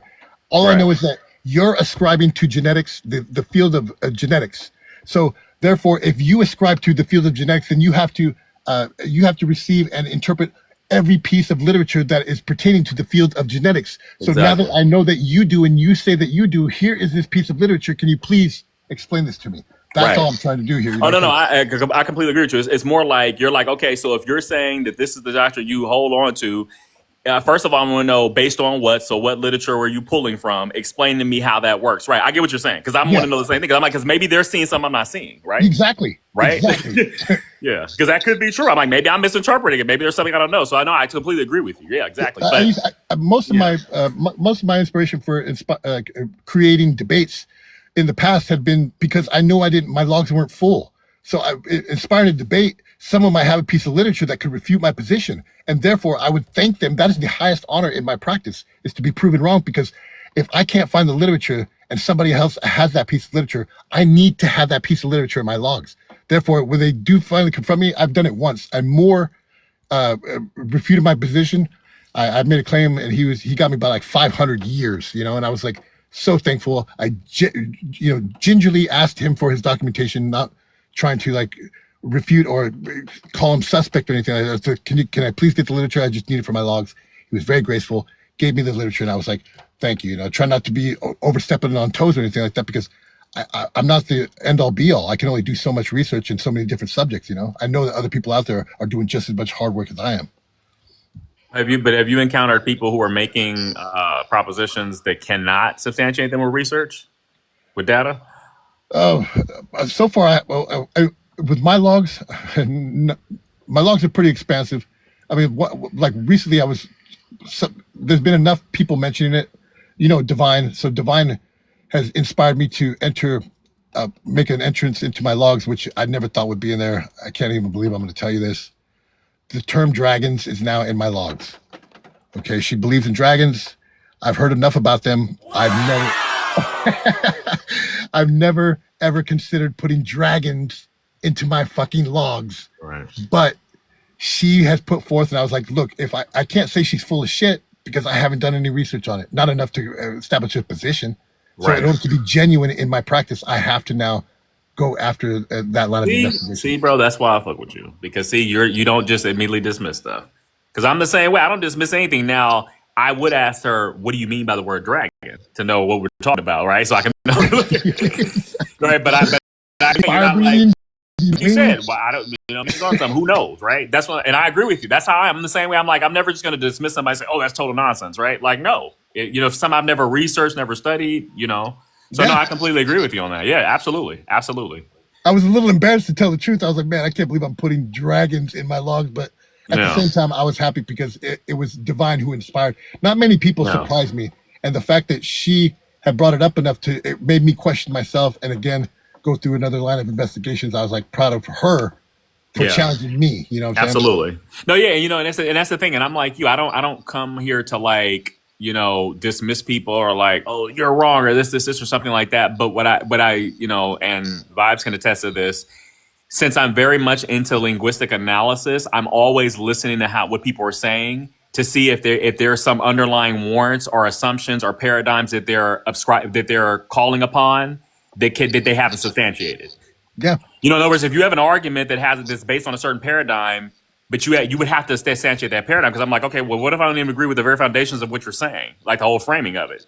And I've noticed that that's usually when I end up getting into a debate with somebody, when they're trying to just start talking about something, but then they have all these underlying assumptions that are built into it. And I'm like, well, I don't even agree with those assumptions, because if you substantiate that, why should we talk like that?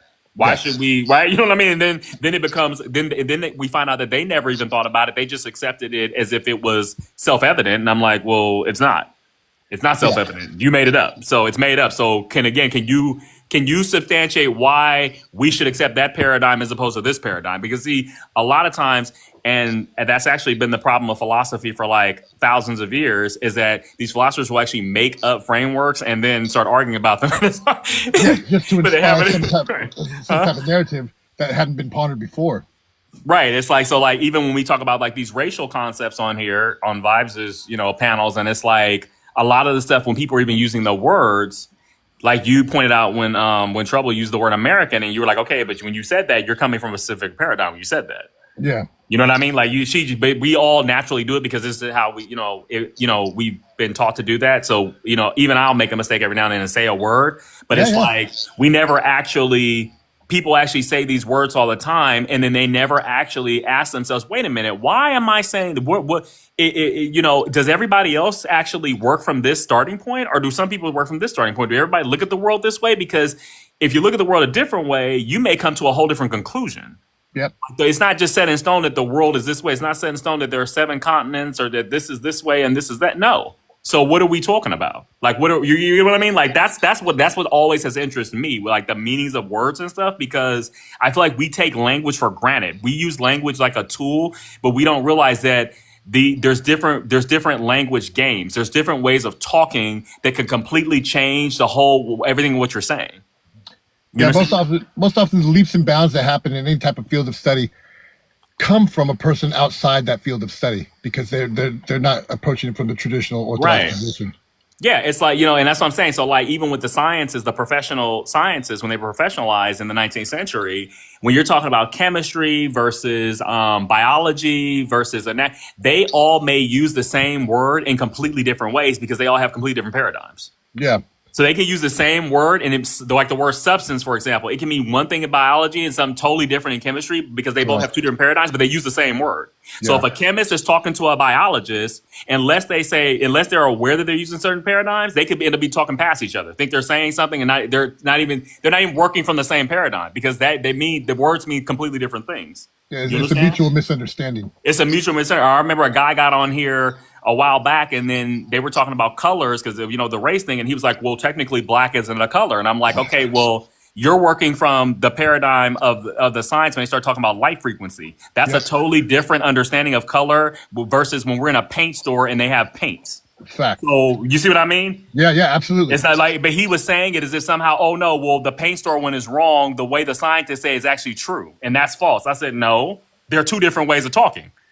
You get what I mean? Like, but you see how you just tried to say it was absolute or something? Like, no, it's not, bro. That's no. I don't have to accept the way it's You're bringing up a great one. One of the best prompts I've ever seen on TikTok so far is there's this one lady I got in touch with, and she says, "Are AI artists?" And that all of a sudden there's all these people coming in. I'm an artist. I consider myself art rather, but from their position, again, I was taking the position of an artist. But it was interesting to see how many different perspectives were coming from. Well, who's the artist? If you're just punching in a few words, a prompt into AI, and it generates art, are you the artist? Is that art? Just great stuff that I hadn't pondered ever. And the fact that she brought up this position was I saw so many and heard so many different perspectives that I hadn't considered, that I was like, man, this is one great prompt that I need to pay attention to, because this lady's thinking on some other levels. Oh yeah, bro. That's the whole, exactly. What is art? Exactly. What does that even mean? You see what I mean? That's something that interests me. Like, what is that? Because people just say, "Oh, that's not art." Well, what is art? Well, I brought up What is beauty? What is any of this shit? yeah, Right? in the exchange, she brought me up. She was expecting, because everyone was in contesting that AI art wasn't art, and I brought up Marcel Duchamp. Are you familiar with Duchamp? Duchamp? No. So Duchamp, one of my favorite stories of his is like, he was a conceptual artist, and so he's at one point he sent a box of bricks to a museum, and they were like, "What the fuck do we do with these?" And so they called him and they said, "What do you want to do?" He's like, "Just set them up any way you want."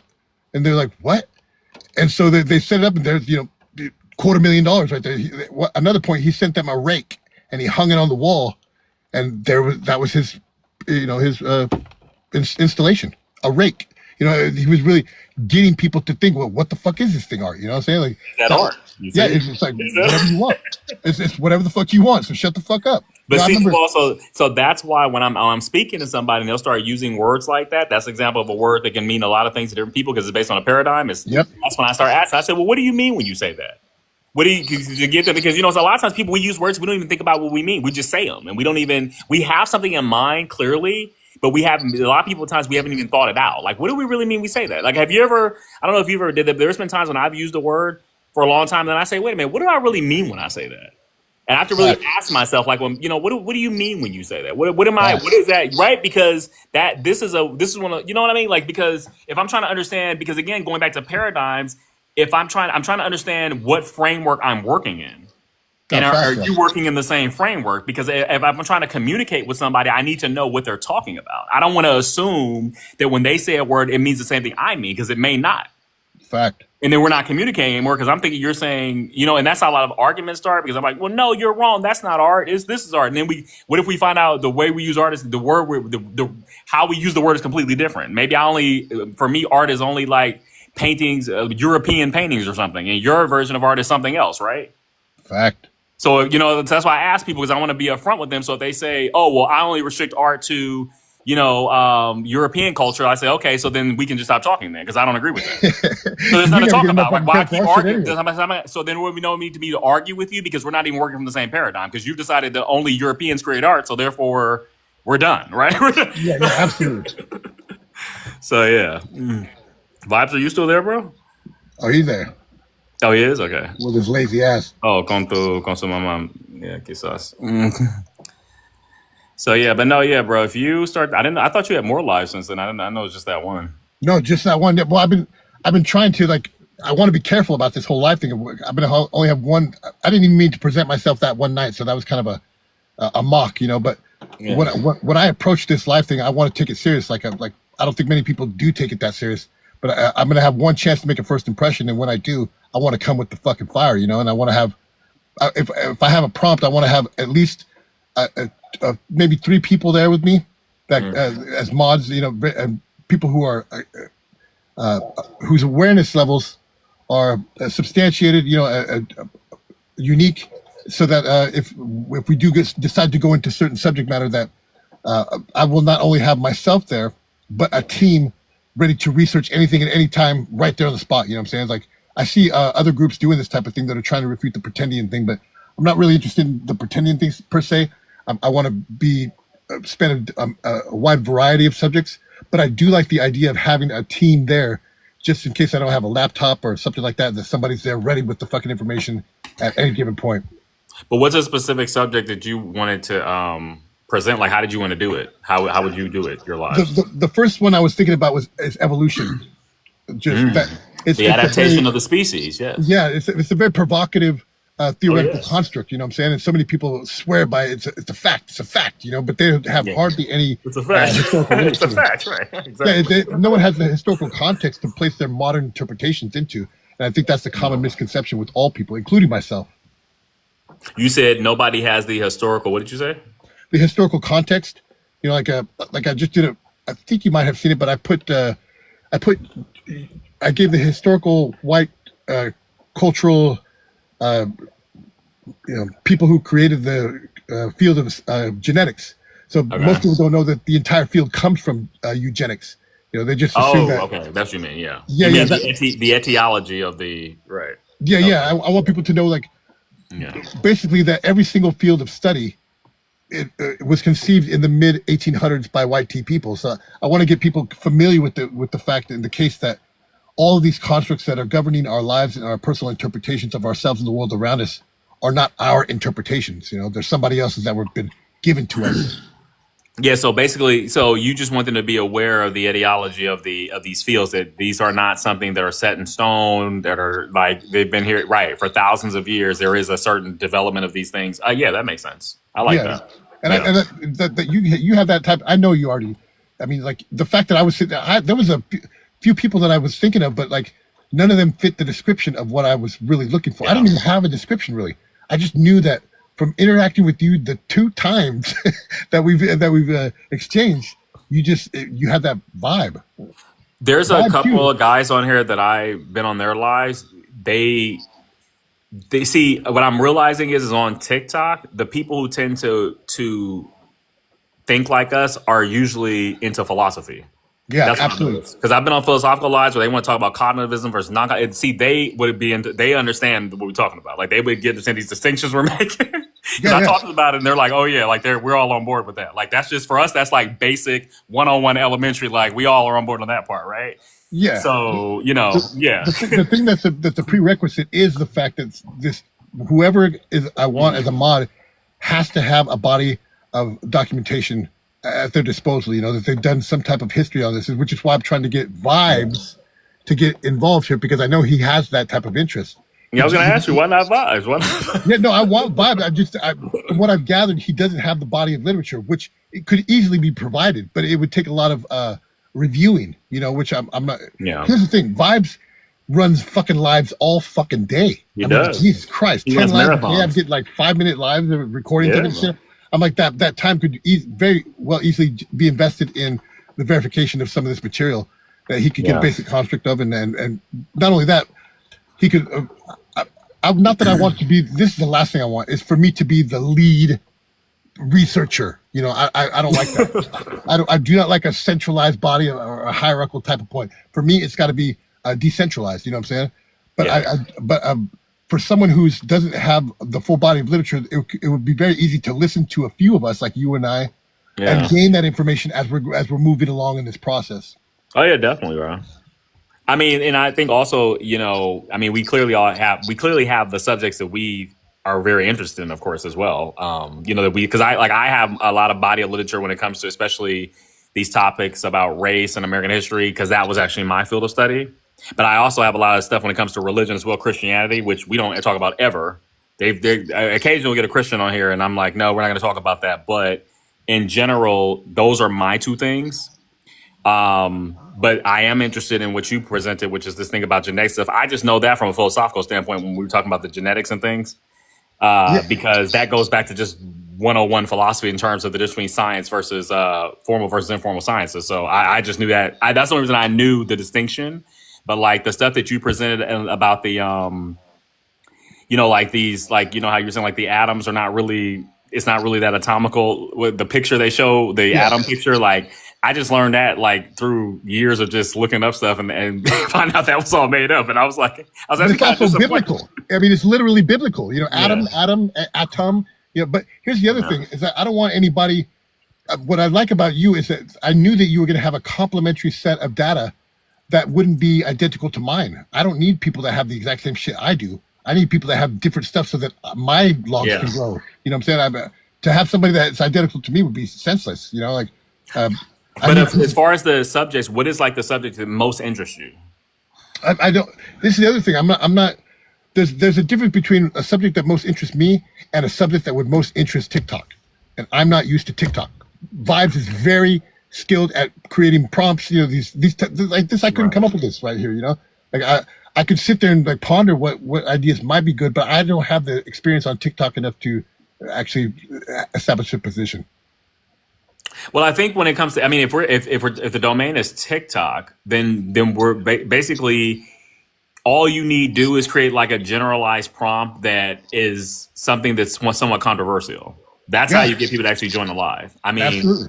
That's really what it is essentially. So it's either going to be politics or religion essentially. That's what we're talking about. Yeah. That's because those are the most those are the most controversial, get the most people, because of course everybody has an opinion. Oh, well, this, right? So, it's either FBA stuff or immigrant stuff, Trump stuff, or atheist versus theist stuff. That's usually what's on here. That's like the most popular things. Yeah, in my circles, like a lot of the identity stuff is what I see in my circles. But I know that there's other ones that I'm not necessarily into right now at this point. But I want it to be diverse. I want it to be dynamic. I want it to span every type of field that my mods would be into as well. That way I get to do other. But what do you think? What do you think? Like a prompt you would want to do? That's what I'm asking.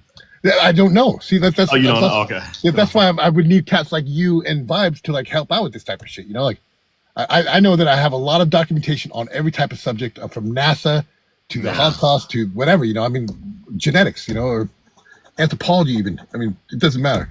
But I need to know how to focus this documentation into a set of questions or prompts that would be provocative. Yeah. Yeah. I mean, what would you think? I mean, you said religion and politics. Yeah, those are like the biggest topics: religion, politics, and religion. I mean, this and foundational. I mean, in the identity thing in America is a part of politics because it's identity politics. It is. Cool. Yeah, I agree. So it's either, like I said, you're either doing politics or you're doing religion. That's really what those are the most two of my topics on there. So what? Okay, like here's the other thing. Like, isn't science identity politics as well? Well, I mean, I think that science can be political as well, depending on what, but it have to be narrowed to a specific topic of science, like something specific. Like, so I think that evolution, that's more of a philosophical thing. That's not really going to be political unless there's a political issue right now that somehow is tied to it, where somebody's like employing that to then make some type of political statement. Then it would. Yeah. Ancestry genetics is what I was thinking about. So that would be identity politics. Because I think the ancestry thing would be really good. There's a lady I follow on here that does that too. I think that would actually be a really good thing to tackle because I have yet to see an actual live where somebody actually said, some prompt about, what are the, does the ancestry DNA thing, is it real or something? Like, is it real or fake? Or do you believe it, or like those percentages, what they mean? Something like that. I think that would be really good to do. Yeah, I think that would garner, because that's very popular right now. People, all these TikTok people, I got my ancestry, I'm 33% Polish or some nonsense. Yeah, bro. That would be. I could see a lot of people coming on of different backgrounds, not even just necessarily people of color, but different backgrounds, and really, because there's a lot of people who do believe in that thing. They think, oh my God, yes, if the ancestry says I'm 32% Italian, I must be Italian, and we can get into what does that even mean, like beyond just because see, you're looking at it from the genetic aspect of whether this, the validity of that, and I'm looking at it from the meaning of words. So what do you mean when you say I am this? What is that really? What are you saying? Yeah, I'm looking at it from the perspective of identity, in terms of why are you working from this framework, challenging the framing that says that if the percentage of ancestry you share with somebody across the world somehow determines your ethnic identity. That's what I'm challenging, because I'm like, where the hell does that come from? Because everybody seems to say that in America. They seem to be like locked into that shit. Yeah, there's a woman who actually gave presented some of her ancestry genetics, and she's a Mexican lady giving the presentation of some other person, but she uses Scottish as an example. And she says like the person's 20% Scottish, and I'm like, okay, so for me, I know that you cannot use percentage pie charts, that type of thing, for ancestry or ethnicities. But the historical context is what is missing, because I have literature from 1703, the description of the Western Isles of Scotland, the YT people arriving to the Isles of Scotland, and describing the indigenous inhabitants as black and of complexion. They they speak the Irish language and wear the plaid. So the historical accounts are very different from what a person would connotatively infer would be some Irish guy, red hair, white, with a bagpipes and a kilt. You know what I'm saying? It's like these are the misconceptions that are historically inaccurate, or rather very modern interpretations that are intentionally disregarding the historical accounts, like the ancestral accounts. Right. And for me, I look at it too also, like, because there's only one other person. There's a lady I follow here on TikTok. She's the only one thus far who I've ever seen who's actually said what I said, which is the fact that ethnicity is a social construct. So I don't understand why people are somehow tying it to this genetic thing when genetics has nothing to do with it. Yeah, It never had anything to do with it. Nobody ever determined your ethnic background historically for all of human history based on genetics or DNA. They just didn't. So I don't know why in America we're working from this construct that says that that if you find out that your father, for example, is Ethiopian, therefore that makes you Ethiopian. I don't see. Well, first of all, Ethiopia is a modern nation state, but I'm just saying. You get what I mean? Like, where are we getting that from? Because it seems like in America we love to do that, and I'm not understanding where that why we do that. Like, why it's not being challenged. Yeah, why are we coming to those conclusions, and why are they only based in America or the United States? And why is the United States the one governing the entire population of the world's interpretations? Because ancient Ethiopia was more central North Africa and is now resides in Eastern Mid Africa. Right. So the literal geographic locations had nothing to do with each other if we go to ancient ancestry compared to modern ancestry. So none of these questions are being put forth. Right, but I'm even challenging the basis of we should definitely do this topic if you do it. But I'm challenging the basis.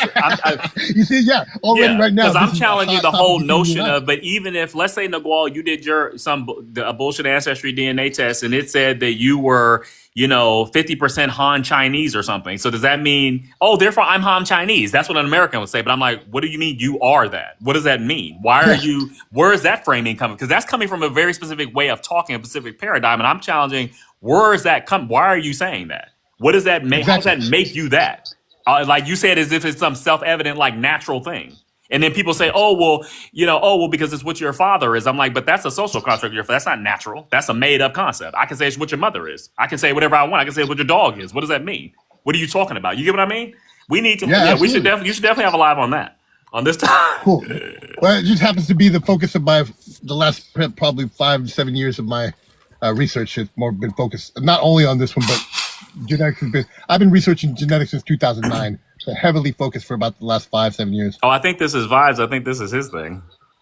Is that your test, Vibes? He keeps saying he can't talk. He put this up. I have other people's tests myself, but if that's yours, that's hilarious because the pie chart automatically is racist. Yeah, right. You get it right. It's racist automatically. It's automatically racist, right? Yeah, I mean, right off the bat, and the color codes. I mean, the color codes are automatically those come with connotative associations right off the bat as well. Right. Yeah. You right. See, you get it to go out those colors. The colors. Right? You see the problem. We got to pick neutral colors that aren't associated with some type. Oh my God, it gets so fucking crazy. Right. But the fact is that the Human Genome Project actually states that all humans are. They claim 99.9% identical. So when we're talking about 46%, it's a 0.01%. So it's 46% of 0.01% is the actual claim being made here, which most people have no idea. Right.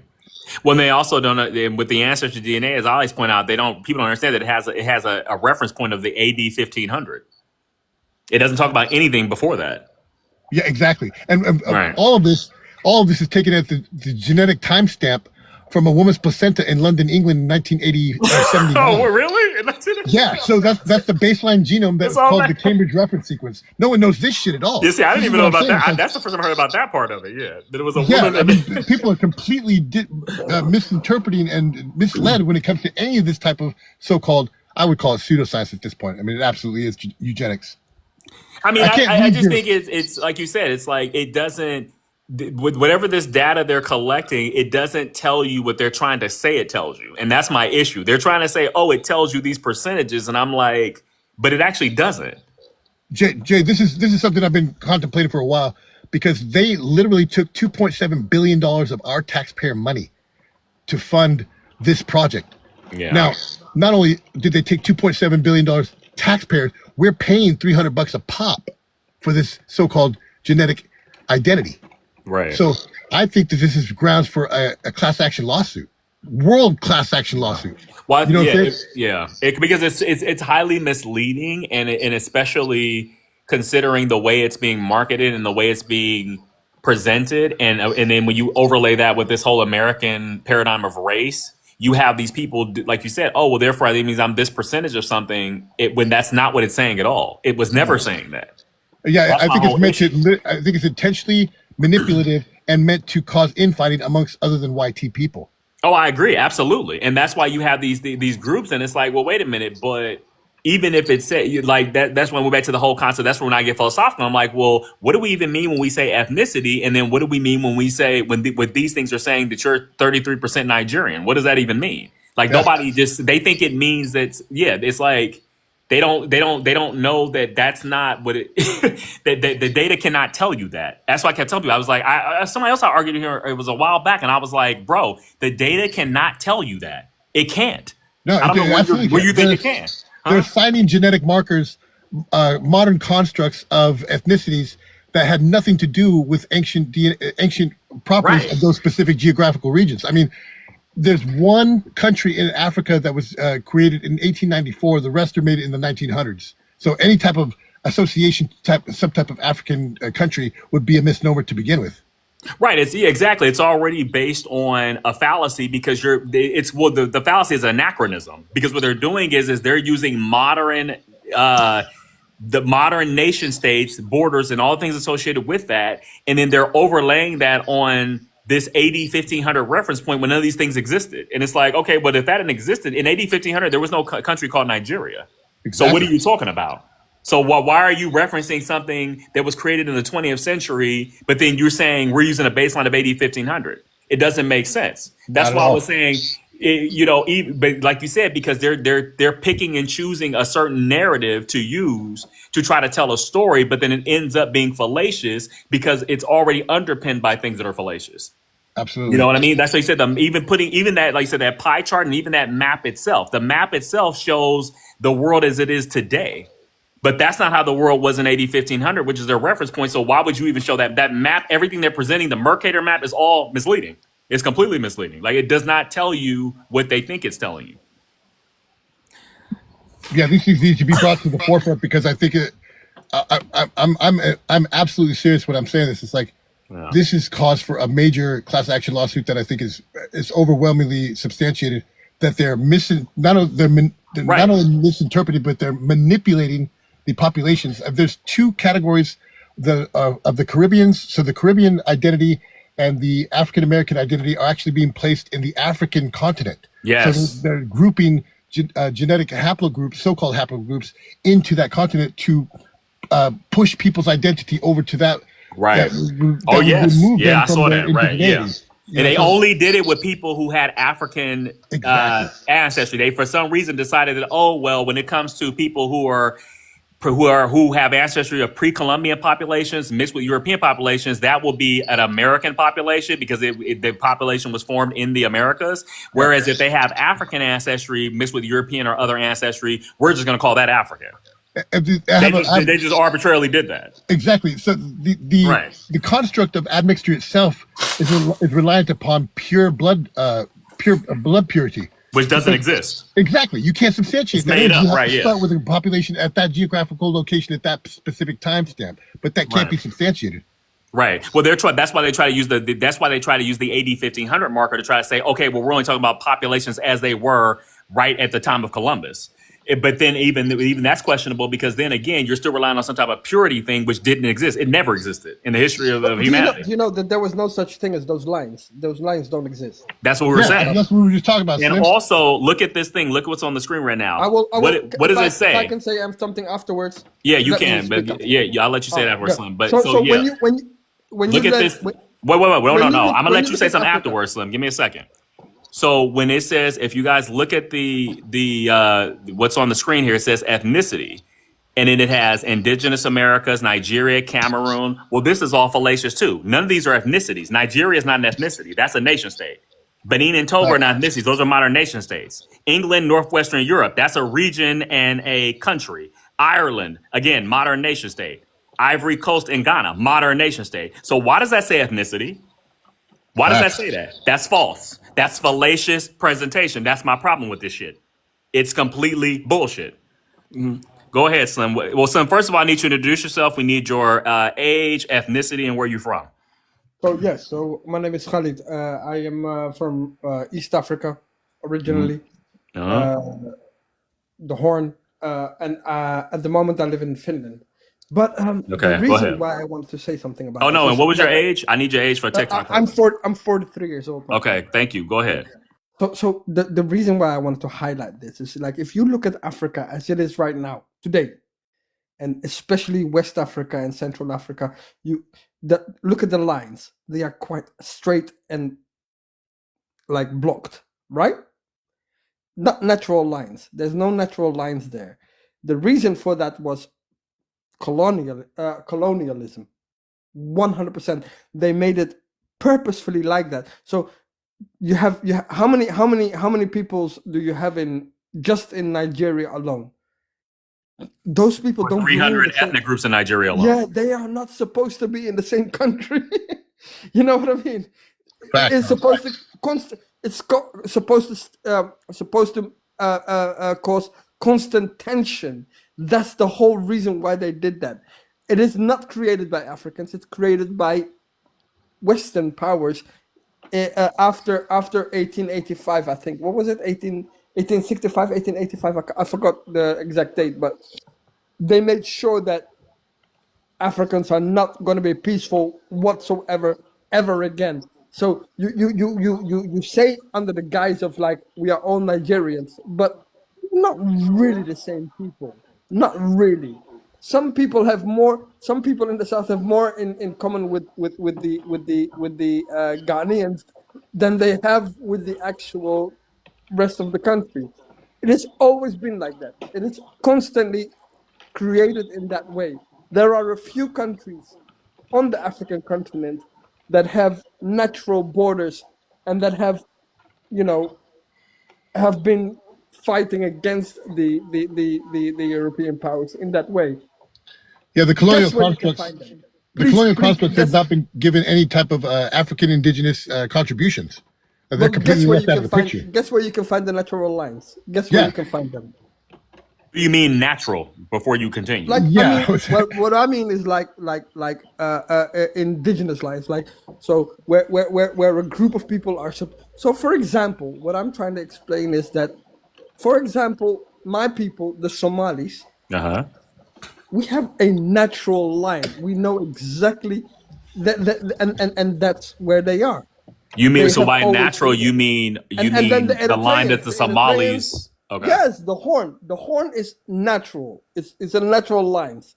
It's all natural lines except for the last 70 years where Ethiopia might have stolen part Well, see of that's why Uganda. Slim. I wanted to ask that when you kept saying natural because that's a perspective. So that's why I'm asking. And borders have historically changed. Nobody's had the same border for a million years. So But they're not square. They're not square or anything. no, I get what you're saying. You're You know what I saying mean? indigenous in the sense that this is what That's it what I wasn't mean. European involvement in It wasn't deciding. the European I got you. involvement. Yeah, no, Not at all. No yeah. European involvement at all. These are natural lines of like people have been.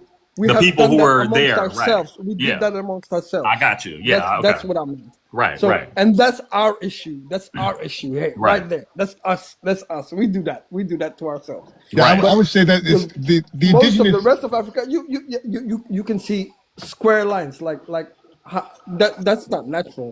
That's Yeah, not normal. what Those I'm are not. interested in is You're not supposed to have the Hutsis and the Tutsis in the same country called Rwanda. That was never meant to be. They were supposed to be separate countries by far, separate countries.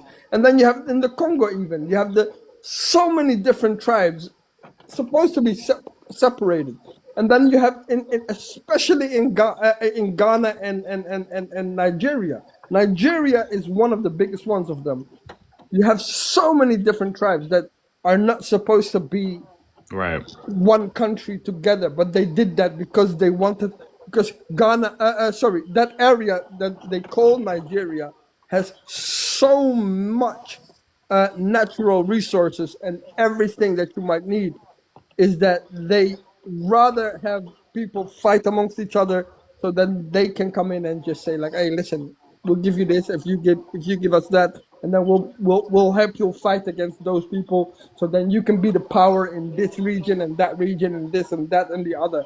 And that's how it always works. That's Right. how it's always been. Yep, That's that's how it's how it always is. been since Yeah. the Nagual, what were you gonna say? Oh, what I'm most interested in is having indigenous populations' contributions to these theoretical constructs that we were never given a chance to participate in.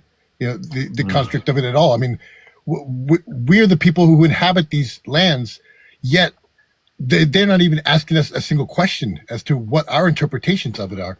Some people might choose for it to be a religious practice. Another one might choose for it to be a tribal association. But our narratives are completely non-existent. And I think that just getting people to question these narratives is enough to cause some change of some sort. Maybe not in this generation, but definitely to bring it to a forefront so that people can at least start thinking about them. Yeah, I would completely agree because first of all, it seems like that most of the world has accepted this concept of nation state, which is a Eurocentric concept. First of all, that's European, the modern nation state. So, Slim, I hear what you're saying about, they weren't meant to all be in the same country. But again, that would have, it's not like they had modern nation states prior to European arrival. Oh, they did. Oh, 100%. No, they didn't. Are you kidding me? That's made up. Not modern nation states. They had kingdoms. A kingdom is not a nation state. Do you know what a nation state is, Slim? No. Why are you a kingdom is not a nation state, Slim. In a kingdom, you have a king, and he has his subjects, and they rule over many different people groups. That's not a nation state. No. That's not the same. They had the same way that a kingdom is the UK is today. They had. That's still not a nation state. They had everything. Slim, but it's not a nation state. Yeah, it's different from a kingdom is different from a nation. You have no idea what you're saying. I do know what I'm saying because that is a modern concept. They had parliaments. I don't think you're aware of what a nation state is. I'll give you an example. Benin, for example, Benin was one of them. It was one of the most powerful states, right next to where? Timbuktu. Right next to where? But so many of them. But Slim, we're not talking about a state. I agree, there were states that existed. We're talking about a concept of a nation state. There were different people. I understand that, but what I'm trying to explain to you is that a nation state is a very specific concept. It's not just a state. You're right. Kingdoms are states, empires are states. That's true, and they did have those in Africa. But a nation state is a very specific concept. In a nation state, this is what I'm trying to say. When you look at Europe, okay. Well, before you go, can you please let me finish what I was saying, Slim? Listen, and then I'll let you go. The Polish living here, then you have the Germans living there. That's how it used to be in Africa back in the day. But that again, those are modern nation states, and everybody in those nation states weren't historically German. Back in the day in Africa. I understand that, but you've already just demonstrated my point then. Though Germany and those places were not nation states prior to the 19th century. In Germany, you had people who that were ruled by Prussia, but did not speak the same language. The same thing in France. You had people who lived under the Kingdom of France, but did not speak French. No. I'm talking about modern day, today. What I'm talking about. Right. Which did not exist in Africa prior to the European arrival. That's my point. Okay. That's all I'm trying to tell you, bro. That concept is modern. Yeah, we're dealing with. I think you're not getting what I'm trying to say. You had different tribes of people. We're discerning between modern constructs, and they ruled their own people. We're discerning between modern constructs and indigenous perspectives. Those are two different interpretations. There were different tribes, different peoples that had their own way of rule, and they all lived separately from each other, but lived. They had free migration with each other, but they lived peacefully. But Slim, that's not necessarily true because you had empires in Africa. There were not just 56 countries. It was not just 56 countries on one of the largest continents on the planet. There was not just 56 countries. There was over 150 countries. Slim, everybody who lived under the jurisdiction of a king or something was not. First of all, you had empires in Africa. You know what an empire is? An empire, everybody's not the same group. But they ruled their own. No, they didn't. Slim, that is not the definition of an empire. An empire rules over many different peoples. The king of kings rules over many peoples. That is not the definition of empire, Slim. But it was never forced upon them. Well, yeah, okay. Well, yeah. In that way, if you get what I'm saying. Do you get where I'm trying to go with this? It seems I think like that you're not getting it. I think you're trying to go with a certain narrative that I'm trying challenging. To say That's to what you I'm is saying. that the borders were created by Europeans for a reason.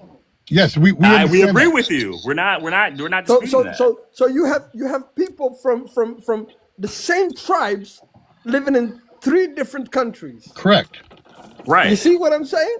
Yeah, we understand that. Slim, Hold on. There you Before go. you go on, That's all hold I'm on. trying to say. That Slim, was my hold point. Slim, let That was my Nagual point. go, and there you go. That was my point. That was my point. Before you came in, we were discussing a prompt or a narrative that I would be releasing on my first live. So we were discussing different topics that might be of the public's interest to contribute to, not necessarily debate, but to intellectually exchange, you know? And this was one of those that would be highly contextual or provocative, you know?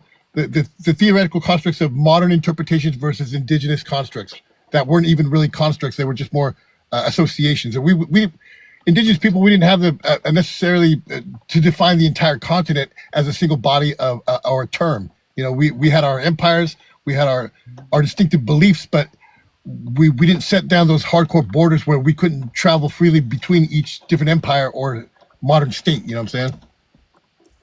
So I think you're contributing to the fact that this would be a provocative prompt to inspire some intelligent exchange on my first live. So thank you for Absolutely, solidifying yeah, that. definitely.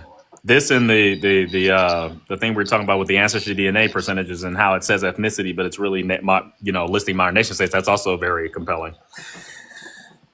Yeah, you see here, like they're trying to give us ethnic interpretations via genetics that we're ascribing to that are all modern YT Eurocentric constructs that are being substantiated through, quote, science, which is actually eugenics in practice. Yeah, so Slim, yeah, we agree with you about what you were saying about the modern nation states that were created based on European colonial borders and things. We're not contesting you on that one. Yeah, we're on board with you, fam. Yeah, we're on board with you. We were just merely talking about clearly prior to the European arrival, different groups organized themselves differently. And everybody didn't organize themselves. Well, nobody organized themselves into a nation state because that didn't even exist as a concept. You had kingdoms, you had tribes, you had clans, you had all types of different levels of organization. So, that's just what it was. It's that simple. So we're just merely saying that because it seems like you were trying to employ a modern concept and then retroactively. I think we were on the same point. I think what I was trying to say was exactly what you are. Yes, what absolutely. you guys. You're I think we 100%. were on the exact same point. We were just approaching it from a different perspective. But Correct. I get it, 100%. This is exactly what I was trying to say. What I was trying to say, the point that I was trying to make was that the modern way, the modern lines of Africa were forced upon the African. Where you have a part of Ghana living, Ghana and Nigeria are neighbors, right? Somalia and Ethiopia, they're neighbors, right? Mm-hmm. So you have at some parts you have a Somali people living in an area called the Ogaden region, which is actually Somali people, but they are under Ethiopian rule because of, and then you have the same in the West Africa as well. But throughout history, there has been wars in that region because of that. But but Ethiopia also had an empire, exactly, right? This is exactly my point. So, that was exactly the point that I was trying to make. And I was just pointing out that Ethiopia had an empire that ruled over many different people groups. So it had nothing to do with Europeans. There was the Eritreans, the Ajuran, the Adal. Right. They ruled over Tigrinya peoples and all these, Oromo peoples and all. Right. So that's what I'm saying. That you had empires in Africa prior to European arrival. So it wasn't like everybody was just happy being under this king. Like there are people who probably did want to have their own. That's right. Exactly the whole point. Yeah, right. That's the whole point. Yeah. What I'm trying to do is I'm trying to provide a platform. I'm trying to provide a platform where these constructs, more indigenous philosophy, can be brought to the forefront, so that we could question the modern interpretations that have been imposed upon us. That we can challenge and push back upon. Perception is a finicky thing, when you For real. Man. Perception. When you listen to someone and you hear the perception, the way that they perceive something, and you have to listen to what they are actually saying. I think we are saying the exact same thing. Yeah, we're also combating against modern indoctrination disguised as education that is all governed by YT people, globally. Mm-hmm. So we're being these constructs are being forced upon us, and that our children are being subjected to these type of narratives, so that they never even begin to question the cultural history, the rich cultural history of indigeneity across the planet. You know, like we're all entitled to our own people's interpretations, but we would like to have some contribution instead of being completely excluded from the YT narratives. What about Vibes? What do you have to say about this? I think Vibes in a place where he can't really talk at the moment. Oh, okay, yeah, Vibes is out. Okay. Yeah. Here listening, but he Yeah. I got you. So But yes, man, Slim. I We think just we agree with you. I think I Though. was saying the same thing, but just I was approaching it from a different perspective. But So then, I got you. Slim. So you see with these ancestry DNA tests, why when it lists these modern nation states, you see why that's problematic, then, right? Oh, absolutely. Yeah. Are you kidding me? Yeah, You know like what? it's You know what the funniest thing is? I will tell you something really interesting. So I'm from Somalia, from Somaliland. Somalia is the longest coast on the mainland Africa, right? You know how long Africa is, how long Somalia is. Now I live in the far north, the farthest far north, on the Gulf of Aden. That's where my family comes from. Do you know who else comes from there? Who? The Eritreans and the Djibouti people. Mm. You know, so when you ask me, oh, Mogadishu is maybe 2,500 kilometers, almost 3,000 kilometers down south, right? We are still the same people, but genetically, DNA wise, I have recently found out that my DNA is closer related to the Yemanis and the Eritreans than it is to the people from Mogadishu. I never knew that. Even though we all look the same, all of us. Right, because you guys identities are not defined by DNA. It is not identified by DNA. Right, because that's a certain way of talking. Exactly. And throughout the centuries, those people have always been mixing. So you had the Ajuran, the Edal, all of those empires. They mixed and matched and everything. It was at one point Somaliland and Eritrea was one country. All the way from Djibouti to Eritrea was one country. To southern Sudan even was one country. Then you had parts of Ethiopia and Somalia was one country. And then you had Abyssinia, which was the whole region at some point. You know, like with Mogadishu at one point being the capital, and then at some point being Addis Ababa being the capital, and then it has always changed. So there's not one way to think about it, and those people have always interacted with each other, always mixed and bred with each other. Right. So that's what we were saying. We were talking about earlier a little bit before you came in about how, like, in the United States with these ancestry DNA tests, they present them as if somehow your ethnicity is determined by DNA.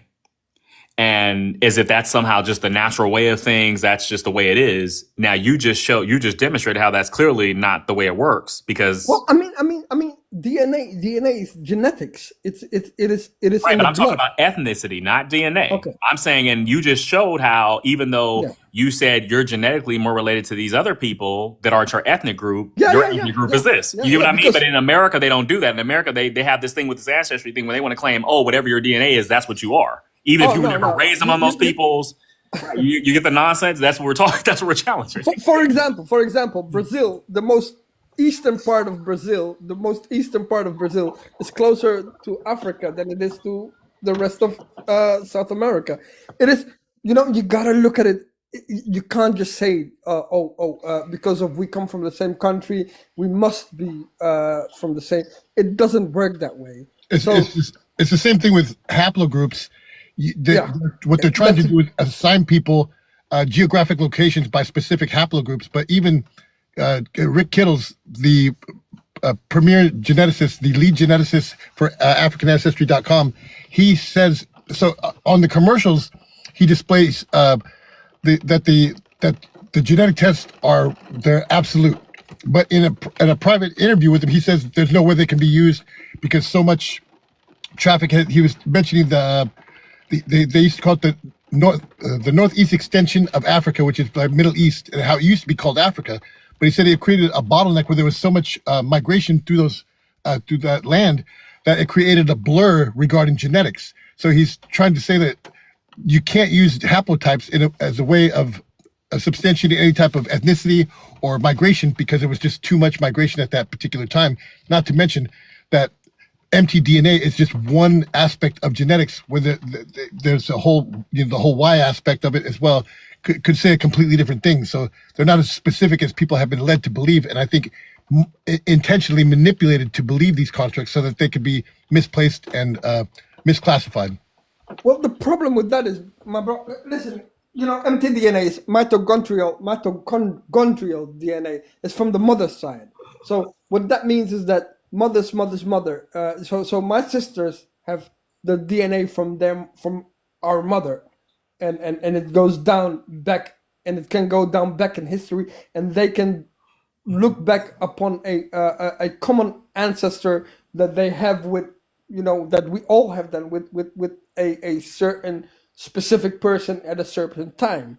That's how that works.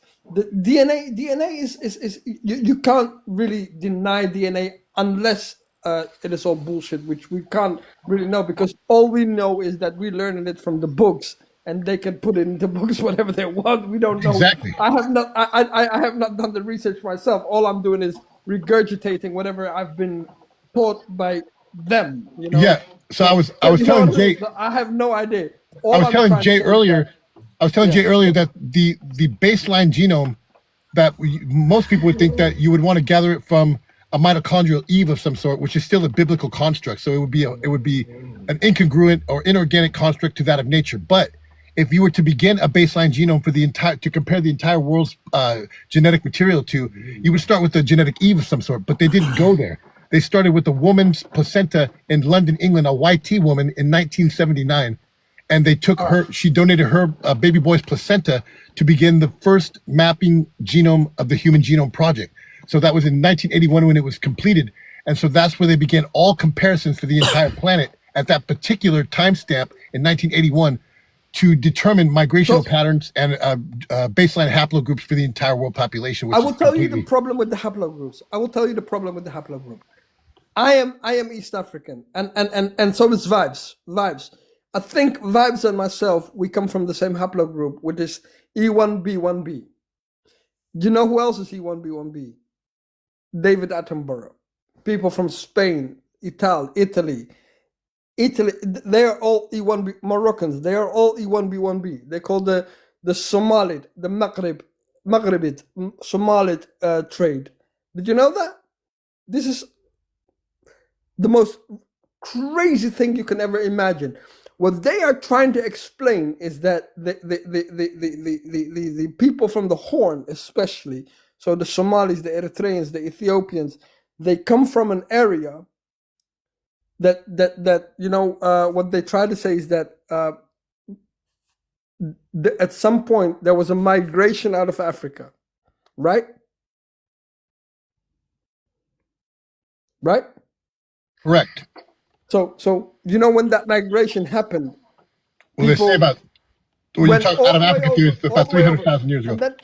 And then what happened? And then what happened was the Ice Age became and people, some of the people stayed, and the other people that migrated went back into Africa, and they settled into the Horn. Yes, reverse migration. People that are the ancestors. The Neolithics, the what is it called, the Neolithic people, and they were not native to the land, but lived there for about 9,000 years, counting till today. That's the only reason, and they mixed with the people.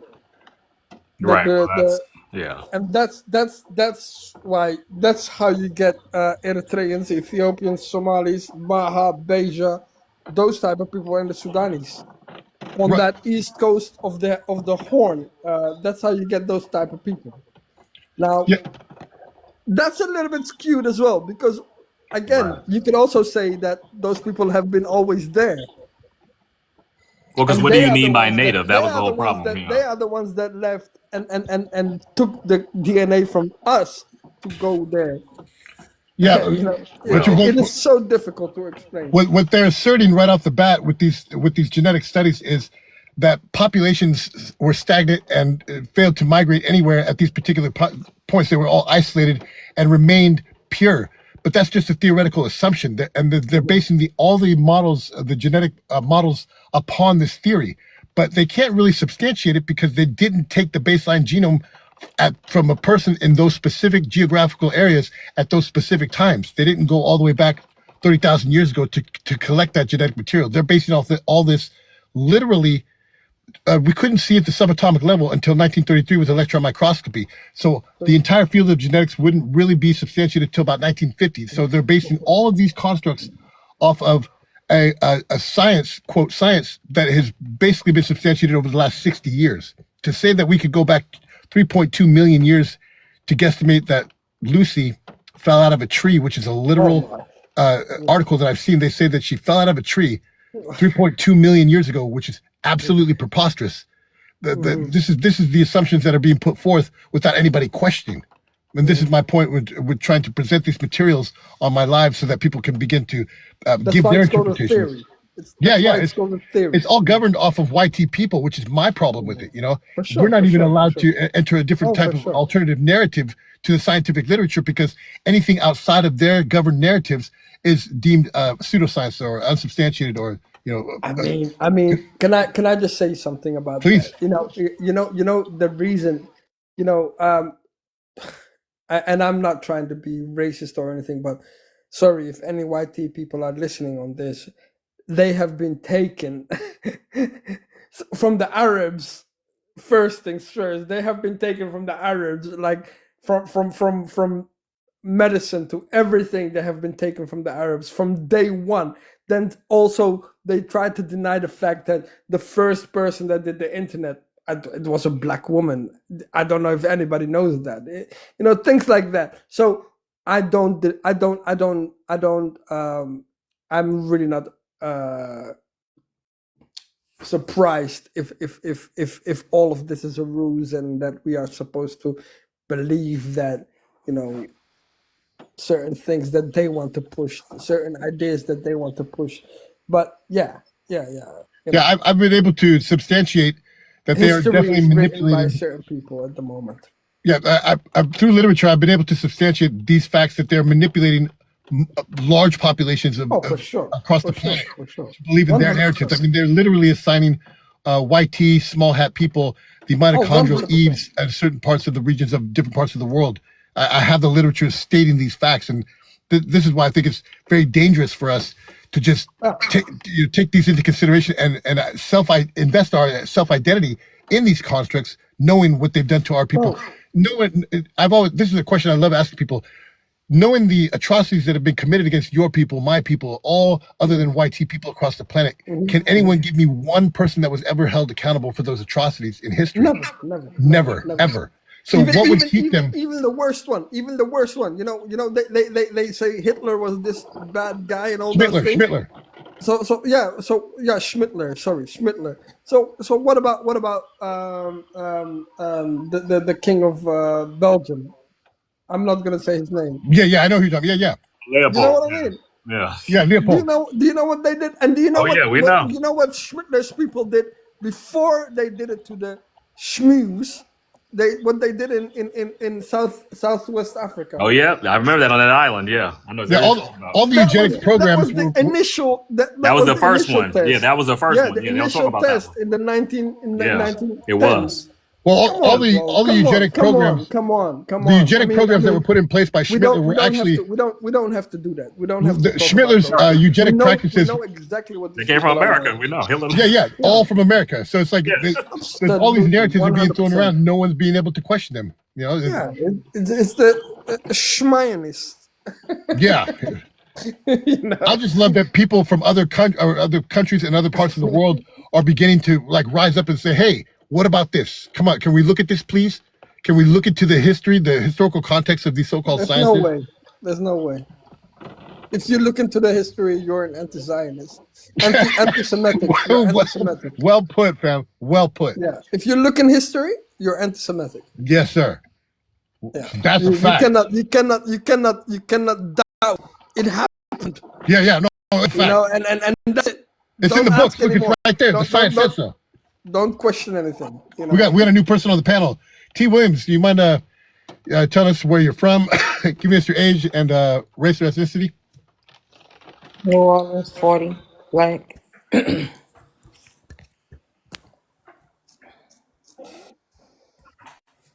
You're 40 and white? Black. Oh, so, and where are you from?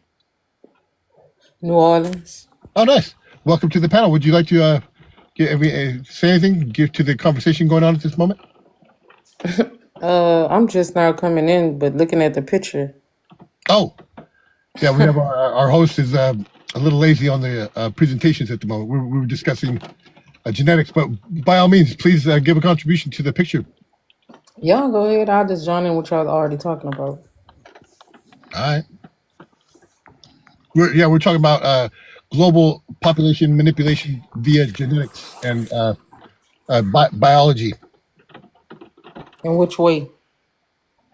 Pardon me? That's broad. In which way? What Yeah, specific well, y'all talking about? we were kind of like discussing how modern genetics is actually kind of eugenics in practice. Are you familiar with the term eugenics? Mm-hmm. Okay, so yeah, I have I've been doing research on genetics since about 2009, and I've come up with a lot of literature that substantiates the fact that these are actual. Literally, they changed all the labs and the institutions that began. Their titles held the term eugenics, and they simply changed the name from eugenics to genetics and continue with their nefarious practices. I thought the term genetics existed before eugenics, though. I thought so too, but when I checked into the etymology, in 1883 is when the term eugenics came in. It was coined by Sir Francis Galton, and the term genetics regarding heredity, origin of heredity, was entered into the lexicon in 1891. So the term genetics literally comes after eugenics. Gotcha. Did you know that eugenics was used until the 1970s? Where I live here in the north, in the Nordics, it was used all the way until the 70s. But it wasn't used racially.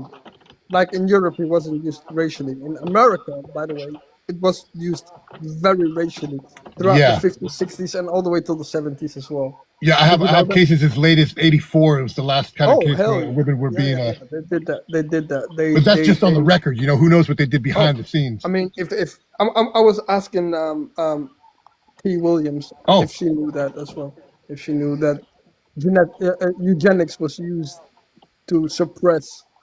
If you are from New Orleans, especially, yeah, that was an area where they did that. Yes. Oh, definitely for sure. I'm Oh, for aware. sure they did that there. 100%. Definitely. They do it all around the world. Oh yeah, And even when they don't, they still lie they did. about things. Oh, they did, but especially racially in the United States, racially.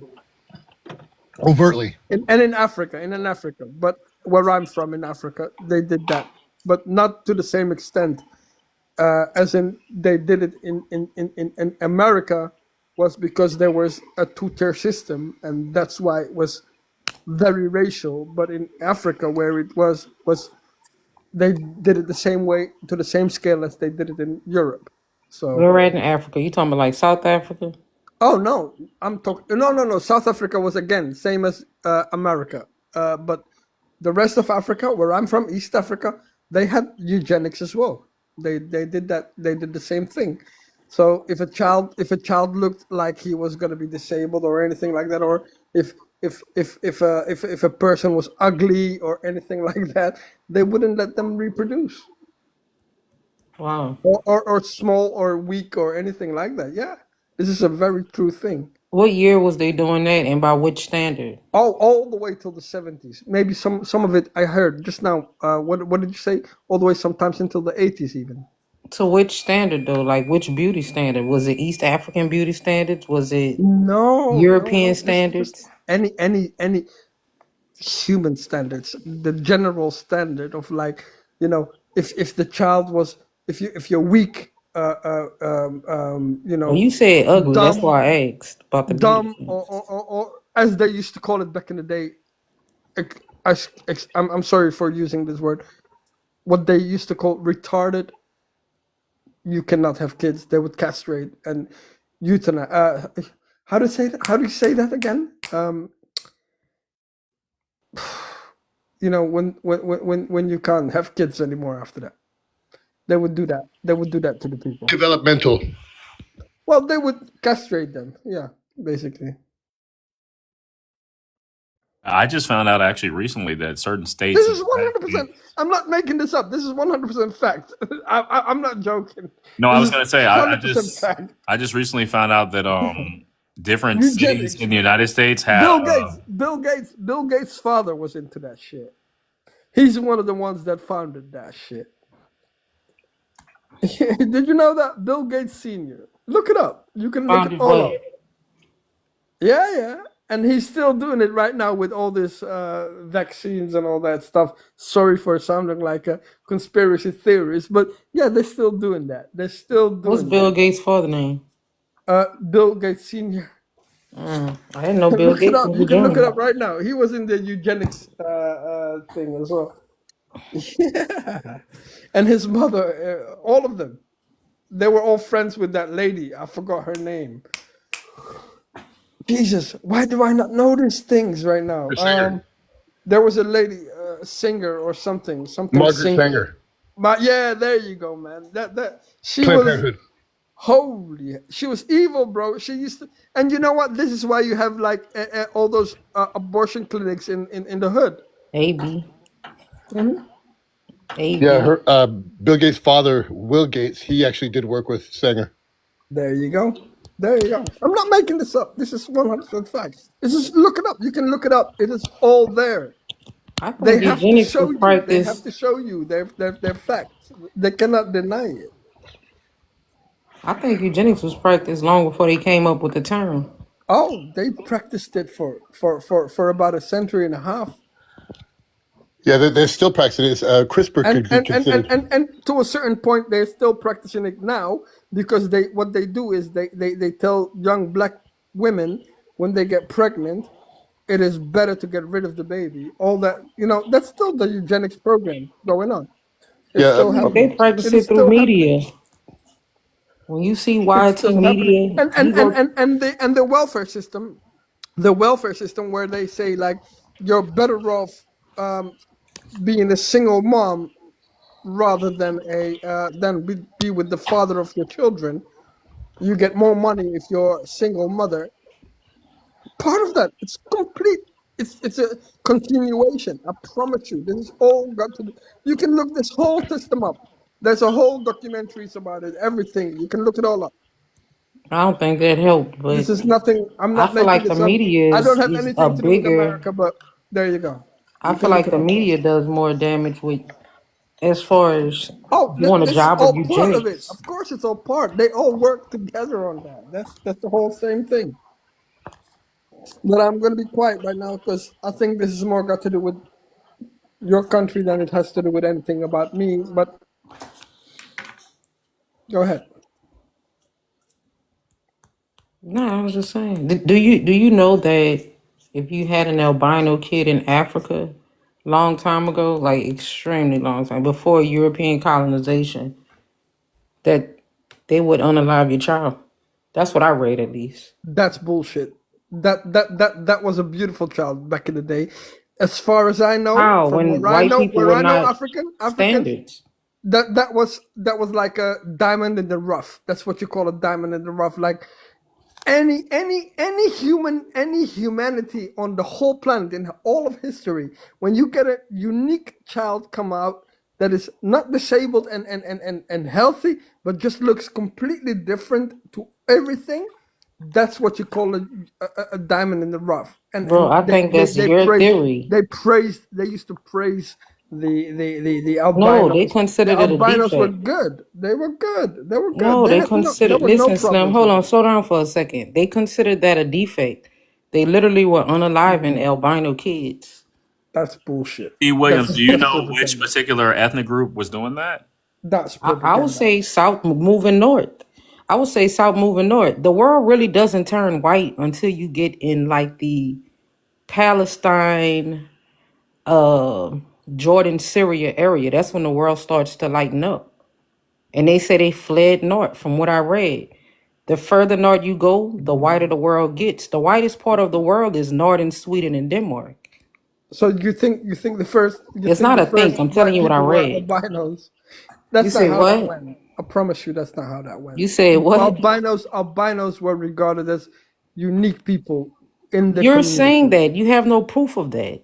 because Your mind the and thing is, theory is telling you can I that. just say, because albinos are not genetically white. When you get an albino and you mix with another albino, do you know that their children will be black? That's not necessarily. That's absolutely necessary because No, it's not. in their genetics, it's a defect in their Bro, no, it genetics. is not. They are not going to be albinos. It's a small percentage of a chance that they were It's going to be actually not. albinos. That's like saying if All white right, produce with white, you'll still get black. all right. These are black people. They Have you seen genetically it? they are Where are you black. from? DNA wise, they are black. Where are you from?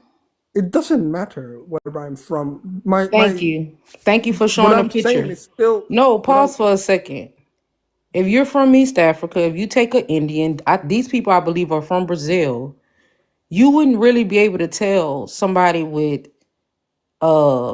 albinistic traits from a regular white person. You can't.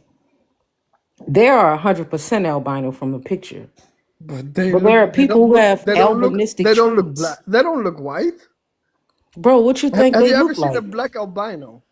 Yes. They don't look white. These are black albinos. Yeah, but they don't look white. They Well, look Slim, like you're, this. what do you mean white? I Slim mean, is in denial.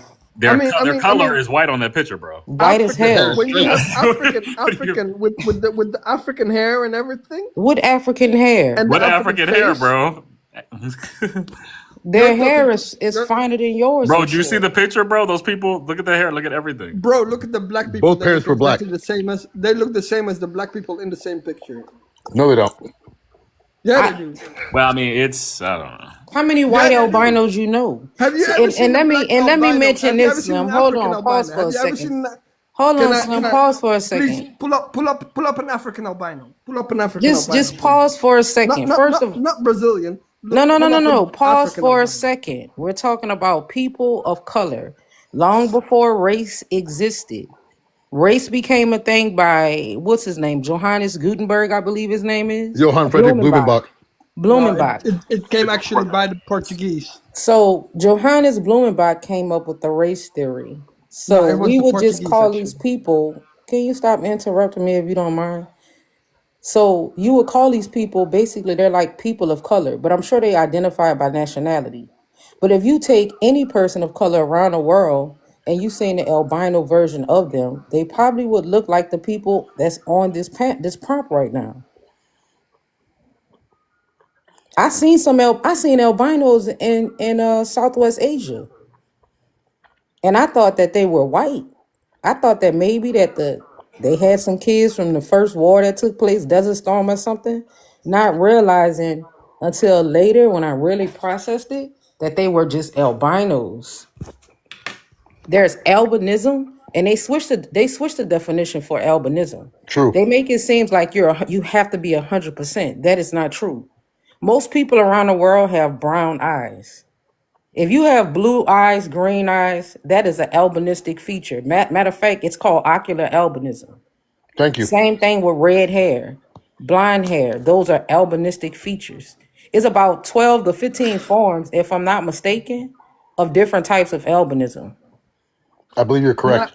Can you see that the dark skinned boys and the dark skinned girls? They have straight hair. So what's your point? So do the other kids. They all look the same. Look up an Sir, what do you African. think white people Can look you like? can I just ask who's got the who can pull up a picture of African albino? Just look it up on Google. I mean, can't you look it up? African albino. Can't you look it up yourself and find us a picture? I have, but I don't know how to pull it up. Well, I mean, this is in my logs. I keep this in my logs for this type of presentation. I have pulled it.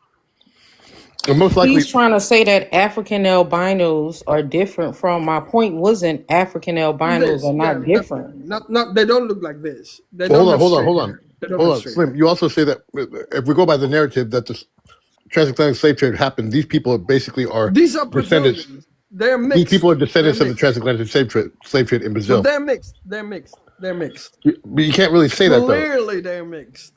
You can't say that. That's like saying East Are Africans you only kidding have a me? certain type of hair. Slim, I can't Yes say or that they no? are West mixed. Africans Where have did a the certain slaves come texture. from? Slim, I can't say that they Where are did the mixed. I can't say that they're not mixed. I just Have you can't ever say seen anything. West African people with straight hair? Have you ever seen that? No, but if you go There further, you what's like go. Morocco, you will. Quiet. Stop. Then stop. Please stop. Sir, Don't do there that. are all different. There are 54 countries in Africa. In East Africa, yes.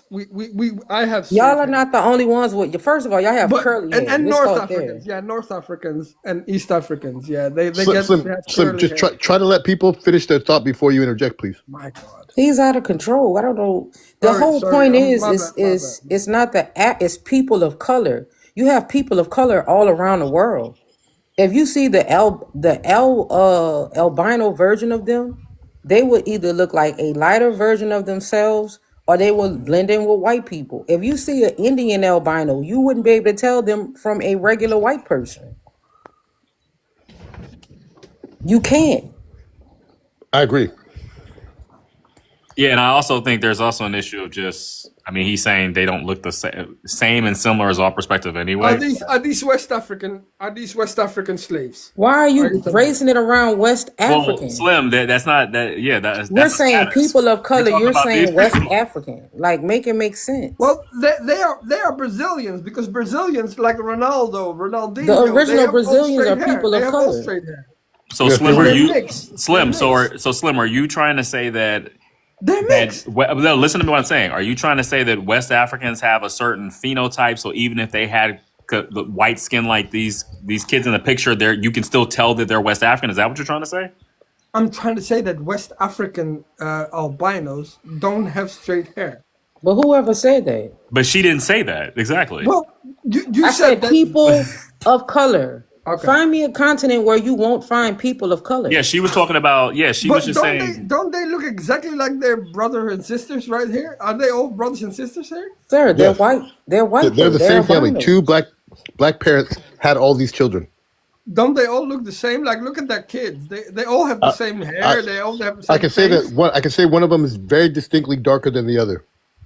Yeah, of course, because three of them are albinos and three of them are. Well, Slim, nobody's arguing that all albinos have straight hair, so that wasn't even. That's Okay, so what I'm He trying thinks to say, that what I'm white trying to say- people only can I have certain just ask? Can I features. just ask?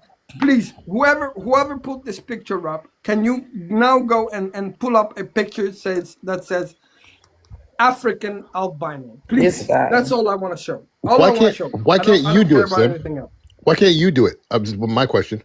Okay, I have the picture. Slim, you do it, and we'll put you on the big screen. Yeah, it's that You're simple. you're making the claim. You demonstrate the claim. You want You're gonna find albinos all across the world. Yes, ma'am. It's not a lot of them, No. but you will find them, and they will blend in with regular white people. I told you I worked in education. It was this boy. I thought he was white for the longest. He turned out to be Hispanic. He was an albino, and you could not tell that he was Hispanic. I believe he was Honduran, if I'm mistaken. You could not tell that he was an albino. Yeah, Until his parents showed up. In my practice, I've learned not to judge things phenotypically at all anymore because that's too simplified. Slim thinks that white people only have is just one type of way: skinny nose, skinny lips. Right. And that's Go to false, Germany. exactly. They got noses way bigger than any black person you probably ever met. Yeah. Some Russians have big That's noses. Like I grew up in even Europe. the I know Philippines, exactly. you're gonna I find know- bigger I know how noses. it Like works. Indonesia, their noses are wider. What are we saying? Did you get a picture, Slim? I do have the picture, brother. Here, I'll put you up on big screen, man. I just don't know how to fucking. Hold on 1 second. Sure, So I take your have time. to No change- rush. Hold on, let me change. No. How the hell do I Why? do this? Let me tell you something. When you start understanding albinism and where YT people really come from, you will start to understand why racism is so important to YT people. Oh yeah, for sure, for sure. That's why it's important that they produce with their own. When you start mixing the black gene is normally the dominant gene. And even when it doesn't show up in the kids, it doesn't go away. It could show up in the grandkids, the great grandkids, you go 5-6 generations down and that gene may pop up. That's a fact. I like your contributions, though, T. Williams. Very neutral. It's very position. nice. It's very nice to have you here. Oh, you're I welcome. really like it too. It's good, even though we don't. I thought you were going to be quiet there for a while, and then all of a sudden you come in with the grip. It's nice. Slim was saying some stuff. No, you're good. You're good. You're good. Well, Slim's just very passionate. I mean, you can tell he's very passionate about it. I am. And I appreciate that about you, Slim. And I love being challenged. I really like that. So thank you, T. Williams. I really appreciate you for that. Let me change my profile picture, I guess. Yeah, do your thing, man. Take your time. No rush. I say he could find. Excuse me. He could find a black American albino. This is gonna be similar to African albino. It ain't gonna be that much different. Oh yeah, for sure. The difference you'll find, of course, they're gonna have African features probably for the most part, and 4C, 4B type of hair. But that's not the point that we were making, or I was making. Yeah. No, you were very specific in your assertion. Definitely, for sure. God damn it. Jesus. Which is a very safe way to. I mean, cursing. you got to be careful when you're making assertions to be My bad. as specific and neutral as you can. The thing, this is what I'm finding. Like, not what I'm finding, what I kind of already knew. Terminology changes, and it's hard to challenge it when a generation has been taught something totally different. We all read different books. We all went to different schools. Even on a collegiate level, they had to have a teacher. Like, I was on a live last night about Australia/Oceania is a continent. And I told them, I'm an 80s baby. You were not taught that it was no /Oceania. It was just You're right. Australia being a continent. Yes, ma'am. So scientific terms change, historic change, names change, like these things change all the time. Yeah, Jay and I were actually making references to the etymological denotations versus the more modern connotations that are emotional inferences earlier. You know, we've been given these dictionary connotations as a means of substantiation for like any type of assignment of ethnicities or geographic locations, but we can't necessarily transpose those back into like ancient times. You know, like certain countries weren't even existent at certain points in time, and then they came back into existence. You know, it's like very shaky grounding. You know. Right. It's best to write your own books. At least be some type of primary source that you witness to your culture. What you don't think is important today will be important. Okay, 100 I'll be years right from back. now. That's a fact. No, I've made it a specific point to mention that a lot of us modern scholars, you know, we have access to literature that one of my favorite scholars ever, Dr. John Henry Clark, you know, he was most often Afrocentric in my opinion, but I really admired his position because he came from an era of the 60s and 70s where in order to gather literature and documentation, he would have to like buy plane tickets to like fly to the Vatican and Amsterdam, you know, and then like Virginia, and then go back home after like a year's worth of travel and then write a paper on it. You know, like he gained multiple honorary PhDs without ever having gone to school.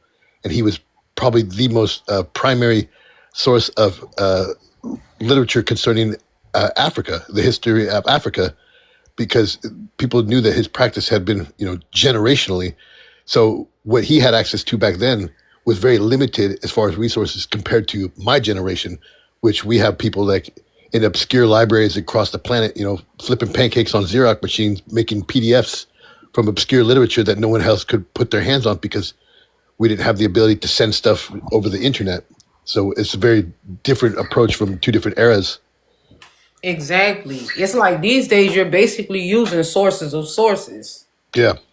Yeah, when I had to write my thesis to graduate and get my degree in history, it was the same thing. We had to everything had to be primary sources. So I was like digging in these libraries and these 70-year-old papers of a meeting that happened in 1943 to try to recreate this narrative.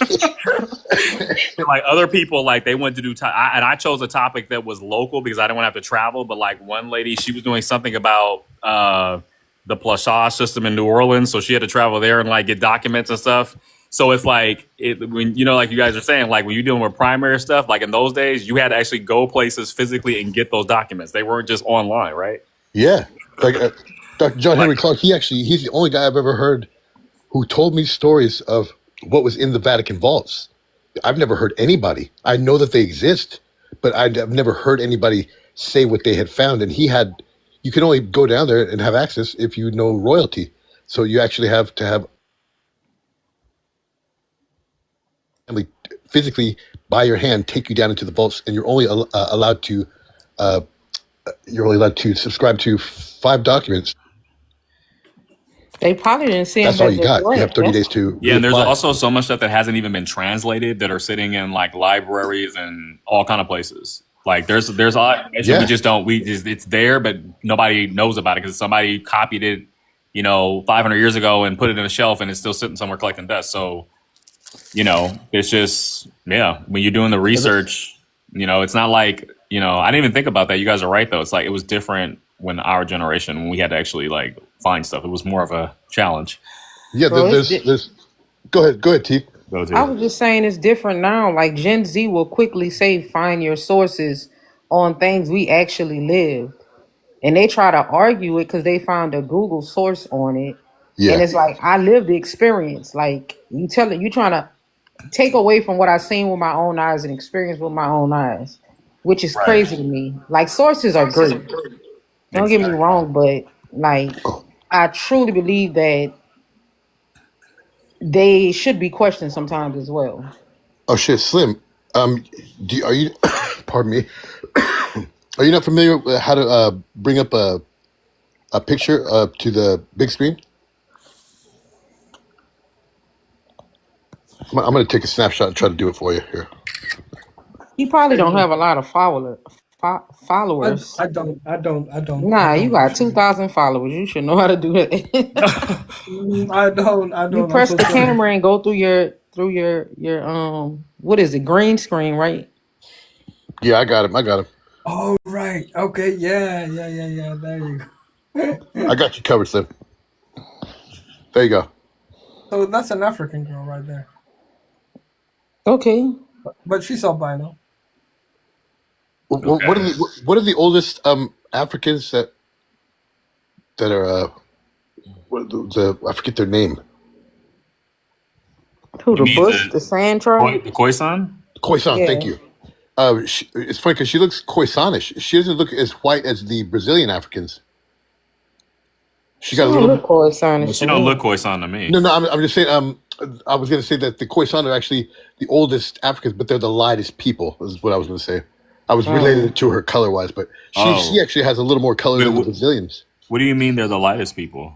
Well, I've seen a lot of people associate the oldest Africans that would be like they would most likely be the darkest Africans. But it turns out that the Khoisan are the oldest, but they're one of the lightest toned Africans. That's because the black woman what's his can name? produce any color. What's his name? There's a famous Kosha. Nelson on Mandela. TV. Zosha? Yeah. But he's half European. I thought he is. What's his name again? Mandela? Yeah, Mandela is Khoisan. Mandela is. Yeah, he wasn't half white.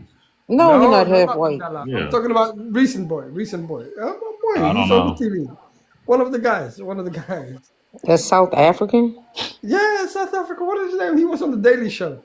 Oh, you're talking about Trevor Noah. Trevor Noah. Trevor Nelson. There you go. But Trevor Noah's not Khoisan. Yeah, he's half he's half Zulu. He's Kosha. No, he said he was Zulu.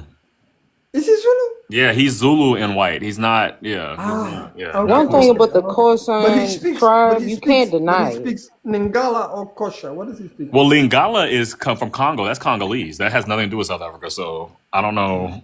Yeah, where he learned that, but I'm mixing everything up. yeah, Khoisan have very strong genetics. yeah, they do. They have a very distinct look. So you could tell, like they have a very yeah.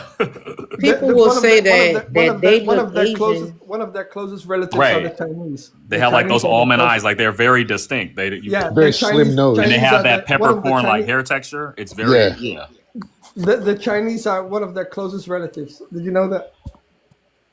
Oh, because you change because of looks, yeah, but no. Oh no. Genetically speaking, they are very closely related to the Chinese. So I've who never do you seen think came that. first? I've never seen that. Oh, that of course, the but- Kosher came first. 100%. They are one of the oldest people still living today. Well, that Yeah. mean that Asians look African, not African look Asians. No, of course not. Yeah, exactly that way. Right. Yeah. Well, no, but some because I remember that I just watched this thing where they were saying like these different ethnic groups in China, and like I guess the southern Chinese, southwest, one of the regions, those people have like very yeah, full yeah, lips yeah, and wide yeah. noses. It's interesting. And even in Japan, Yeah, and it was just one same specific thing. ethnic group in China. And they were saying like northern Chinese versus the western Chinese versus like the southeastern ones. And I noticed that. I was like, oh, that's interesting. I also like You have, teas. you have black people everywhere. You have black Siberians. You have black people from Iran. You have black people from literal black people from India. And then Yeah, the you have- CDs. The CDs are you know, yeah. Yeah. I think once You again have we have black to be people everywhere. we have to be Cities and mindful. the Sid. Yeah, the Sid. But yeah, we do have to be mindful. We have to be mindful of associating the people as being the oldest because after going through and verifying the testing methodologies, none of them substantiated themselves. In fact, they've all become contradictory to one another. So, Well, I mean, genetically speaking, at the moment, I think the Bantu tribes are they have it. They have it at the moment. but yeah, but what I'm saying is that the test that they're using to substantiate that position is foul. It's not. It has a yeah. It's inconclusive. None of the testing methodologies, especially regarding ancient ancestry, they can't be used to determine any type of position. I was surprised. It took me about. I was getting into genetics. I started in 2009, and I was into it about 3 or 4 years, and then it finally dawned on me to stop and think. I'm starting at a position where I'm just assuming that these testing methods are correct. And I didn't stop and think. Well, how about you just go back and start verifying testing methodology? And then I thought, well, how about I do that across the field? You know, like whether it be fact checkers, genetics. I'll be right back. One second. Well, You they know, claim they use carbon and radioactive dating, so Yeah, that one specifically is the most fallible. I've done Yeah, that's fallible because of the nuclear bomb. the carbon contributions that we made just recently. It's moved such a substantial rate that they're already saying that none of the dates that they've given in the past can accurately be substantiated now. But not only that, they were I have 3 posts on this particular subject where they were doing radiocarbon dates to like African lilies, and they were saying that the African lilies hadn't even been born yet for another 600 years, and then some seals that had been pupu'd that were mummified 3 years ago gave dates that were like 700 years old. It's like they knew for a fact that they had been shot just that previous year. So none of the tests have been conclusive at all, which was very surprising to me because I was like, man, I wasted like 5 years of investing my belief into this system of dating, and here I am, the fool, just proving myself incorrect. And so now I have to go back and correct all my literature because to try to give that type of presentation without any type of confidence would be malpractice on my part. but the question is, like many people say, why would they even go looking in Africa? They know something we definitely don't know. Well, They could have looked anywhere in the world. Why specifically go to Africa? that was put forth by Charles Darwin. He was No, the first that was put forth by Marion Lewis Leakey. Well, actually, Charles Darwin, he popularized the theory. Leakey did later on. Well, it was actually Chris Stringer substantiated that with genetics, and Leakey followed. But even since then, they've actually 2010 was when Svante Pääbo had debunked the out of Africa theory. So now we're back to the multi-regional theory, but I don't take those into consideration at all because to me it's an inorganic theoretical construct that is based upon biblical constructs of Adam and Eve or a single point of origin, which is incongruent with nature. In a cyclical Which theory? application, which is philosophically indigenous, it allows for simultaneous emergences from different parts of what is seen as the same planet, rather than a specific finite point of origin. Which, by their construct, if that was the case, then if everything came out of Africa, then Africa would have to inhabit all plant species as well as haplotypes and genetics. No, because people travel. Plants don't always travel. Yeah, I'm just saying that the way that plants would travel, it would eventually come out of one area or be taken from that area by people. So it would. No. Check this out. Go There's ahead. a landmass. There's flowers and whatever else growing on that landmass. Those flowers and those plants could have been there long before the people got there. But that doesn't mean that they had people there. Right. I'm just saying that the point of origin, a point of origin is a fallible construct in itself. That's what gives the confusion. To say that we go back, time is a continuum, so it has no beginning, it has no end. So to philosophically ascribe to the point of going back to a timeline and stopping at a particular point of origin is incongruent with nature. We cannot substantiate that something began somewhere if we were not there to begin with. I'll tell you this. I'm cool with the out of Africa theory. And let me tell you why. Because YT people been lining up with theories their whole goddamn life. They gave us white Jesus. And everybody went along with that shit. They told us the Egyptians were white. All of this stuff. And we went along with it. So I'm going to go along with what seems to benefit me. Yeah, I personally, I'll give you an example here. It took me 13 years to find out that I was Mayan, and if you could have seen the joy that I embodied at that particular time, I was like, finally, after all these years, I figured out what my last name meant, and I had all this joy and happiness, and by pure accident, researching something completely different, I managed to discredit my own ethnicity. I'm my people. Well, I would say that my lineage, my last name is derived from Guatemalan, Central America, Mesoamerican populations. But looking into the deity that is commonly known as Quetzalcoatl or Quetzalcoatl, I was in a line of investigation looking for the derivative literature to substantiate that cultural deity. And I happened to go back to 1541, Arte de la Lengua de Mexicana, literature that where it began, and later substantiated it in 1547, where the first depiction had nothing to do with any type of plumed, feathered serpent, nothing like that. It was just like a picture that was written post-colonization after populations had been colonized and indoctrinated, and then instructed to write the Franciscans priest who had been governing the populations. So in the literature, I discovered that the term Maya is not the people's personally ascribed identity.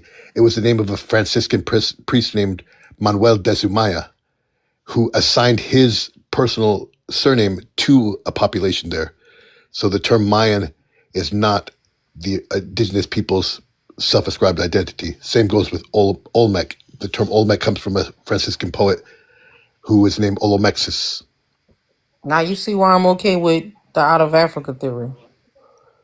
Like the historians have did what they wanted to do. The colonizers did what they wanted to do, and we've been going along with it.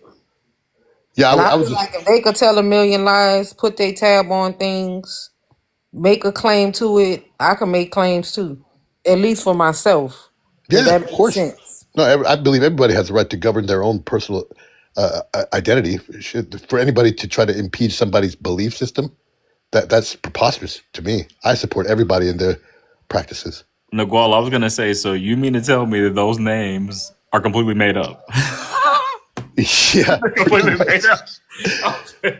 yeah. I mean, can you, bro? This is why, Like I didn't even know that, bro. That's fascinating. I love that. I've never really studied the those cultures in South America, so that's fascinating. I love it. So It's completely made up. So Quetzalcoatl, this is fun. This is even worse. Okay, Quetzalcoatl, I learned through the literature, he was actually formulated and written into my people's historic literature to eventually mirror the Jesus character, so that we would passively worship their theoretical constructs and religious practices while believing that we're ascribing to our own. So they've done this to many different cultures across the planet, which is why I'm so weary of my cultural position does not allow me to. So I give people, like T asked me where I'm from, and I gave it to her as a means of,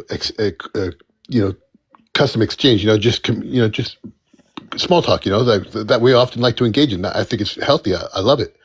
But my cultural position does not allow me to ascribe to any ethnicity or political parties. So because my cultural position is defined as like a quote shaman, which I'm not really a shaman are the Tungus people from Siberia. That is their cultural position and their terminology. So I respect their cultural practices. But my people's practice here is called Nahual. So it reflects the same cultural position as a shaman. But I'm not allowed to invest because, as I said before, time is a continuum. So for me to go back to a specific pinpoint point of origin and stop would be to negate the cyclical application of organic time. So in order to the cultural title of shaman is defined as one who knows. And because of my practice, 20 years of research, I've had to remain neutral and not ascribe to any type of ethnicities or political parties so that I can be a source of wisdom and a pillar of knowledge for all people, all cultures, no matter what ethnicity or color. So that's my practice, and that's what I do now. Yeah, that's interesting. I'm gonna research that more. That name thing. I didn't know about that. I will too, man. Hey, guys, I gotta let you guys go. Sounds like a You guys whole have a lot good of one. confusion. You gotta get out of here, Sounds like Slim. a whole lot of Slim, we'll confusion, see you later, Slim. Have a good night, brother. Thanks for care. joining, man. Take care. Appreciate the. You guys have a good one, yeah. Take care. Bye bye.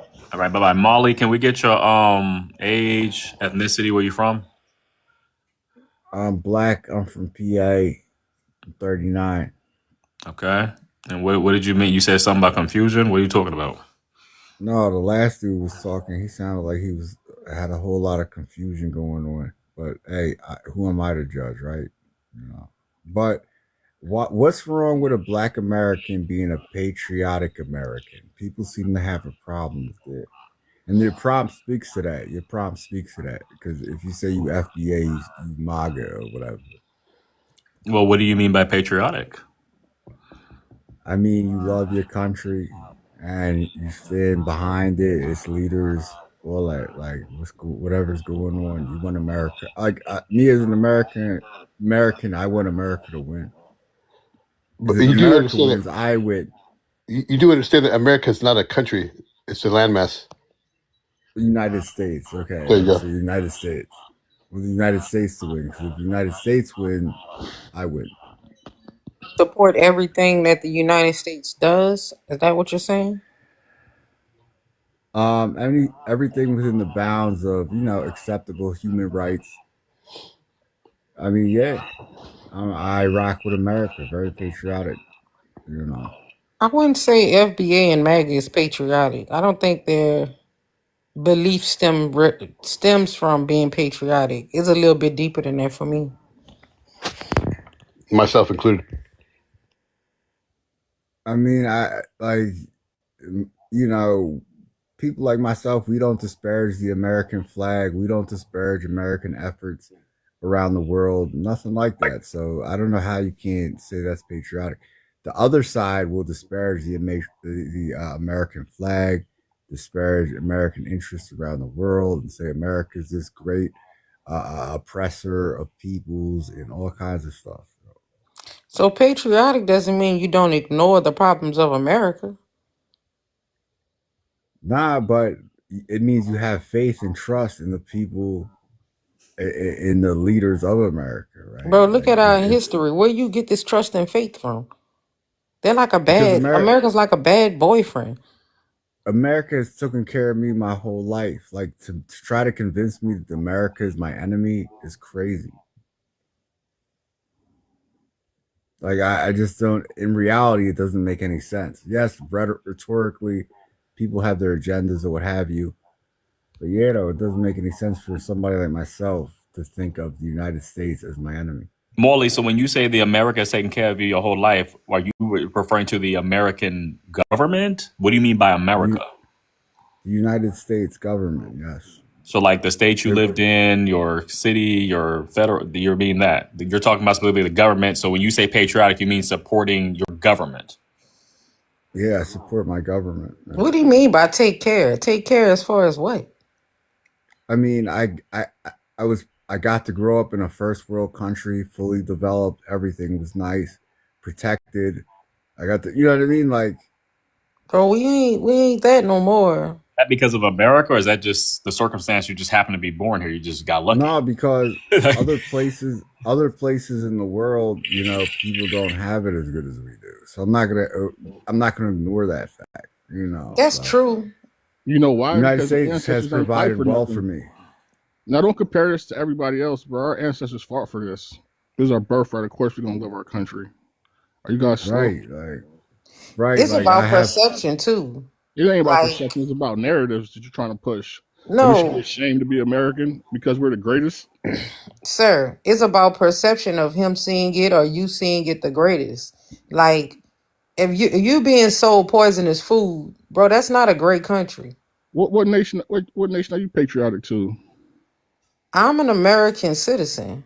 What nation are you but you know, patriotic to? I don't have to be patriotic to nothing. so you don't have no nation. I just told you. So you don't have no nation you I'm an rocking with. American. You take it as you want. I'm not up here But you saying want I'm to patriotic. claim the title, but you want to shit on the flag. I don't understand these Who's type shitting on the flag? Because I'm calling out the problems. It is not okay to have poisonous food. It's not okay to overcharge for medical expenses. Okay, you It's not not okay gonna to have subpar transportation systems, That sounds you subpar not school systems. Everything you call it now sounds patriotic. You want your country to do better. That's what patriotic means. yeah, you're not gonna have a perfect situation. That's the human condition. But you know, one time I was watching the History Channel, and you know, the United States is the only country where the pursuit of happiness is guaranteed in writing. You know what I mean? This is the greatest country on earth, and I don't want to let From people around the convince me planet to otherwise. enjoy the freedoms we have here. Imagine them telling you have the pursuit of happiness, and imagine living in a country where you actually just being happy. I mean, it's been great. I've had a great life. Like I can't lie. Like Have much you better than traveled many other outside the people. United States? Yes, and I've seen how other people live, and it's horrible. Where you going to? You can go anywhere. I've been It doesn't to. compare to us. That's why I say it's about perception. Yeah. What Since when country did is better than America? No, since tell when us did what country has better freedoms since than when did the America? pursuit of anything become a virtue? I don't want the pursuit of happiness. I want happiness. Facts. Like, what are we saying here? You talking about we can't even you barely could call the shots in on your own property in America. Where can you go to have those freedoms that you're longing for? Shit. I'm in my picture on my profile picture, that's Thailand. Yeah, and Well, you're over there using your American privilege to enjoy life in Thailand. Local Thailanders don't live like you over there. Again, They're in America poverty. is a continent made of North, Central, and South America. It's not a nationality. No, America is the United States. No, it's not. I'm a Yes, United it is. States Marine. Look at Bro, my picture. I'm not an American Marine. I'm a bro, United we States colonized Marine. this whole hemisphere, bro. If we say America is the name of our country, that's the name of it. You don't understand the naming of a country. You don't understand the nation. You don't understand the etymological denotative definition of a nation. And all that don't matter. The America It does means the United matter. States. Linguistics matters for everything. It's the way we define ourselves in the world around us. I mean, If for you see those here, of you look. that do not You like can the say that. It United don't If mean you States, see nothing here, else. look. It says here a society composed of a government that subjects its citizens, constituting a political unit, organized community, defined territory, and languages. But like we don't have a continuity of any type of language or ethnicities. This is the actual antithesis of what a nation is. This is a multicultural so-called nation. Was Rome a nation? A nation is something defined as one people, one language, one ethnicity. That is what a nation is. But this is the That's antithesis an to what antiquated definition of a nation. this is the etymological denotative primary definition of a nation. What you're referring to is a connotative definition, which is an emotional inference. I mean, if y'all don't like America, you're free to leave. I'm a United I States do. Marine. Anybody When to I be feel here. like it, I do. I'm a United I'm not States saying Marine. America sucks. I'm not saying that. I'm just saying that I don't Yeah, mind it's speaking like out on it. somebody put you up.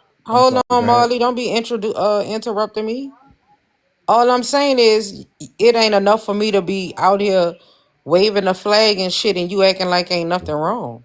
Why not? It's like you live in a nice house and you complaining that you up in a nice house. It's Bruh, crazy. it's a facade. That's why I said from the get-go it's about perception. It's some people don't mind living in a smaller house when they light bill only $12 and their water is fucking $3. When they could go and get fresh fruit from their backyard and the ocean is literally probably 20 steps away. You can do that in America. Where you could do that at? Anywhere Tell me you where I want. can find a $12 light bill. Point If me in a you direction. you want to pay $12 for lights, then you're not living. Your standard of living is pretty poor. Bro, that's a facade. Do you understand people paying $12 a light bill in Thailand or in Polynesia? I It's not wasn't the same just standard of honestly living. when I said that I wasn't even speaking of Thailand. And everybody is not impoverished in those countries. Their minds are not filled with consumerism like we are here in America, where you Yeah. constantly comparing shit and thinking that you're beneath the bar. Honestly, you only really need essential needs. But even our essential things are expensive. That's a fact. You sound like you just hate America. Nah, No, I don't hate America. I'm just telling you what it is. I believe That's T is all around the actually. world, though. I believe T is actually aligned with the original idea of what America was. Yeah, well, she's a pro-immigrant. So what does that tell you? Who said I was pro-immigrant? Why are you assigning her a philosophical position? You Because haven't asked her any questions. she's giving Democrat talking points. You haven't asked her any questions. You're Just the way becoming. she's talking, though. You're acting as though you're a YT. The fact she Yeah, thinks he Thailand definitely is better is. than America is crazy. You I aren't never even calling said your. Thailand was better than America. I said in my picture, I'm here in Thailand where things are basically cheaper. That's what I said. Things are cheaper in a lot of other places. They are. And a lot of them still have better living standards. Have you Not just traveled? Thailand. Would you So rather you live in? Would you rather live in Thailand? No, you wouldn't rather live in Thailand. I It's wouldn't rather live in ugly out Thailand there. because my family is here in America. if your family was in Thailand, y'all would be on all the boats trying to get to America. Stop the cap. Then why aren't all the Thai people trying to come to America if Because it's we so give out great? so many green Stop cards. drawing a picture like every immigrant is trying to come to America. The They're entire not. planet's trying to come to America. Don't Babby, You have you said traveled who? anywhere? Have you traveled anywhere, Babby? Yeah, I've been around the planet. Where? Give This me nigga some said the examples. planet. I've been to Europe. I've been to Africa. I've been to South America. And it's depressing. All those countries were depressing. I Nothing don't like know what. Wow, That's you see the interesting, poor right? people in those that's very places. interesting. Yeah. I had a great time in Europe myself. I had an Right. amazing You time in wouldn't want Central to America Matter blame of as fact, well. I never even heard somebody say Europe was poor. Who the fuck says that? They are poor there. And Europe has poor areas now. no, it's all Don't get it poor. It's all twisted. run down and dilapidated. Like they got some Man, nice this dude ain't parts. never left the country talking Bro, about Europe Babby, is Babby, man, Even in London please. where there's money at. Babby. Even though, yeah. Cut it out. England literally owns the United States. Literally. But I'm saying the And a conditions, pound man. is worth more than $1. I'm sorry, the euro is worth more than $1. We Yeah, are still a colony of England. We're What are you still saying literally a right colony. You now? can't buy Skittles in Europe. So That they're Yes, that's because they're shitty for you. protecting your health. Yeah, That's you the can't shit even I'm buy talking cough syrup about. there. take my health. I lived in Amsterdam. You can't buy cough syrup in Amsterdam for good reasons. They don't Yeah. want you consuming red But dye you can 40 or whatever that shit called. but you can eat mushrooms for legally in Amsterdam, right? You can So, here I too. don't I know. live in Oregon. I can eat mushrooms here legally. Europe is dilapidated. I'm just and the saying, people like, it's there just are off. Bro, Europe, I haven't been to. I'm gonna tell you this from my experience. I think the poorest country I probably went to in Europe probably was Poland, quote unquote poor, and they not really poor. It just looks a little different.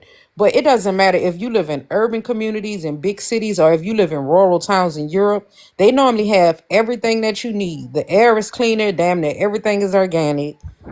As far as affordability, that's iffy because Europe ain't really one of those cheap countries. It's really not. Yeah, Europe is expensive, and the architecture is dilapidated. Even London, it's a cool city. Like it's definitely wealthy, but it's not luxurious. It's Where are you from in the dilapidated. U.S.? I'm from the Midwest, See, and that's all about perception. Central Illinois. What you saying is ran down. Others see it as historic. Yeah. So It's run that's down. why I brought up perception from the get go. It's shabby. It's Like shabby to you. if Yeah. those places were in America, they'd be described the same way.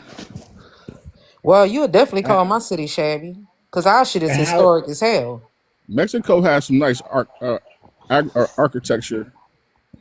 Babby, I you mean, want to here's something that you might trip out on. My mother, when she was raised in Corpus Christi, she was born and raised in a cotton gin house with dirt floors, with the kind of windows that you have to push out and put a stick on.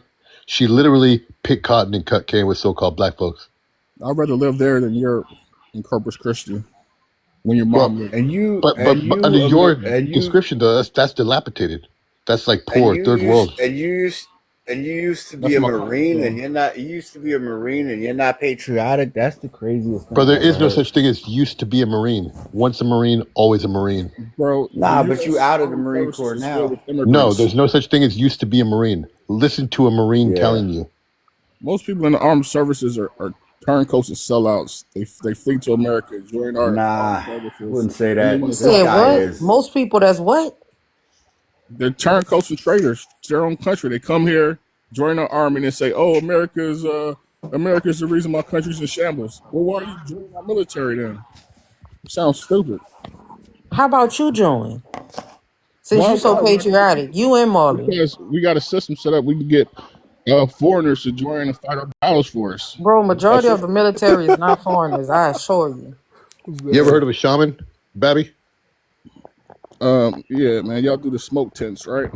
So I'm what my culture calls a Nahual, which is comparable to a shaman. I'm literally an indigenous person of this land that's so-called America. I don't come from any other place. This is my home, where what keeps you and your family sustained. I thought you were a pacifist. Aren't shamans supposed to be pacifists? I'm not a shaman. I just told you. I'm what is comparable to a shaman. But the fact that you've never done any research about shamans shows that you don't know what you're talking about when it's coming to pacifism. There are wartime shamans. There are healing shamans. There are many different types of shaman. There actually is only one type of shaman that comes from the Tungus people of Siberia. That is their cultural position and term. I thought shamans were all Buddhists. Buddhists. Whoa. No, only shamans can only come from Siberia. That's where the terminology comes from. Wait, where's Siberia? Is that like Russia? I thought you traveled the world here, bro. Siberia is just a region that was carved out and given This a guy's name. lying, man. I've been to London. It's not a rundown, man. Like, what are you talking about? London is run down, bro. It's 1600s over there, man. Oh, you're talking about the old buildings? Or you're Yes, you're old saying that's buildings. run down? Yeah, that's That what he's egg saying. building's probably the nicest one they had up there. There's money, but it ain't nothing special. Bro, you acting like the Midwest is nice. Cut it The out. Midwest is luxurious compared to London. We got St. space. Louis have blocks and blocks of We're not on empty, top of torn, each ran other. down, red brick ass buildings. We You don't know how all rich live in the duplexes. London is? Even St. Louis has brick. Like, have you seen the brick houses? They call the ghetto, St. Louis. I've seen it. Those are executive mansions. They're just dilapidated. Like I own brick houses in St. Louis. Bro, that's your perception of that. That's your opinion. That's your perception. Me, I'm not really a fan of it. You may not be a fan of the architecture where I live.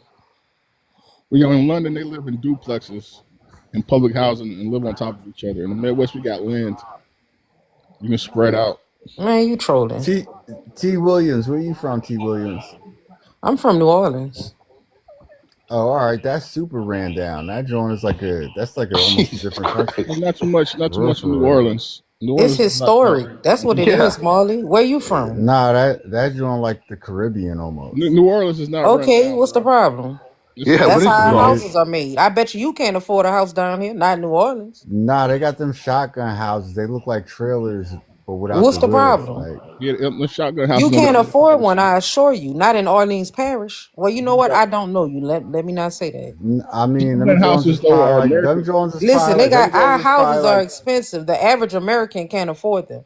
Your house could they end up being probably 1,000 square feet for fucking they $350. probably less than $50,000 those houses, and they Bro, prone to you smoking flooding, smack if and you think that. You would go Google it they right now. they prone to flooding, and then you got the mosquitoes. You know how that Because the environment city is the down city was there. Where you built from, Marley? below sea level. I'm from PA. I live outside Philly. Yeah, Yeah, I don't it's a even. much Why would you even mention New Orleans and like? it's a much nothing against New Orleans. New Orleans got a very You rich ain't gonna. culture, First of but all, you ain't about to shit on my city. Ain't Hey happening. Williams, name a better place in the planet than New Orleans. I don't I know, mean, cause we get people from all around the world. That's facts. No, I'm not talking about People the ain't people, staying here for the architecture, nigga. They staying for the feeling. for the culture. Exactly. You gonna find that in Thailand? You Nope. can find a different version of it, yes. You guys just don't have any culture, man. You guys are funny, man. I mean, if I were to go live impoverished in Thailand with the impoverished people, Bro, impoverished. and go do my what do they call that when you tourist poverty tourism, I'd go Bro, do that, man. Bro, let me ask you this, clearly you haven't been there. Their Bubba, infrastructure and their like basic style of living, condos and shit, is way nicer than a lot of the places you will see in the United States. Now, I'm not saying they don't have poor sections. Of course they do. But like Bangkok and stuff like that, that's built up. And Phuket, those places are built up. Even if you want an island style of living, it's just all on what you want. That's your opinion. You know what I'm saying? If you like big ass buildings and 10,000 square foot houses, then that's what you like. Yeah, the people in the East, they do have modern. They are more progressive with their architecture and their living situations for people. have you been there? No, I've never been to that part of the planet. So Why how you you keep saying speaking of it? planet? Why you keep saying planet? Well, where do you live? What do you live on? You got it. I feel like I was doing poverty tourism when I went to Europe. If it wasn't for the price I was spending on everything, I would think I was in a third world country. Bro, just say you Where did couldn't you go in afford it. Europe? There's no one that ever been to Europe say the shit was impoverished. Yeah, Yeah, what I've the never heck? seen. I've Were been you to. were you in Western Europe or Eastern Europe? I went to London. I went to Rome. I seen the rundown cathedral. What do they call it? The Colosseum. Oh, you I mean feel that like shack? you're just trolling, man. I feel like you're trolling, bro. Like, I feel like he trolling. He's something. Have you been He to the doesn't Colosseum? appreciate culture. That's what it is. Have you Yeah, been to that's the a fact. Colosseum? That's somebody that's been in the United I'm sorry, States what? that is uncomfortable with seeing anywhere else different. Yeah. The Colosseum looks like the area in Accra by the ocean, all run down. No, I've It's never been an to it. ancient ruin. What do you Museum is over expect? 2,000 I know, years man. old. Yeah, it's like 2,000 years old. What the Yeah, heck? but they could clean up a little bit. Yeah, they could clean it yeah. up, Bro, what you want polish them it to up a knock bit. it down? They could give it a little shoe shine. Imagine an abandoned building in your city, right? Every city got abandoned buildings. Imagine one they couldn't tear down for thousands of years, yo. That's Yeah, people crazy. come and saying this architecture. Yeah, man, that's crazy. Man, you guys gotta be trolling, bro. Man, they At just this a point, little. like it's historic, man. Why would you want to tear it down just because it's old? It's historic. Only historic because it's been there for so long. It's like the place Exactly. is so That's poor. exactly why it's a story. They couldn't afford. They We have couldn't better afford architecture to than tear it America. down for 1,000 years, yo. T. No, Williams, why would I'm you telling want to you, tear something like It that makes so much down? sense that way, doesn't it? Right. yo, there's abandoned factories in Philly, right? And 1,000 years from now, people will call that historic if we don't ever get the money up to tear them shits down. Bro, you Like, you you know what I'm comparing a saying? Like, factory To a coliseum, bro. to What are a you talking historic about? coliseum. Oh my god, bro. I can tell y'all don't travel around America. That's like comparing the pyramids in Egypt to an old factory. Like, come on, man. Yeah, man. What are you talking Right. about? America has better architecture than Europe. Like if you go It to has all of, different go to architecture. It Philadelphia, doesn't have better. It's just different. go to Philadelphia. Look at the architecture there. Go to Washington D.C. You Go know to, What's what? so go to impressive about Chicago. it? Go to New York. Look at the old stuff that was built pre This 1900s. It shits on anything That's in not Europe. old, old New bro. York is definitely inspired by Europe. Yeah, No, absolutely. bro. This stuff is older than Europe. What? Yeah, you're trolling, Mother, bro. you You're mother. trolling, Like man. Look at the architecture of Mexico City. It's older than Europe. You been to Talking Mexico about City? Mexico. Are you a Mexican? It's a completely different style. that's probably the only place he been. No, I've been all over the United States, and I've seen the beauty. Bro, who the hell is this Bubby? This guy's very A sus, troll. man. He's a troll. That's what he is. Yo, man, is Tyreek Space still open, But man? I'm about to get out of here. I'm sure they He got definitely roller rinks at the Coliseum, bro. How the fuck y'all troll 4 o'clock in the morning? Who does that? but y'all need to start appreciating y'all country a little bit more. You know what You I need to mean? start appreciating people with different perceptions and perspectives.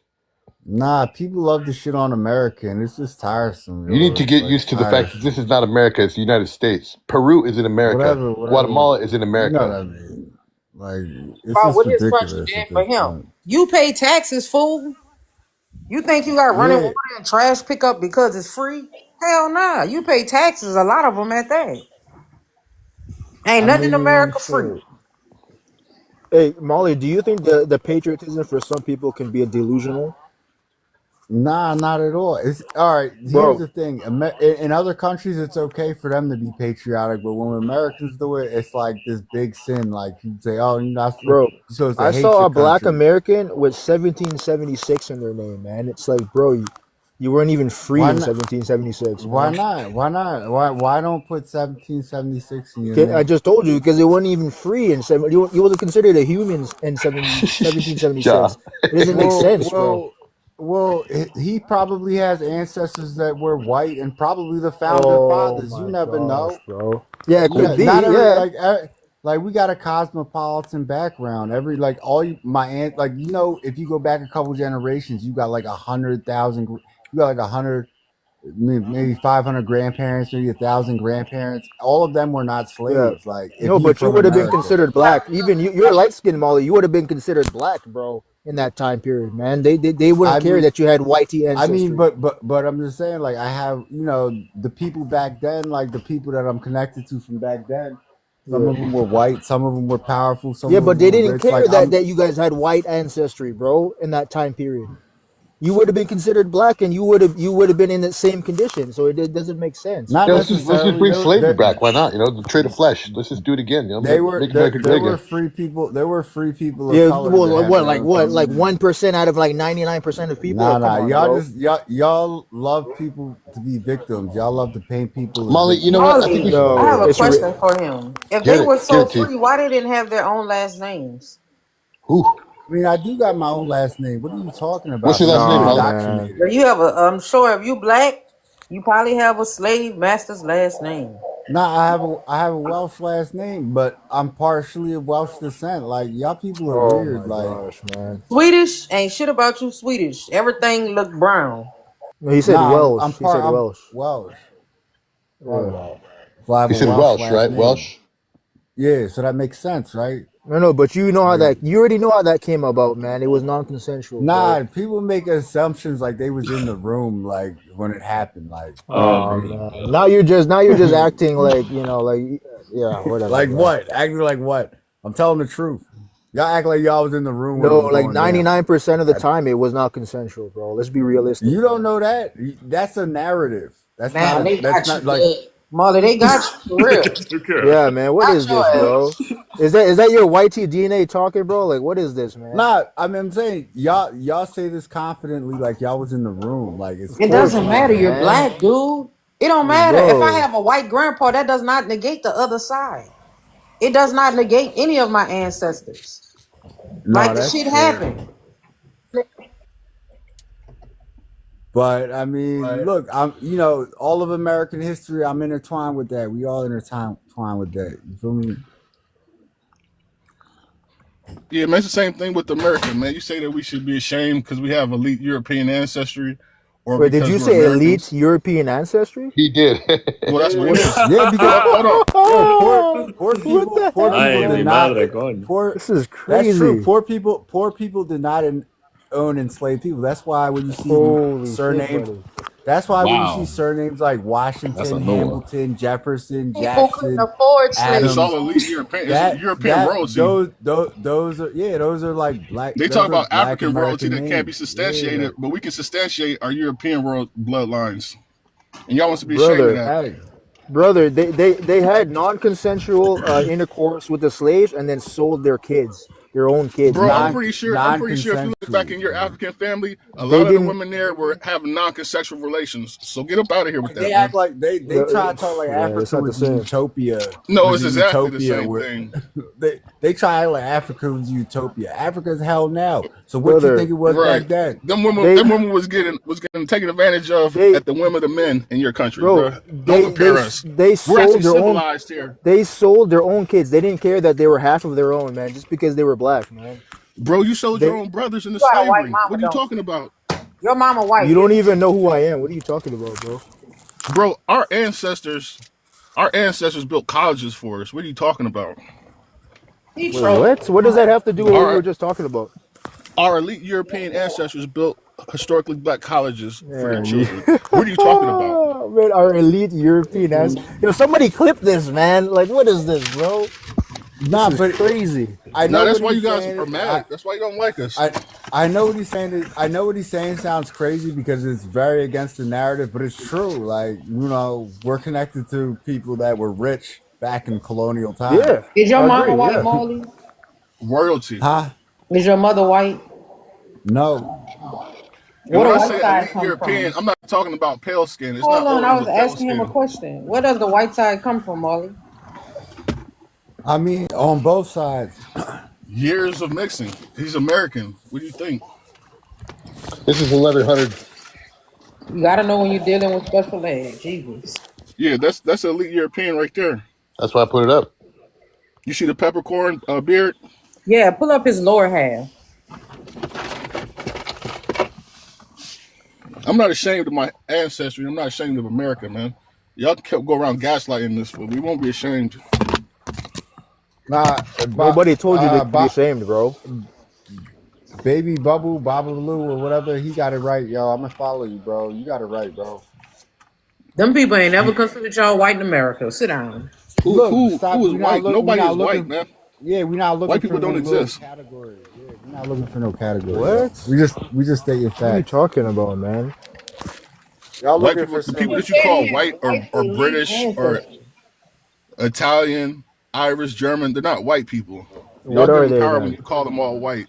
What are Like you they? even call Hispanics white. Like a Latin American is not white.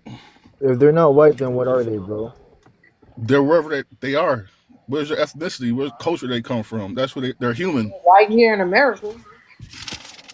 Breaking people down by the color of their skin is regressive and subhuman. It's demoralizing and dehumanizing. Well, you're black. Yeah, that means it means something. It's a nationality. It's a nation It's in funny, man. America. It's No, not it's a not. race. It's not a race. It's a Well, culture specific your to the United States. your so-called great ancestors are the one that set it up to be, that way in here, like for them to be Yeah, white in America. So, yeah. I The land of mean, the free with a ravenous dark side. Chickasaw war tribes, black apartheid. We all know the history, man. But look at where we're at now, though.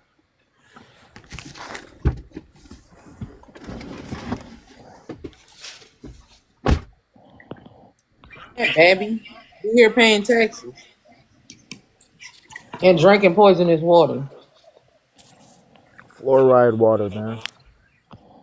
Look, that look like it could be my grandma. Like y'all try to say, oh, nobody got indigenous. Like, Who said that? You say you were Welch. Who said that? This is my picture. This is Seminoles right here. Yamasee. yeah, I already know. So you one of them? They would call you a pretendian. They can call me whatever they want. I'm a genuine indigenous Toltec. Nahual. What you know about that? Nothing. I'm just saying there are people on this here internet that I would don't care call what they you a say. damn pretendian. I'm the shaman of this land, the quote shaman of this land. I'm the one who says what goes on in this land. not some idiot who don't know the history. Well,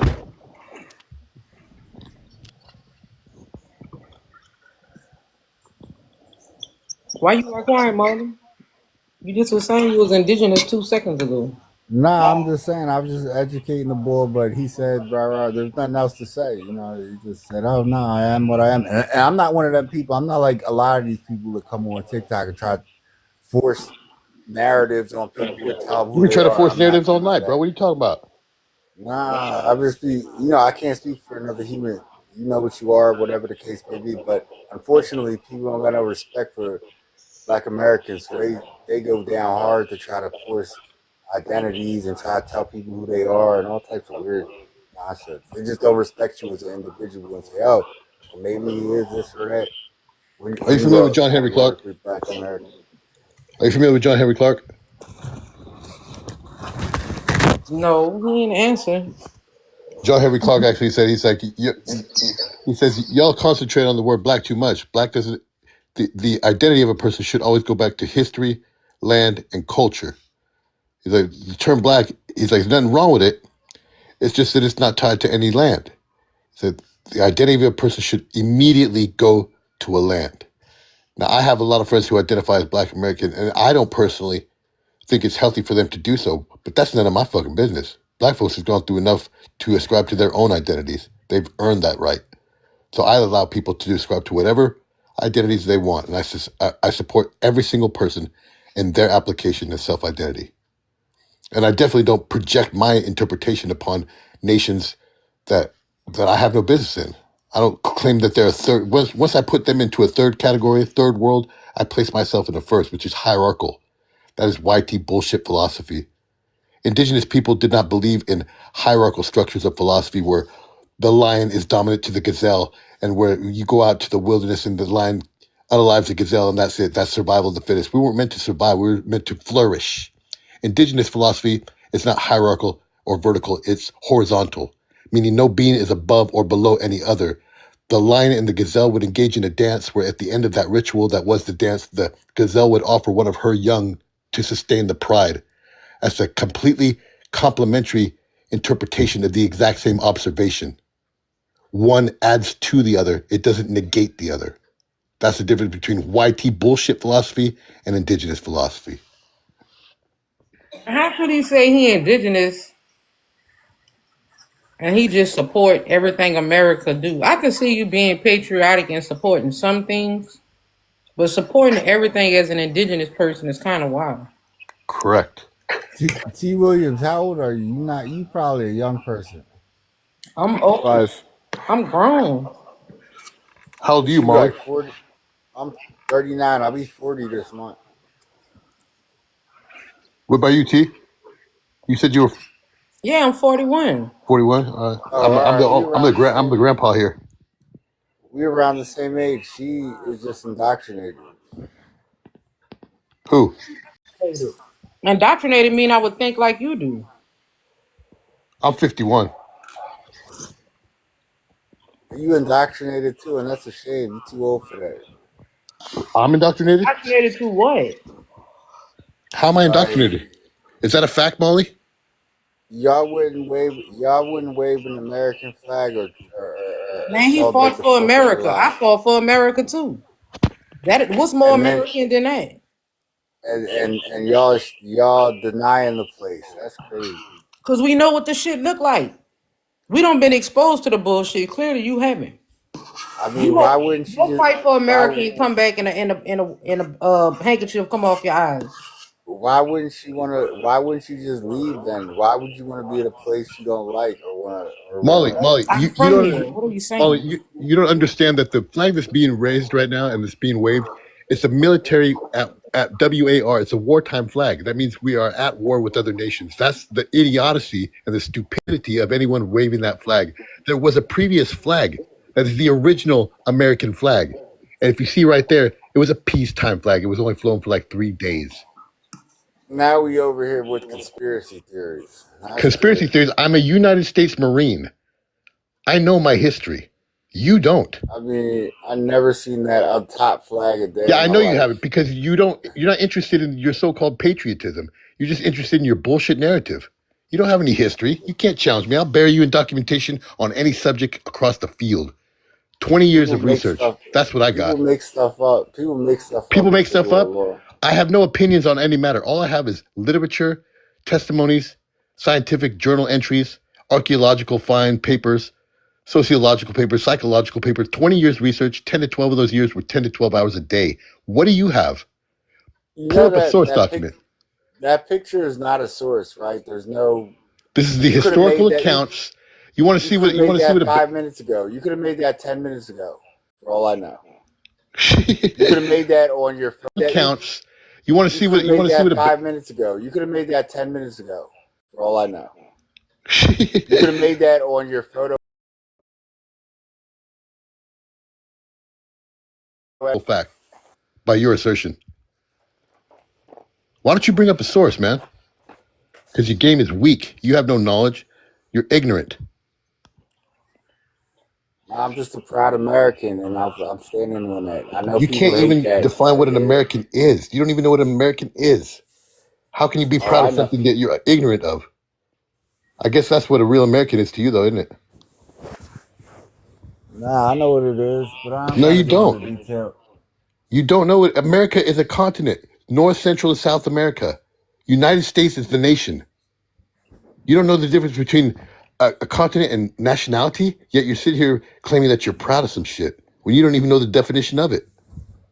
All right, don't celebrate 4th of July when it come around, because you're not for America. I'm the Celebrate some Marine, other idiot. celebrate some other country's independence, because you don't care. You don't like it. You don't want to be here. You know what I mean? You act like you a prisoner or something.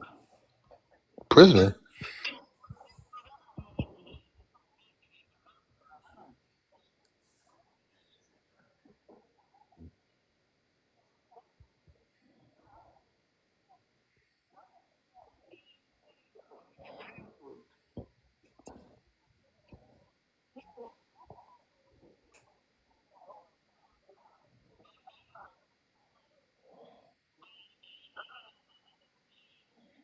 But y'all vets, y'all vets, y'all got free health care. What are you talking about?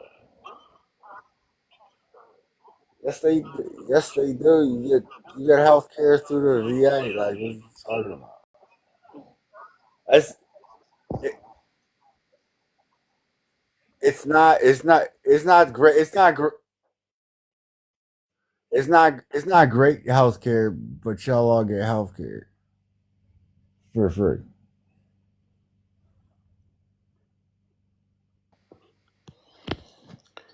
You don't even know what health is, bro.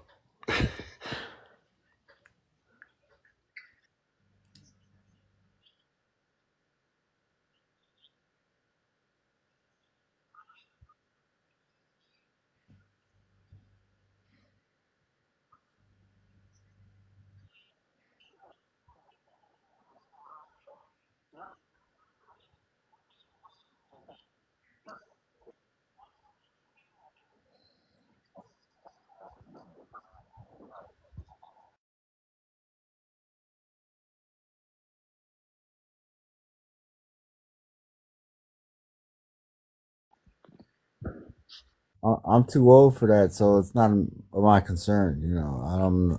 You know, it's not my concern.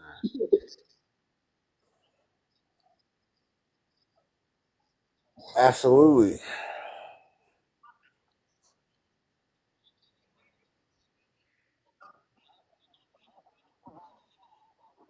You're still under the I age. You can go mean, enlist right now. Why don't you go do it? nah, Yeah.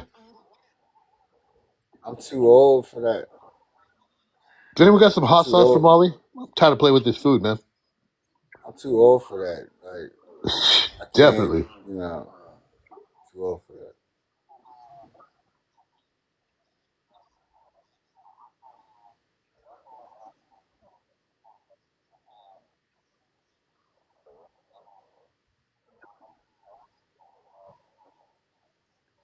I mean, you gotta rock with your team. You gotta rock with your team. Like, I You don't know what gotta you rock mean. with your Like, teams, man.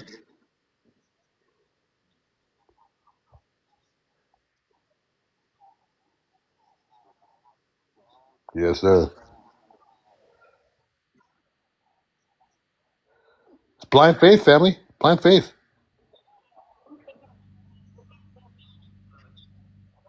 it's too late for me now. I'm too old now.